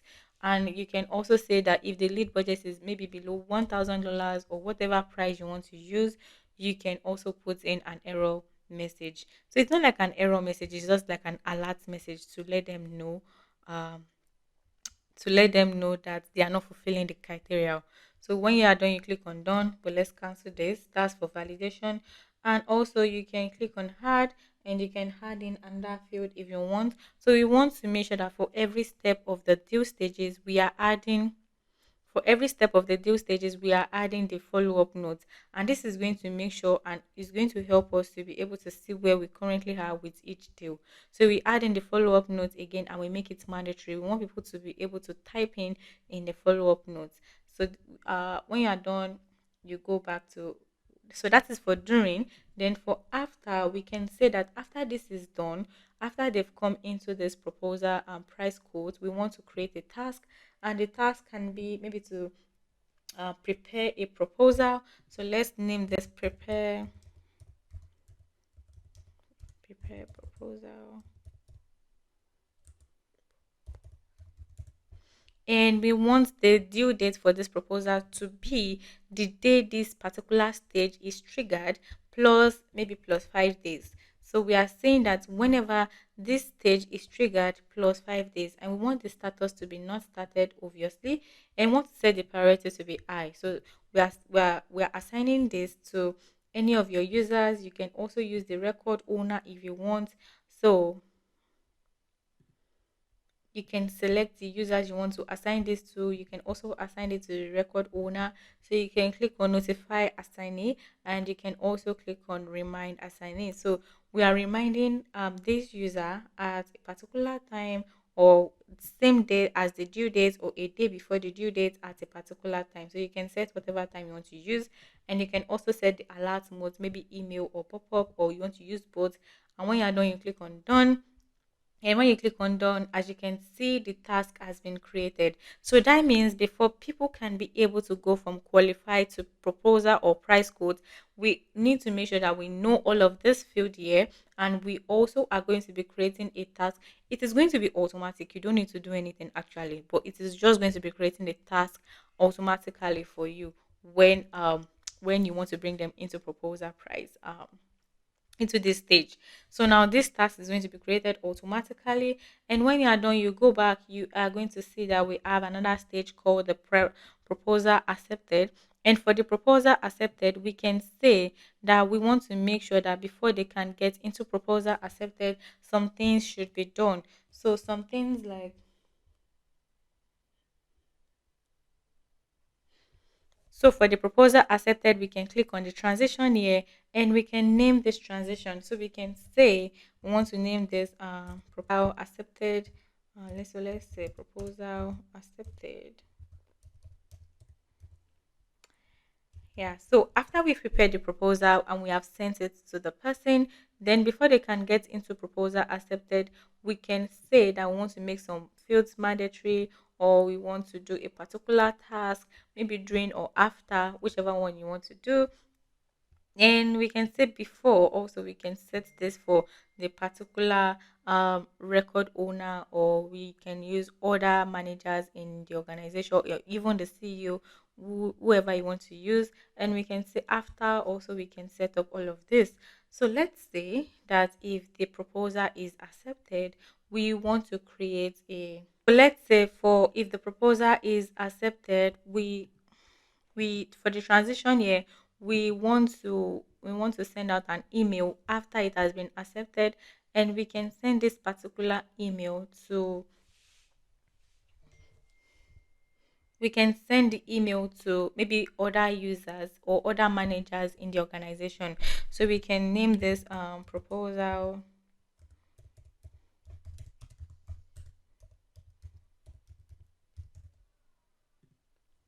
So we can name this proposal accepted, and we can name the recipient. So we can choose other users in Zoho CRM. So we can say that we want to alert someone if this proposal is accepted, or we want to alert the manager, or we want to alert the CEO, or you can even use the users in your organization. You can select other users in your organization, and you can say that you want to alert maybe a particular user, or you want to alert any role, or sorry, or you want to allow the deal owner or the deal creator, whichever one you want to use. And you can also add in additional recipients here. So if there's anyone outside Zoho CRM that you want to alert, maybe you have some users that are outside of Zoho CRM and you also want to alert them, you can add in their emails here. So when you are done, you click on save, and when you click on save, it is going to add that recipient. So you can also click on this if you want. So you can also choose in the template you want to use. So if you have any templates under deal, you can add that in. So you can add in this template, or you can create a new template if you do not have a template. So you can go to the previous section of this course to see how to create a template. And when you click on create template, it will take you to the place where you can edit and create a new template. So I'm just going to go back, and when you are done, you click on done. So that means when people come in into proposal accepted, an email is going to be sent out to the users of the organization to let them know that the proposal have been accepted. There is another important thing we want to talk about for this, and it is escalation. Remember that I said that escalation just allows us to be able to notify someone when a particular record is taking too much time in a particular stage. So we want to set this, and we want it to be for proposal and price codes. So we are saying that if we have sent out this proposal and price codes to the to the contact, we want this to be, want to set an escalation for 10 days. So we are saying that if after 10 days a particular deal is still in this price code, that means they have not accepted the proposal. So if a particular contact have not accepted the proposal that we have sent to them after 10 days, we want to escalate. So we can say that we want to escalate this before that 10 days, or on the 10 day, on the 10th day, or after the 10th day. So after the 10 days, we can say that we want to escalate maybe 2 days after. And when you do this, you can click on an action, and you can say you want to create a task to call them directly. Please let us know why you have not accepted the proposal. Or you can even send an email notification to the person themselves and say that you want to reach out to them on reasons why they have not accepted the proposal. So that is for the escalation for after. Remember that you can do this before. So before the 10 days is complete, maybe you want to notify the manager and tell them, you know what, this is not the person is not accepting the proposal. Can you help us reach out to see if there's anything wrong? You can send for on, or for before, or for after. You can also make in a field update if you want. So you can say something like after 10 days, maybe 2 days after 10 days, and they have not accepted this proposal, we want to add in a field update. We can update a particular field from maybe the interest level. We can set the interest level to be maybe low. So let's do that actually. So let's say for the field update, we want to update a particular field, and we are going to click on new update, and we are going to name this interest level. Let's just say interest. And we are doing this for deal, and we are updating a particular field called interest level. So if after 10 days they have not accepted the proposal, we can change this interest level. If the interest level was high before, we can say we want to name this low, or we can also set as empty. So when you are done, you click on save and associate, and that is going to create this particular step for the escalation. I like this escalation because it is going to allow all of your records not to be unseen for long. If any record is taking too much time in a particular stage, you know who to send an email to, you know who you should notify, you know if you should create a task or something, and it is going to make sure that all of your records, all of your deals are seen. So that is for the escalation. You can also add in multiple ones if you want. So you click on save here. Okay, so let's say 2 days after 10 days, we want to add this, and you click on save. And you can also add in another one, the same process for another escalation alert. So that is for the proposal accepted. So the next transition we have is the one for proposal accepted to negotiation. So so the next one we have negotiation and review. So if they've accepted the proposal, we want to negotiate with them also. And also if they maybe there is anything that they have, any issue also that they have with the proposal, even after accepting it, all of that can be done in here. So for this part, we are just going to create a transition. So I'm going to create a transition here, and I'm going to bring it here. And I'm going to say that I am creating this transition for proposal to negotiation review. So we can also do the same process we have been doing, and we can just name this maybe clients reviewing, or you can name it whatever you want. So let's name this clients reviewing.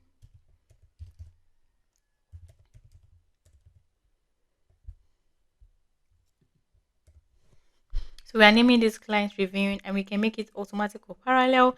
And when we click on save, that has been saved. So that means the client reviewing is going to allow us to be able to review the proposal with the client. So maybe this can be done during, or it can be done after. So that means before they get into the negotiation, we can create a criteria, and the criteria can be maybe if the project is accepted or the follow-up call is done, you can add in whatever field you want to add in here. And when you are done, you click on done, and that is going to add the criteria. Or we can even say that during this transition, we want to make sure that we add in a field update. So we can add in a field update, or we can add in tasks, or we can add in messages like fill in the follow-up notes, or whatever it is you want to fill up. So let's say before they move into negotiation, we want to so after they move into negotiation, we want to create a task, and the task can be uh, maybe review the proposal, accepted, or whatever it is.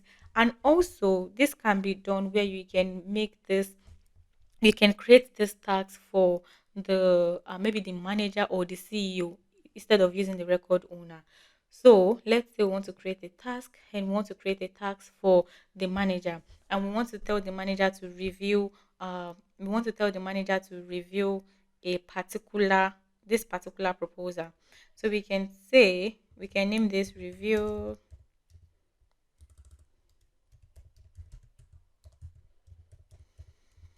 So we can name this review proposal, and we have to do the same thing also. So let's say we want to assign this to the manager in the business.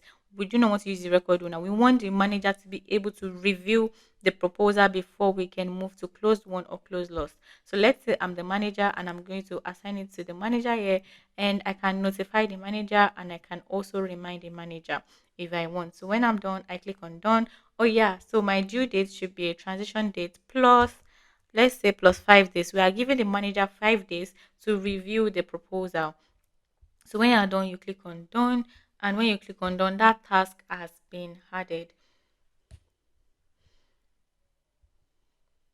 Okay, so it is also important for us to escalate this, and that means if they get into proposal accepted, and they stay in proposal accepted for too long, we do not want them to stay in proposal accepted for too long, because the deal might grow cold. and it is a hot deal if they are actually accepting our proposal. So we are saying that 2 days after they've accepted this proposal, or 3 days after this they accepted this proposal, it should be escalated. We should on that particular day we should send an email to the manager and tell them that this proposal has been accepted and we need to move to the next stage. Or even after the 3 days has been completed, maybe a day after the 3 days have been completed, we can say something like we can create a task for the manager themselves to review the proposal again, just in case they did not see the first task. So that is for the escalation. And it is also important to note that there are some particular stages you might need this escalation for, especially in very, very sensitive deals and very, very sensitive stages. Sensitive stages like the proposal, like the contract, these are very, very sensitive and they must be done very, very fast. So you have to make sure that this escalation can be done for all of those sensitive stages. So we have the negotiation review, and for the negotiation, we have the closed one and we have the closed lost.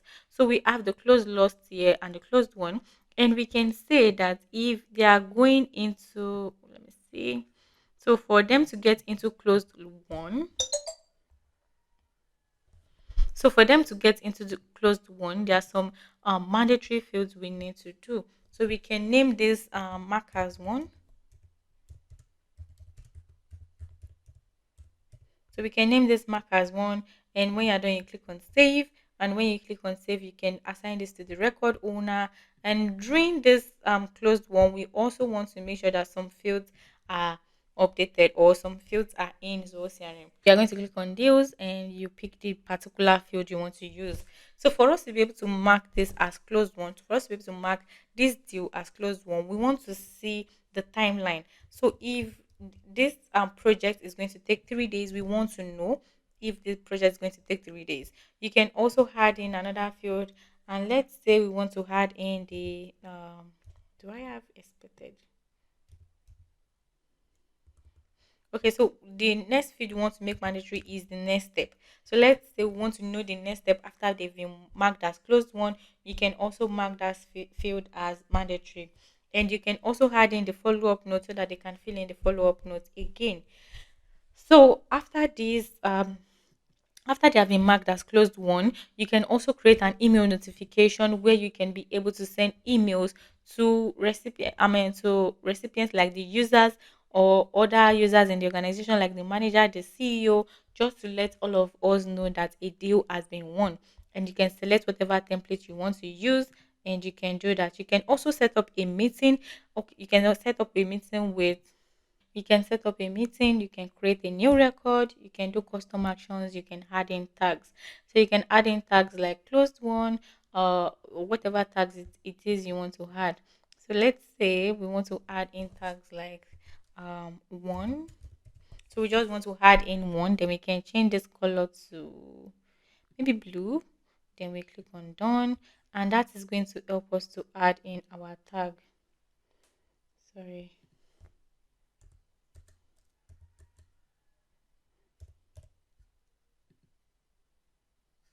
Then when we click on done, that is going to add in the tag for closed one. Now for closed lost, we also want to add in the same breath, we want to add in this.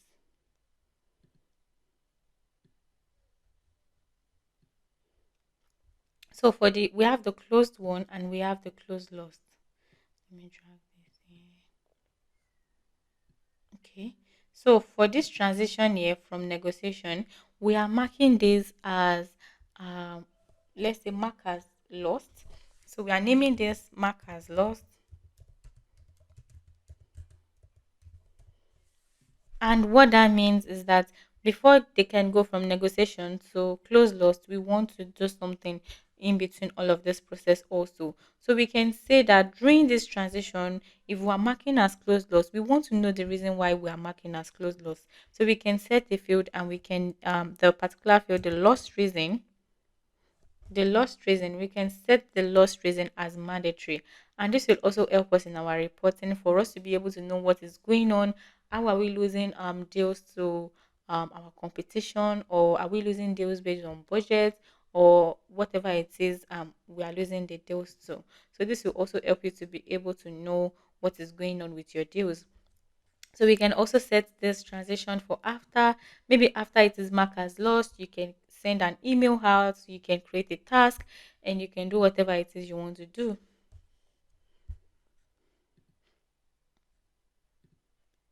And for the mark as close loss, we want to mark this as a common transition.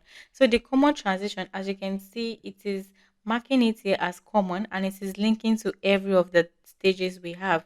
This is because if we're marking as common transition, we want each of the stages to move into close loss whenever we want. So that means if by, for instance, a new lead comes in and we want to mark this new lead as lost right from the beginning without them going through all of the stages, we can do that. So common transition is just that we are including every of the person here. You can include all the stages we have in here, all the states we have in here, or you can say that you only want to include some stages. So you can say that you only want to be marked as close lost right from qualified. So you can say that right from qualified, they can be marked as close lost, or you can say right from new lead, we want to mark as close lost. So whichever one works for you. So now the common transition means again that from all of these stages here, we can then be able to mark as close lost, and it is also going to give us the opportunity not to allow any lead or any deal that is close lost to pass through all of this process.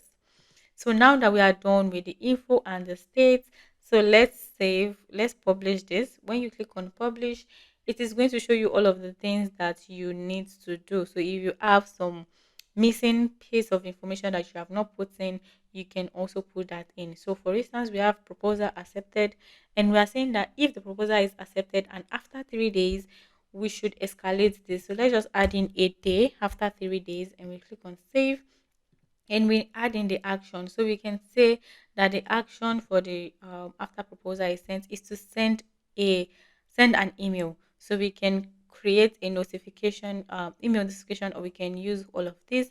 So let's just use this and associate it, and that is your escalation alert. So when you click on publish again, that should publish your blueprint. So now that we have created our deal processing blueprint, you can click on it again and you can adjust whatever it is you want to adjust. You can change whatever it is you want to change. You can adjust whatever it is you want to adjust. So when you're done, make sure you click on republish, because if you make any changes and you do not republish, it is not going to work. So now let's see how this transition, or let's see how this blueprint is going to show up in our deals. So remember that we are creating deals, the blueprints for all of the deals in a particular remember that we are creating the deals for those deals that are in a particular pipeline. So let's go back to deals, and when we get to deals, we are going to choose the particular pipeline we used.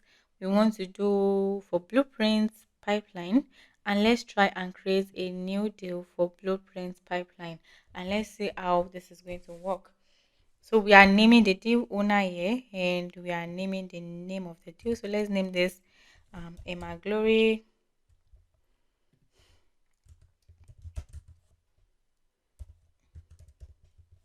So Emma Glory deal, and the amount for Emma Glory should be $1,000. So we can also, sorry, the account name, we can add in any existing account that we have, or you can create a new one. So we're adding a closing date, and we can say that the closing date should be by the 31st of December, and the stage, oops, we are creating for blueprints pipeline. So the first stage is going to be the new deal. So when you're done, you can click on save and new to save this and bring another form.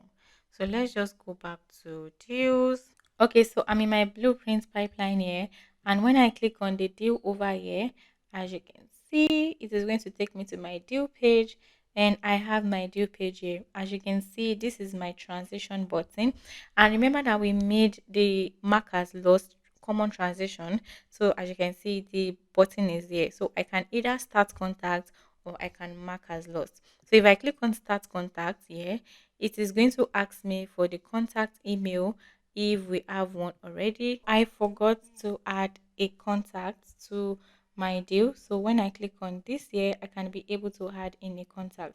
So I'm just going to look for a particular contact in the account I have chosen. So under this account, we have this contact. So I'm just going to add that contact to this deal and I'm going to click on save. So when I click on save, it is going to update my contact person for this particular deal and I can then start the contact. So when I click on start the contact, as you can see, we have the contact email here and we can add in the source. Let's add in the lead source as, let's say, it's employee referral. And for the follow-up notes, we can add in this.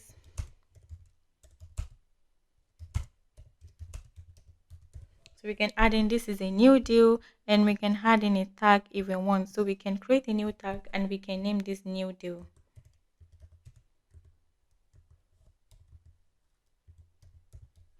So we click on this and that is going to add in the tag.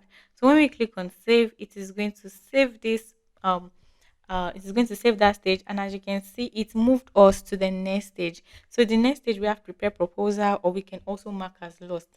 So the next stage is qualified, as you can see, and we can do two things. We can either prepare the proposal or we can mark as lost if we want. So when we click on prepare proposal, it is also going to ask us for the budget. And when we had in the budget and we had in $1,000, let's say $10,000, and the timeline is in 2 weeks, and we can also, as you can see, it brought in my follow-up notes again because I want to keep updating this follow-up notes at every stages. So now we want to say something like this lead is qualified, this deal, sorry.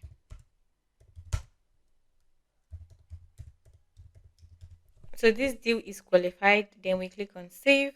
And when we click on save, as you can see, it moved us to the next stage, which is proposal or price quote. So now, as you can see, it is saying my SLA is due in 10 days.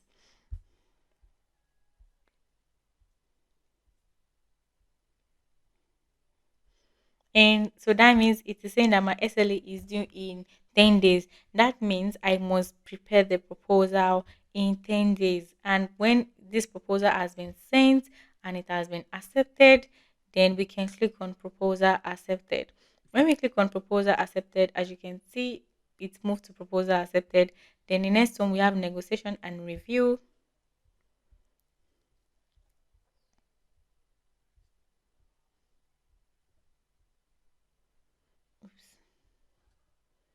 Yeah, so don't forget your open task also. So we have this open activity here where we have prepare proposal and it has been assigned to Emma Glory. So I'm just going to mark as completed. And when I mark as completed, this task has been completed. Then for review proposal also we mark as completed and that has been completed also. So now we are now in negotiation and review. We can either mark as closed one or we can mark as closed lost. When we mark as closed lost, it is going to ask us for the closed lost reason. As you can see, it is asking us for the closed lost reason, and we need to put in this reason before we can mark as closed lost. So let's click on cancel, and when we mark as closed one, it is going to ask you to fill in the timeline for the project and also the next step. So let's say the next step is to begin the project.